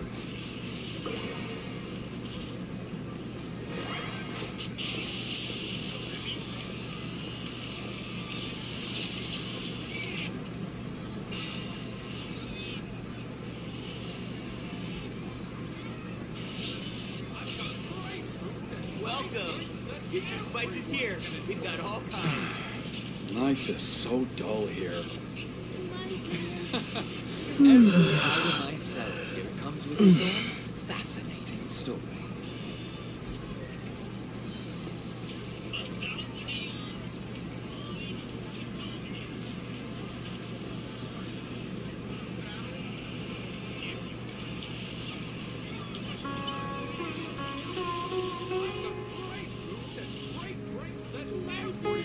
Welcome.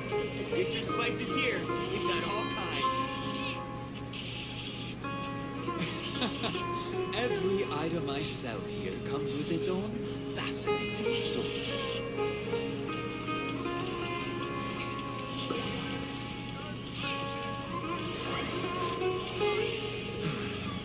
Life is so dull here. Welcome. Get your spices here. We've got all kinds. Checking my footage. Alright, let's go.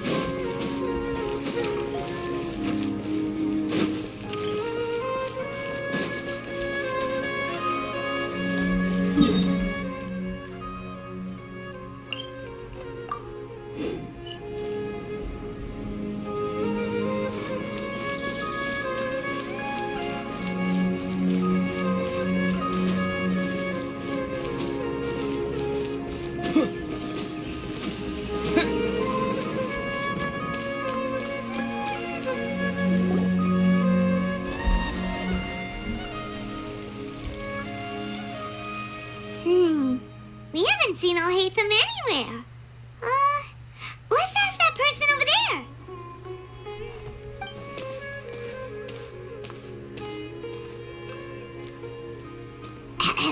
Hey there, have you seen Alhaitham around? Yes, it seems Scribe Alhaitham has gone to the House of Dana. You should be able to find him there. But you're already the second group of people I've seen looking for him today. He must be quite the busy man. Oh? Who else was looking for him? Mr. Cavey was just here asking about him. You wouldn't believe how terrible their relationship is. And now you two are here. Don't tell me everyone's here looking for gossip about the sages. No way! We're strictly here on business. Ah, I see. Sorry, I thought maybe everyone's as interested in rumors about the sages as I am.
So we saved Sumeru.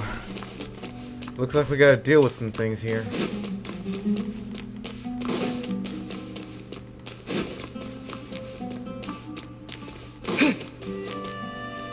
Alhaitham should be around here somewhere, right?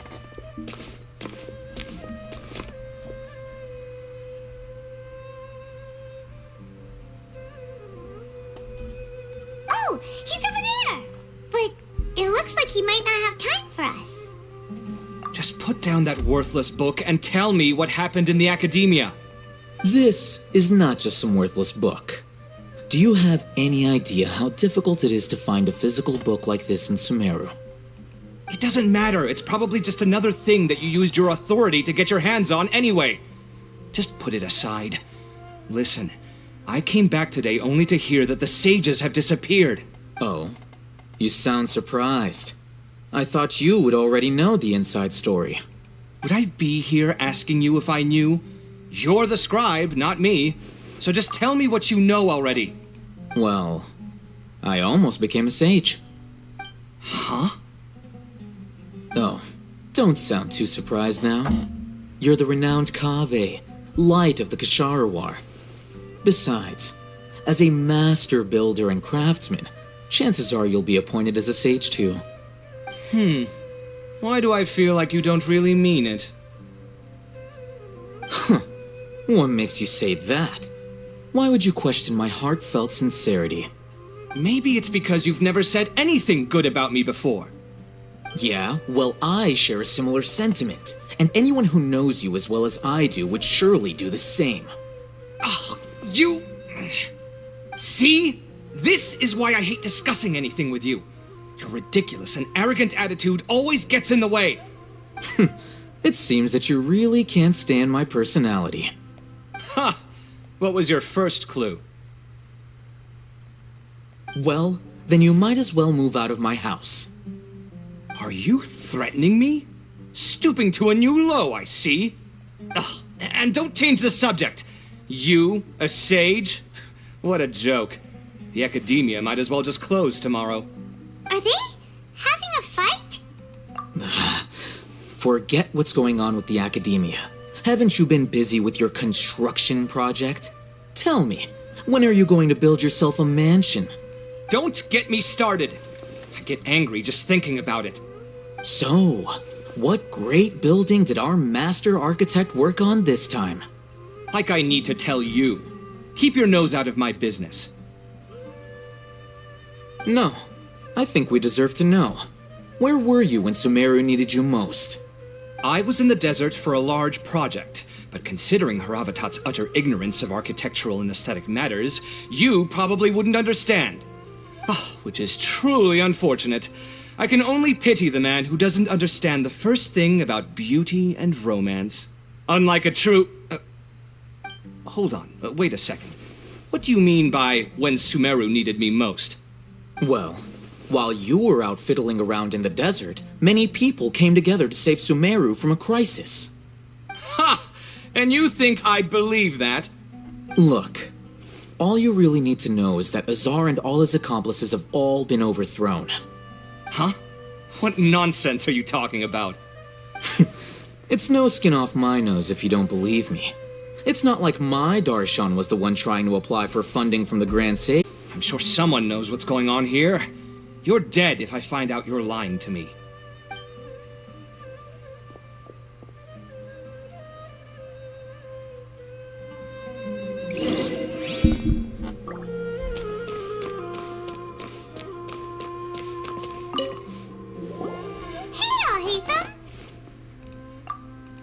Oh, it's you two. What's the matter? We're running some errands for Nilou. Have you received her letter? Letter? Nilou said she sent out a letter inviting everyone to a celebration feast in 2 days at the Grand Bazaar. We'll also be celebrating Zaino's reinstatement as General Mahamatra. If she addressed the letter to Al-Haytham of the Academia, then the letter should have gone to my office. I've been busy these days, so I haven't had time to check for any new mail at my office. I only now have some free time to attend to personal matters.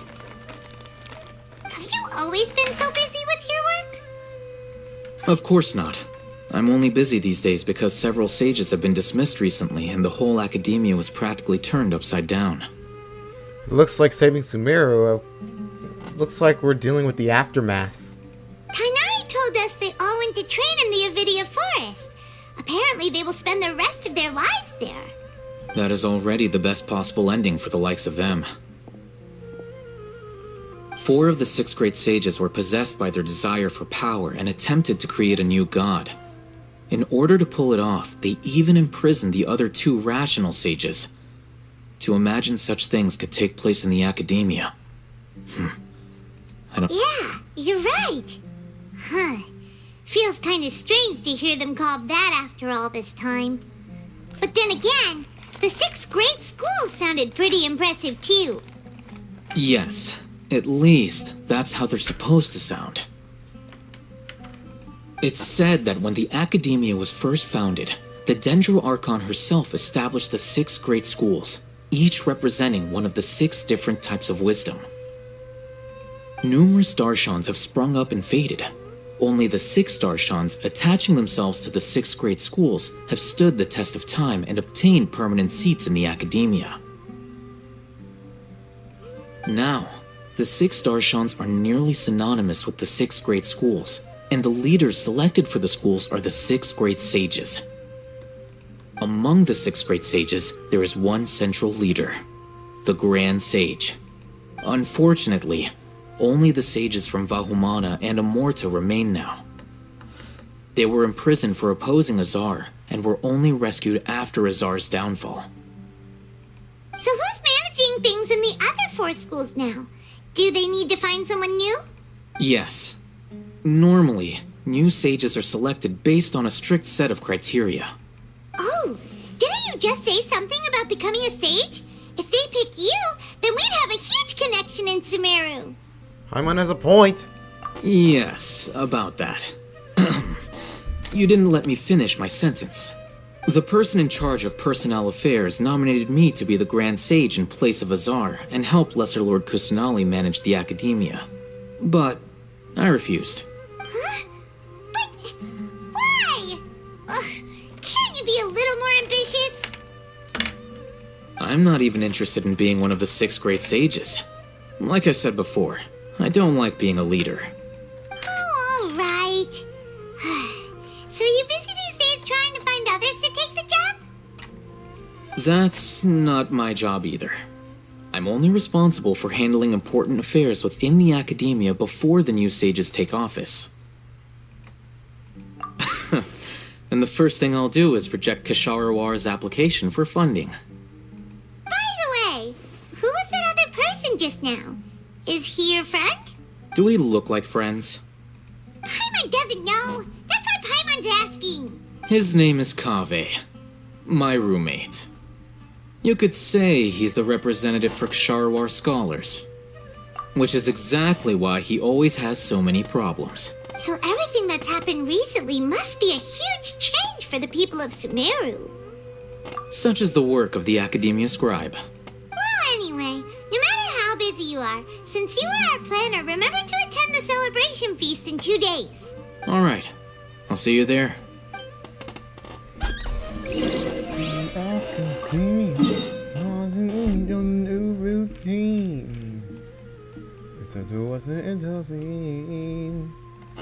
Share a lot of what sometimes mean.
This is Port Ormos.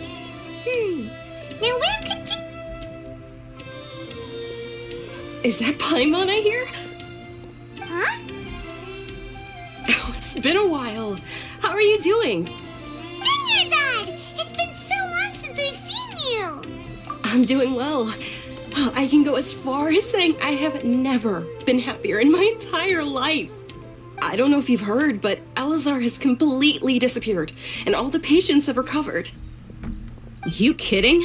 Knowing them and the connections they've got, I'm sure they've heard about it. Yeah! That's right. My lady is feeling better now, so I'm accompanying her for a walk. Why do you still call me that, Dia? You've already informed my father of your resignation. I guess I'm just used to calling you my lady. Old habits die hard. Resignation? You mean you're quitting? Yeah, I might start losing my edge if I keep being a bodyguard for the Homayanis. You know that my parents and I are fond of you, and that we appreciate you very much. It wouldn't be a problem if you wish to continue to be our bodyguard. I'm not a woman that's easily persuaded. You should know that by now, my lady.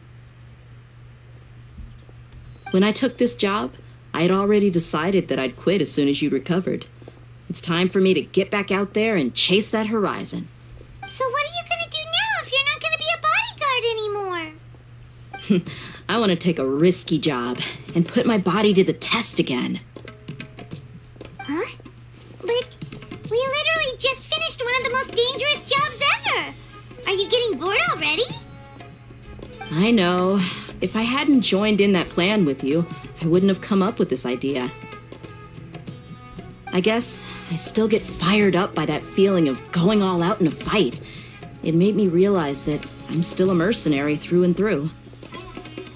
Life is short, and I'm happy that I got to be a part of that operation. But the whole thing also made me realize that there are still many problems in Sumeru, and as a desert dweller, I'm still not completely ready to settle down on this side of the wall.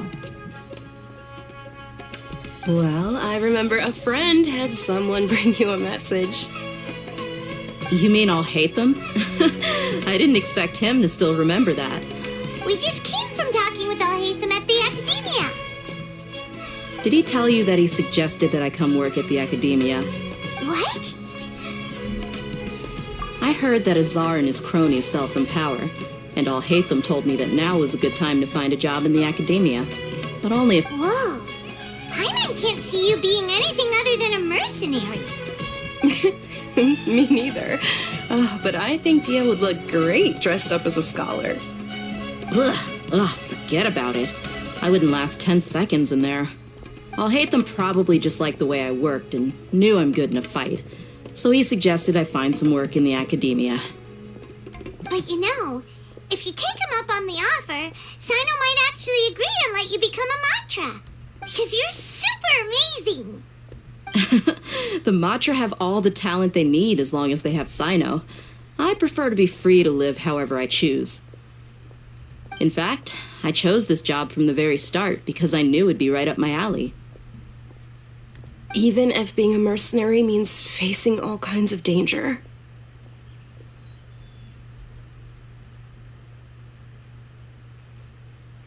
A lion has to return to the wild sooner or later. If anything, being your bodyguard has been unfamiliar territory for me. I don't want to see you go, but I'll respect your decision. I'm glad to hear you say that. Come on, no need for the sad face. It's not like we'll never meet again. Once the whole Dendro Archon thing is settled, everything in Sumeru will take a turn for the better. That makes me happy too. But a peaceful society will probably mean less demand for mercenaries like me. Before long, we'll be a dying breed. So I'd better get to work while I still can. Huh? But wait a second! You make it sound like you're leaving now! Well, no, not yet at least. I promised my lady I'd stick around until next week. So, have you been in Port Ormos this entire time? We were wondering if you had received a letter from Nilu. Oh, did Nilu write to us? She heard that you were seen in Port Ormos, so she sent the letter here. Huh. It was probably sent to the inn that we're staying at. My lady has been very energetic lately and keeps taking me on hikes, staying out even into the night. By the time we get back, the receptionist is usually off napping on the job. Right, and we tend to leave quite early in the morning, so the old man on duty is also usually dozing off. So what it really sounds like is that the person on duty is always asleep. I bet the letter's at the reception desk. I'll go check later. No wonder there wasn't a reply. You never received the letter. Good thing Nilu asked us to come and check on that. Sorry to make you two come all the way out here. It must be something important for Nilu to specifically write to us like that. Yes, she said they were preparing a victory feast in the Grand Bazaar, and will also be celebrating Sino's reinstatement as General Mahamatra. She was hoping you could come. Great! I'll be sure to attend. Count me in too. But is there some sort of dress code or anything for the feast? Can I just show up looking like this? Since it's being organized by Nilu, I don't think she'll be too picky about that. If anything, I think she wants to see us as our most natural selves. All right, then this is how I'll show up.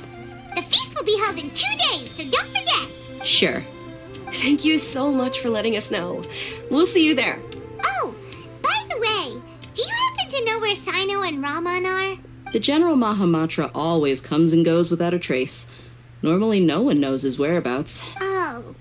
But last time we met, he mentioned that he had something to do in Aru village. You can try your luck there. As for Raman, your guess is as good as mine. I only remember he said that he had something to discuss with Sino. You can ask Sino when you meet him. Don't mention it. You'd better get going. All right, on to our next stop.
Aru village.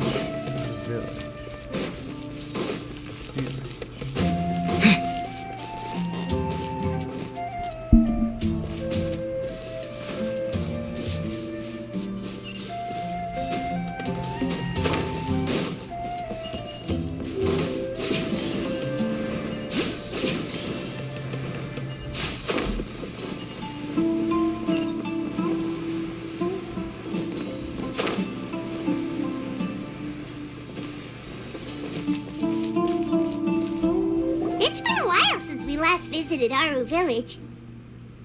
Ah, there's Sino!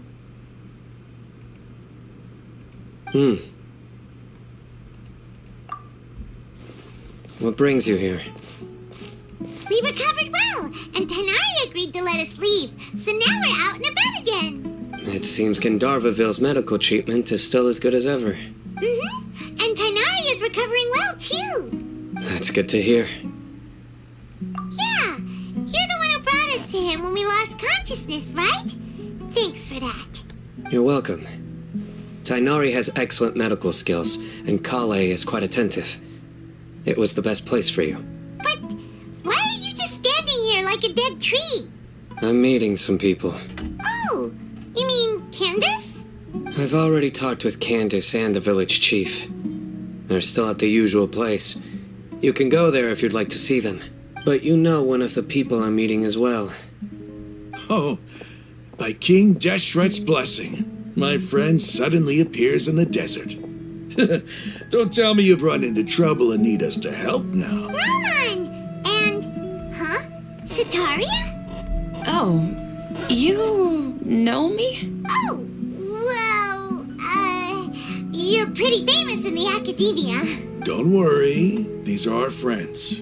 No need to be so guarded. I see. What you been doing lately? I'm doing well. Many good things have happened recently. Same here. Really, I feel that my whole life has started to shine after suddenly finding a new direction. Oh, tell us everything. Yeah, you go ahead. Alright, well, I suppose I should start by saying I've decided to leave the academia. What? You're not gonna be a scholar anymore? It's not that I've given up on being a scholar. Instead, you could say I've found a new identity. I will no longer pursue research like a typical scholar, but I have not completely given up on my relationship to knowledge either. I can see what you're saying now. What do you mean? I plan to leave the academia and return to teach here in the desert. Wow, so you want to become a teacher? Sataria will return to support education here and teach people from the desert. She can't teach everyone on her own, but there are many of us Eremites all over Sumeru. She came to discuss a collaboration with me and hoped that I could bring her ideas to the Eremites. Yes, it's my hope that the Eremites can help me select a group of smart people with the best aptitude for teaching. I'll teach them, and after they've finished learning from me, they can go educate more people. That is the true meaning of education and the spreading of knowledge. The people of King Deshret suffer from sandstorms, exile, and ignorance. Miss Ataria is more than welcome to come teach here. Her arrival is like a star shining in the desert night. The stars have always guided caravans, thieves, soldiers, and travelers who get lost in the night. They lead those in the dark out of trouble and back to safety. Oh, please, where's all of this coming from? I'm starting to feel a little embarrassed. You deserve these compliments. Mercenaries are accustomed to danger and don't fear death, which is why we recognize extraordinary actions that common people would easily overlook. Sataria's idea will bring much good to many people. At first, I feared it was destined to fail. Everyone knows that the academia doesn't allow scholars to teach in the desert without permission. As you know, all knowledge is under their surveillance and control, and very few desert dwellers are as lucky as me. But what I heard at that time has been haunting my heart, as if there were lightning bolts constantly bombarding my soul. Sataria, you tread a treacherous path, and the longer you ignore it, the tighter the academia's grasp on you will become. Sataria, why haven't you gone home? Never forget that the desert that belongs to you lies elsewhere. Miss. These words sparked something in me, and I knew that I had to bring something back to my people after going home. I gathered up the courage to approach the Grand Sage, only to find that he was no longer at the academia. Lord Sino told me that Azar didn't belong there anymore. Azar has received much-needed punishment. Though, if you ask me, it may have been too light. Lord Sino helped me obtain permission to leave the academia for the desert, and accompanied me here to discuss collaboration with members of the Eremites. My plan was able to go smoothly thanks to him and Rahman. You're all doing so much for the desert. Aside from that, I also have some other business to discuss with Sino. Lesser Lord Kusanali has allocated many resources to support and develop the desert. I've done some business for her, and part of it required the assistance of the Eremites. I applied for a few batches of educational materials from the academia, and sent them to several groups in the desert, as instructed by Lesser Lord Kusanali. I believe the people will make good use of them. That's exactly what the people here need. Physical books and other related items. If it weren't for Sino and Lesser Lord Kusanali, I'm afraid we'd never be able to get our hands on them. Apart from this, the academia is also recruiting scholars that are willing to teach in the desert. I'll let you and Sataria know as soon as I have any more news. We must be persistent about this, and maintain these resources to ensure long-term effectiveness. This is the first time in hundreds of years we've had a glimmer of hope. I think this may be the turning point for the desert. Remember these words. Here lies our faithful priest, Kasala. His wisdom is a miracle among the people, deserving of high praise and admiration. I hope people with wisdom like that priest will rise again among the desert dwellers. Then we'll once again see the wisdom and glory that once shook the world. Enough about us. Are you here to discuss some business too? No, not at all. We're actually here on behalf of Nilu. Neva wanted to write to everyone, but she wasn't sure where the letters should be sent, so she asked us to come find everyone personally. A celebration feast will be held in 2 days at the Grand Bazaar. She hopes that all of you will be able to attend. At the feast, we'll also be celebrating Sino's reinstatement as General Mahamatra. Although, judging from your appearance, it seems you've already been reinstated. Paimon thought you would only start working for the Academia after the feast. Celebration? Feast?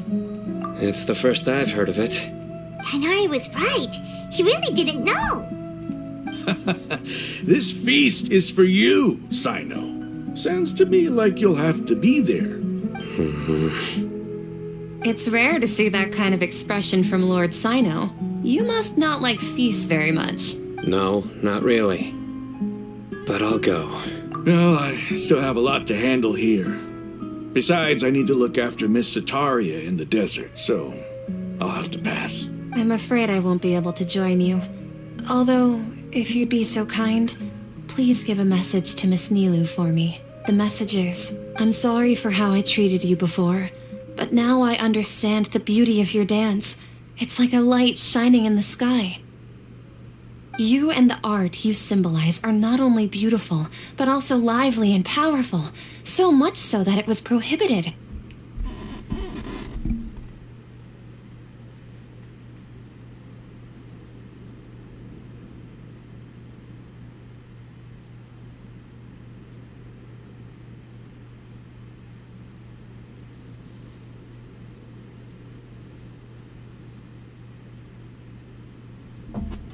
Please keep dancing, and someday I'll be able to appreciate your art in person.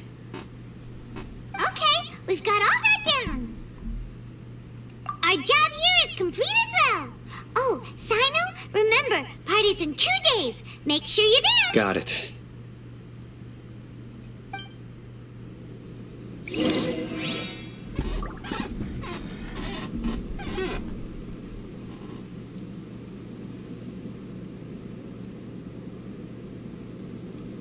Unauthorized personnel are prohibited from... Sorry I had to rush. My mom called. I'll be AFK for a bit, but I'll be right back.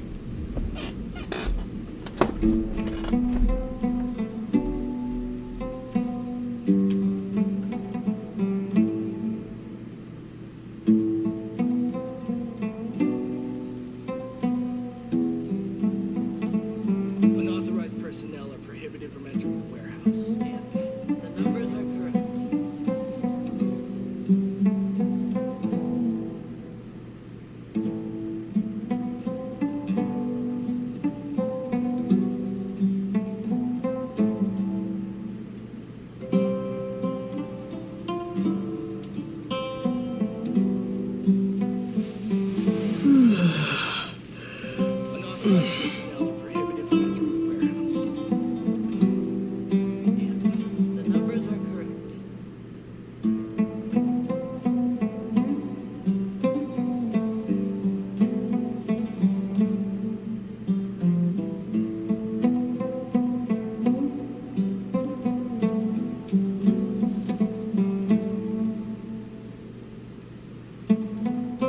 Unauthorized personnel are prohibited from entering the warehouse.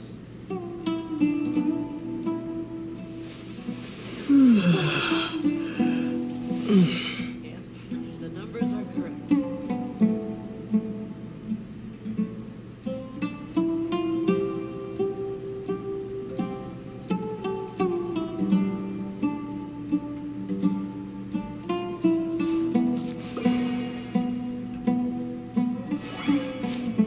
Unauthorized personnel are prohibited from entering the warehouse.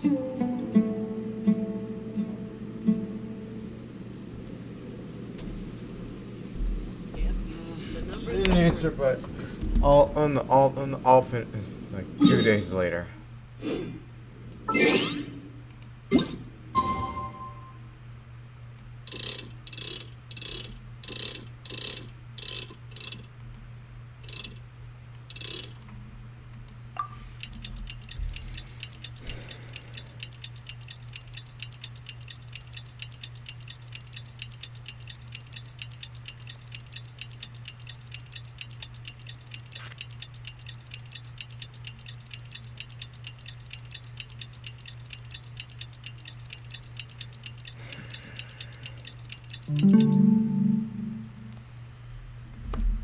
Today's the big day! Let's go to the Grand Bazaar and see how the celebration's coming along.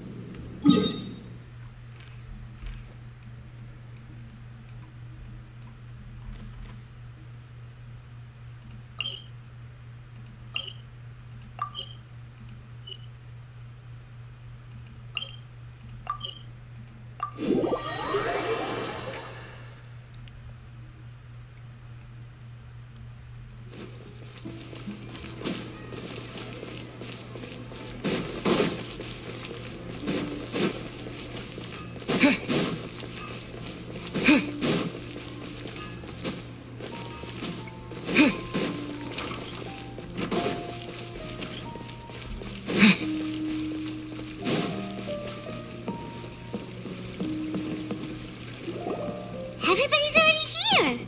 Looks like we're the last ones to arrive. You're here. Ah, there you are.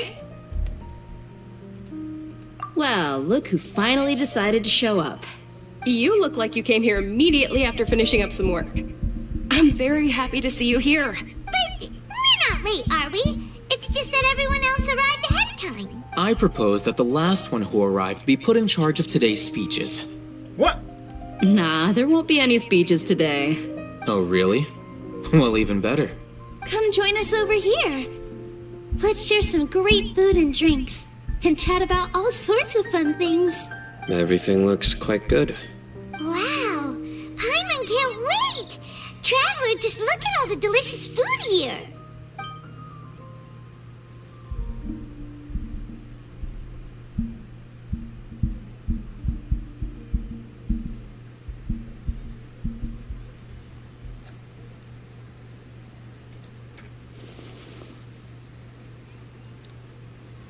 Whoa! It's so delicious! Oh, this grilled meat tastes amazing! The food was specially prepared for you by everyone in the Grand Bazaar. And we have gifts that were sent by the residents of Sumeru City when they heard we were holding a feast. Everyone that came said that you saved Sumeru and wanted me to thank you all on their behalf. Ah, feels kinda nice to be seen as a hero. I could get used to this. Being a bodyguard is also a hero's job. You've always been amazing, Dia. My lady sure has a way with words. Thanks. I'm glad to hear it. And I'm happy to meet everyone that participated in the great plan. Don't mention it. Yeah. Lesser Lord Kusanagi was locked up, and we broke her out. Come to think of it, we've really done something impressive together. It's unbelievable. We owe it to our abilities. And luck. Really? Why do I remember everybody thinking that luck was against us and feeling like we hardly had a chance of succeeding? It's because of the dire circumstances. That's how I remember it too. It's luck that brought us together, and it was luck that let us form a team. Then, it took even more luck for us to formulate a plan and implement it successfully.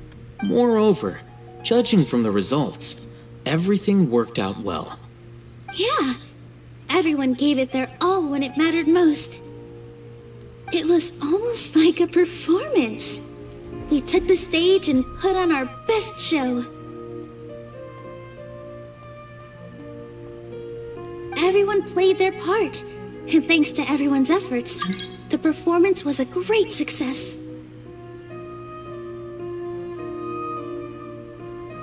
So, would you say we're good actors too? It's such a blessing that Lesser Lord Kusanagi was able to return to power at the Academia. Yes, even after being abandoned and neglected so many times, she's finally returned. And hi, Queen Potato. How are you? Uh-huh.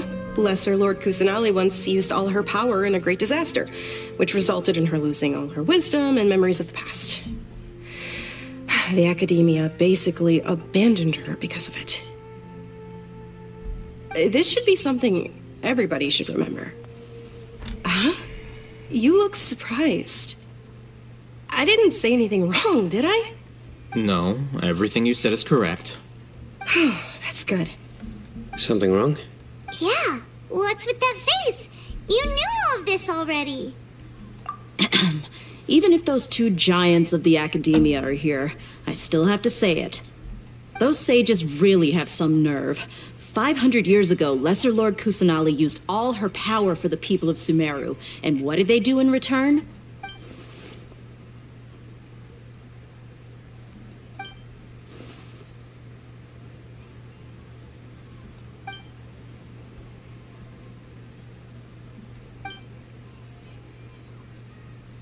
If you bite the hand that feeds you, don't act surprised when it turns into a knuckle sandwich, right, Sino? Perhaps I shouldn't say this, but their treatment of Lesser Lord Kusanali calls for a more severe punishment. You could simply tell Lesser Lord Kusanali that you wish to have Azar and his accomplices severely punished. I respect our deity's decision, and won't interfere in any way. While we're on this topic, why didn't you accept the Academia's invitation to become the Grand Sage? He just didn't feel like it. Are you trying to say that I'm fit to be a sage? Not at all. But every person handling the selection process has said that you are the most suitable candidate to lead the Academia right now. Oh, it's Mom.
So, I'm gonna be having pizza for dinner tonight, so...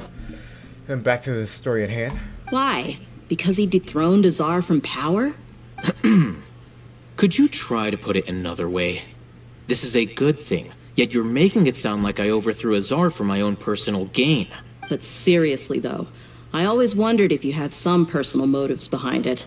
I did have my own motive, but it had nothing to do with being a sage. If the rules of our nation were suddenly cast by the wayside, then it wouldn't be long until chaos ensued.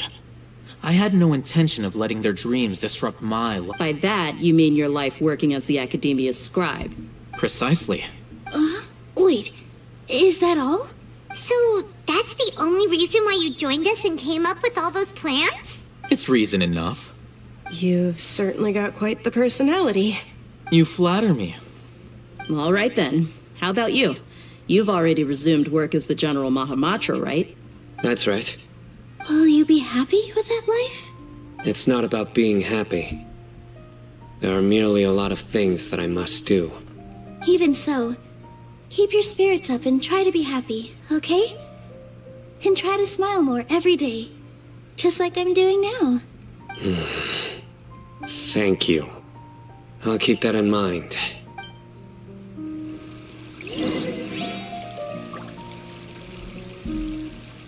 Everyone has been quite reasonable to the feast so far.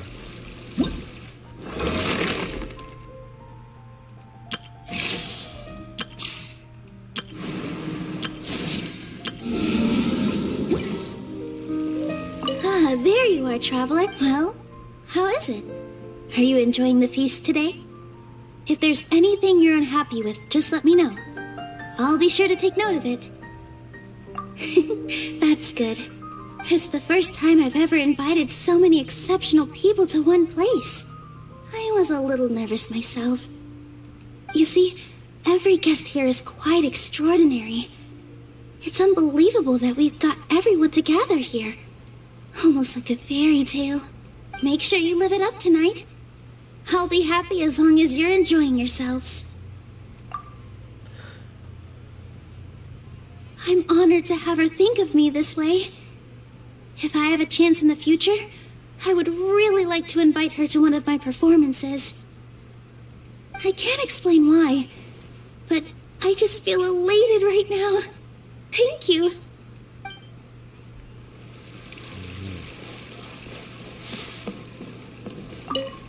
The atmosphere here is good, and everything is delicious. Yeah. I don't often come to such places, but it feels quite good. I have a lot to handle these days. Otherwise, I could show you around. There's always next time. We're friends after all. This feast is pretty good. I like it.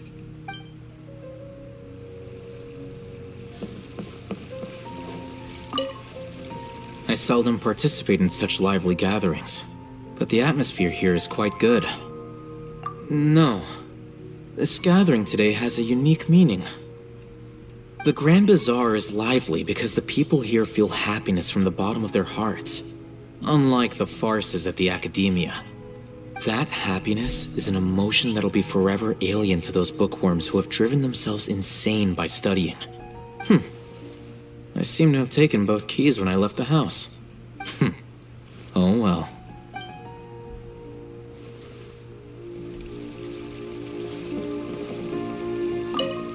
My lady, the grilled meat over there is delicious. Have you tried it? Yes, I also tried some fruit just now. Oh, they're very sweet.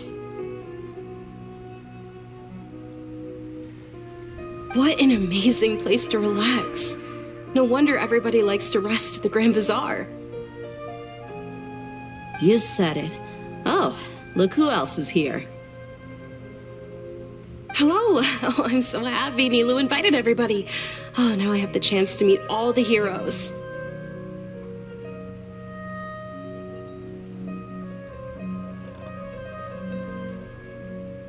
Hey, less of that polite chit-chat and more eating and drinking. The feast is about having fun, not stuffy formalities.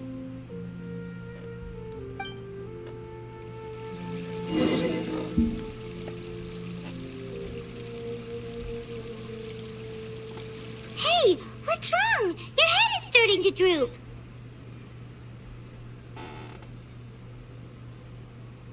Hey, you can't just fall asleep here.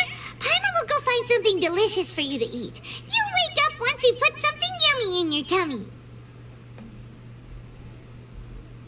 Of course, just wait here for Paimon.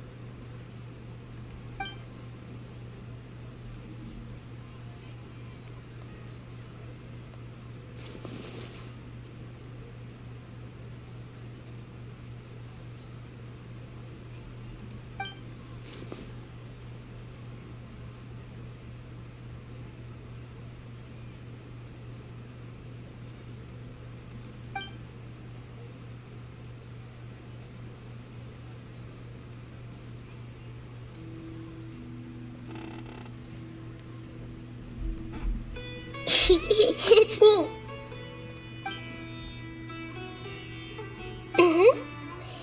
You may blame me for being a bit too self-indulgent. I was thinking about talking with you, and the next thing I knew, I had made a connection with you. The connection between us is amazing. It's like flora and the fence it grows upon. I heard there's an amazing celebration feast today at the Grand Bazaar. I wanted to have a look for myself, so I snuck in. Lately, I've been so busy dealing with all the fallout from recent events, so I really haven't had any free time. Although you've already helped me with a lot, there's still one more thing I hope you can help me with. What is Please it? say thank you to everyone for me. Oh, is it not convenient for you to do that for me? But if I just show up all of a sudden, people will become all quiet and stiff, won't they? What if I end up scaring them and ruining this wonderful feast? That'd be the last thing I want. It'll be fine. Please don't worry too much. Let me think about it. Okay. Yes, I have. What? You said I should go thank everyone as myself, right? So, I've decided to borrow your body for the time being. Please don't blame me. The flora also climbs up to the fence to get closer to the sky.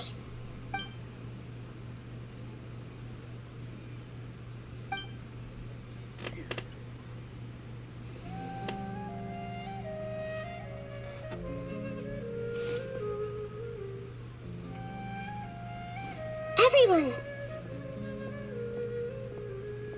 Are you awake now? Paimon was just about to bring you the food. It's me.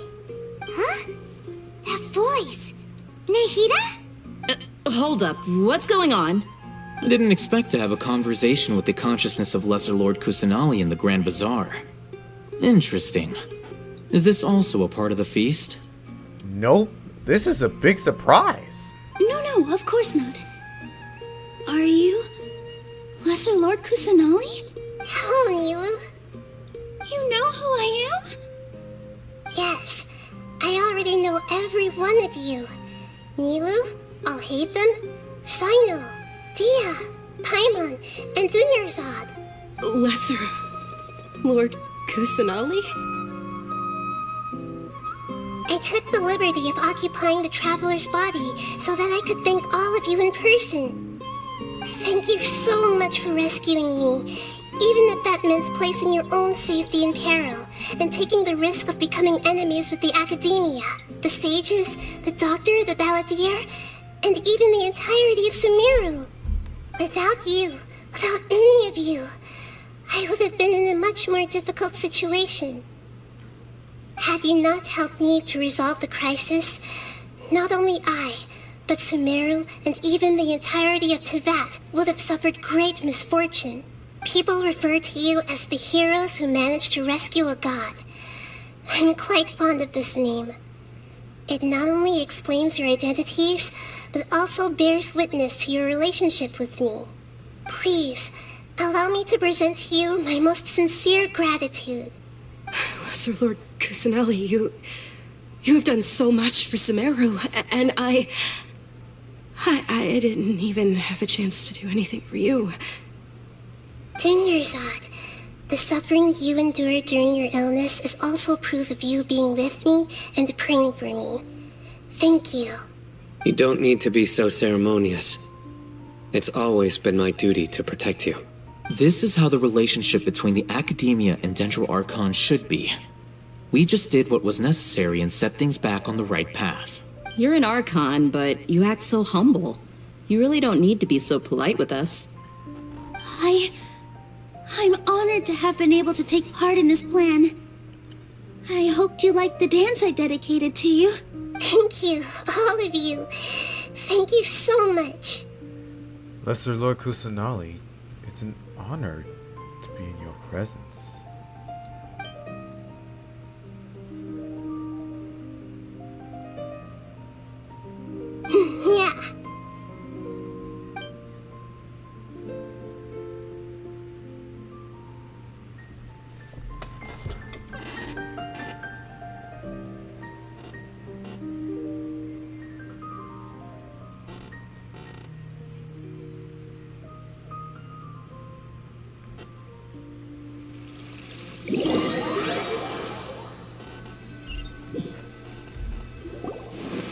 awake? Did you rest well? Okay, so it's alright. After Nahida left, you ate a lot of food. You've become a glutton. That just means you still have a lot to learn from Master Paimon, the Sage of Gluttony. Alright, since you're awake now, should we go and have a chat with Nahida? She should be in the academia right about now. If you have any questions, now's your chance to ask. That's right.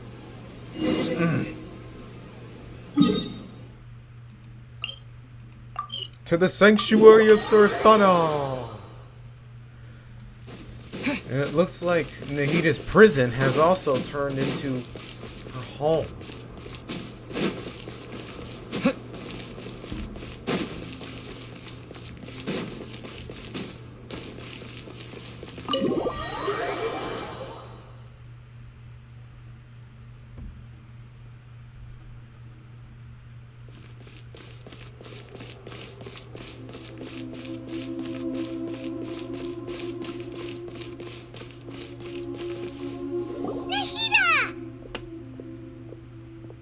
Hello, Traveler and Paimon. What a fantastic night. I'm still immersed in all the happiness and joy, like a candle floating on water. So are we, and that's why we're here to talk with you. Is there anything you want to know?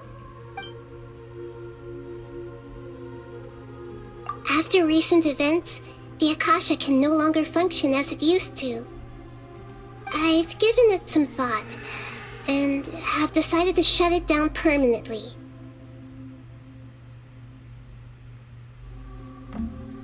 But this is definitely not a bad thing. Even from the beginning, I've been planning to shut it down. The Akasha's centralized administration of knowledge has always restrained people's curiosity and curtailed the number of paths available to them. I don't think this is good for Sumeru.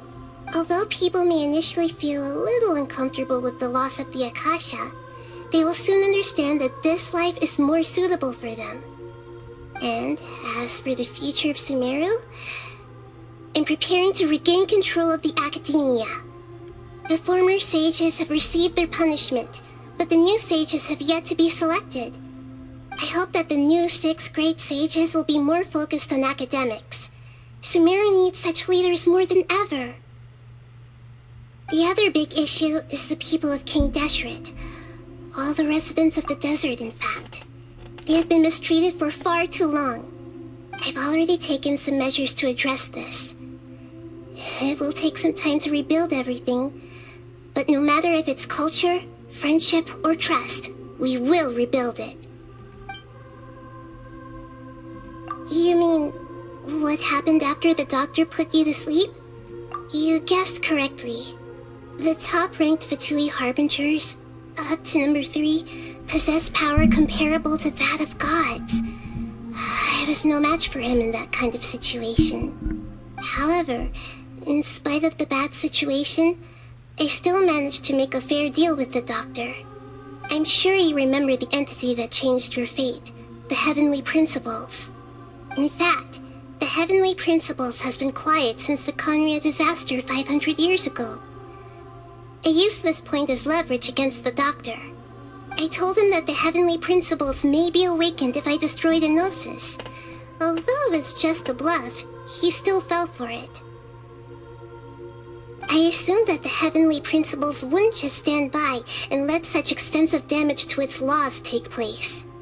And as for what I exchanged for the Gnosis, the exchange served as both punishment for the doctor as well as a boon of new knowledge that I couldn't refuse as the God of Wisdom.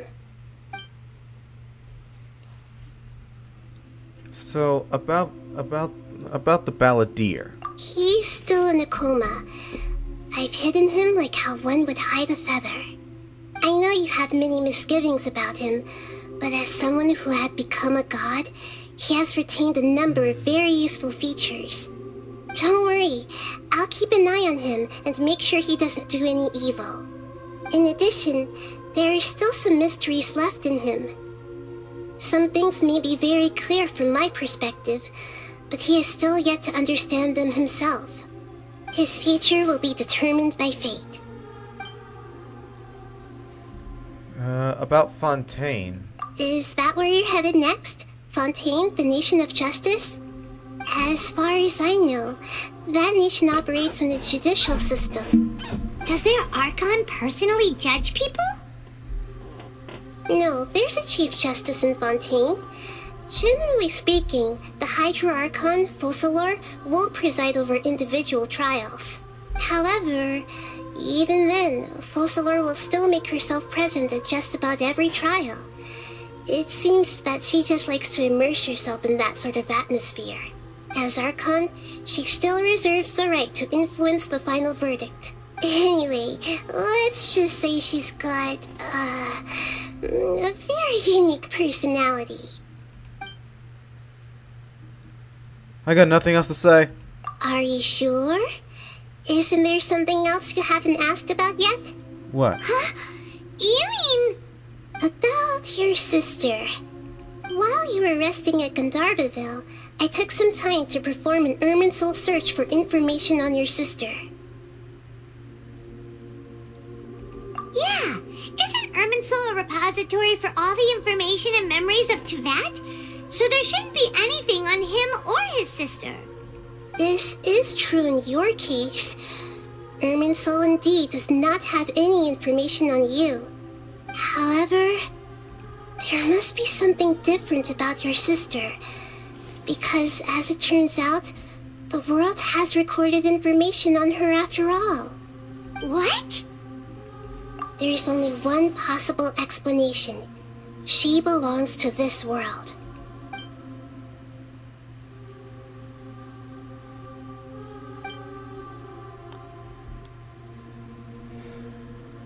But nothing about this makes any sense. Wasn't this your first trip to Tevat?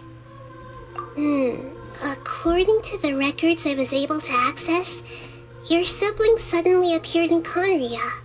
After the Conria disaster, she began her journey through the 7 nations of Tevat. But just as her journey was about to reach its conclusion, the Irminsul records on her suddenly become fuzzy. What do you mean, fuzzy? Did something happen to her? All I know for sure is that somebody, for reasons only they can know, is deliberately obfuscating her fate. And whoever it is, if they can do that, who knows what else they're capable of. But even that wouldn't explain how she somehow comes from this world. Something else I noticed was that according to these records, the Fatui have not classified your sibling as one of the Descenders. What's a Descender? Paimon's never heard of it. Look, I'm sure you must be curious about the information I received from the Fatui in return for my gnosis, right? A very important part of the intel was about this world's Descenders. External beings, ones that don't belong to this world. Traveler, you are Tevat's 4th Descender. Huh? So the Fatui count 3 other Descenders before the Traveler, and his sister isn't even one of them? That's right. My current hypothesis is that the first Descender was likely what we now call the Heavenly Principles. As for the other Descenders, I still need to verify their existence. It could take me some time. Paimon's head's about to burst from all this crazy new information. And yet, even knowing all this, I'm sure you must still have a lot of unanswered questions. I must say, I truly regret that I can't help you more as the God of Wisdom. There are many questions in my heart as well. I will need some time to go through each one of them. And soon, you'll also begin your journey anew and depart from Sumeru. I'm very interested in your future. It's a journey that can't be observed or recorded by this world. If fate is the ultimate knowledge, then your future will be the ultimate fate. Paimon's sure glad we got to meet you, Nahida. The pleasure is all mine. I can't thank you enough. Alright, that's enough talk for today. If you ever miss me, just close your eyes, and maybe I'll appear in your dreams.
It's...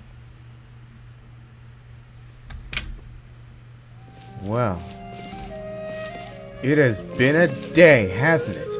We've finally saved Nahida and all of Sumeru. And looks like we all got a new... We all have some things to think about. My power is barely... is at its last edge. It's at its last drop. But don't worry. I'm able to recover. Looks like I need some pizza and a smoothie to celebrate this success.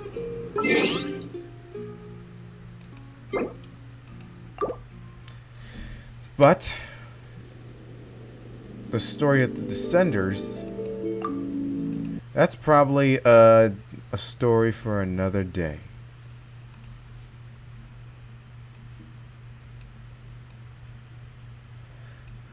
Let's check I'll check chat log.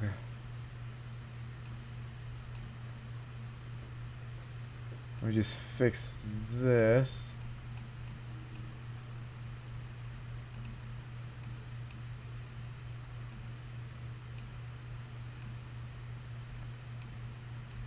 No, I'll just do it from my phone.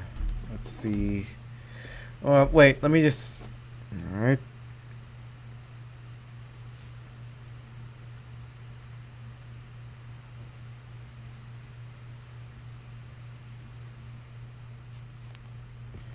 Alright, so... I'll... Be sure to like, comment, and subscribe, and I'll see you guys next time.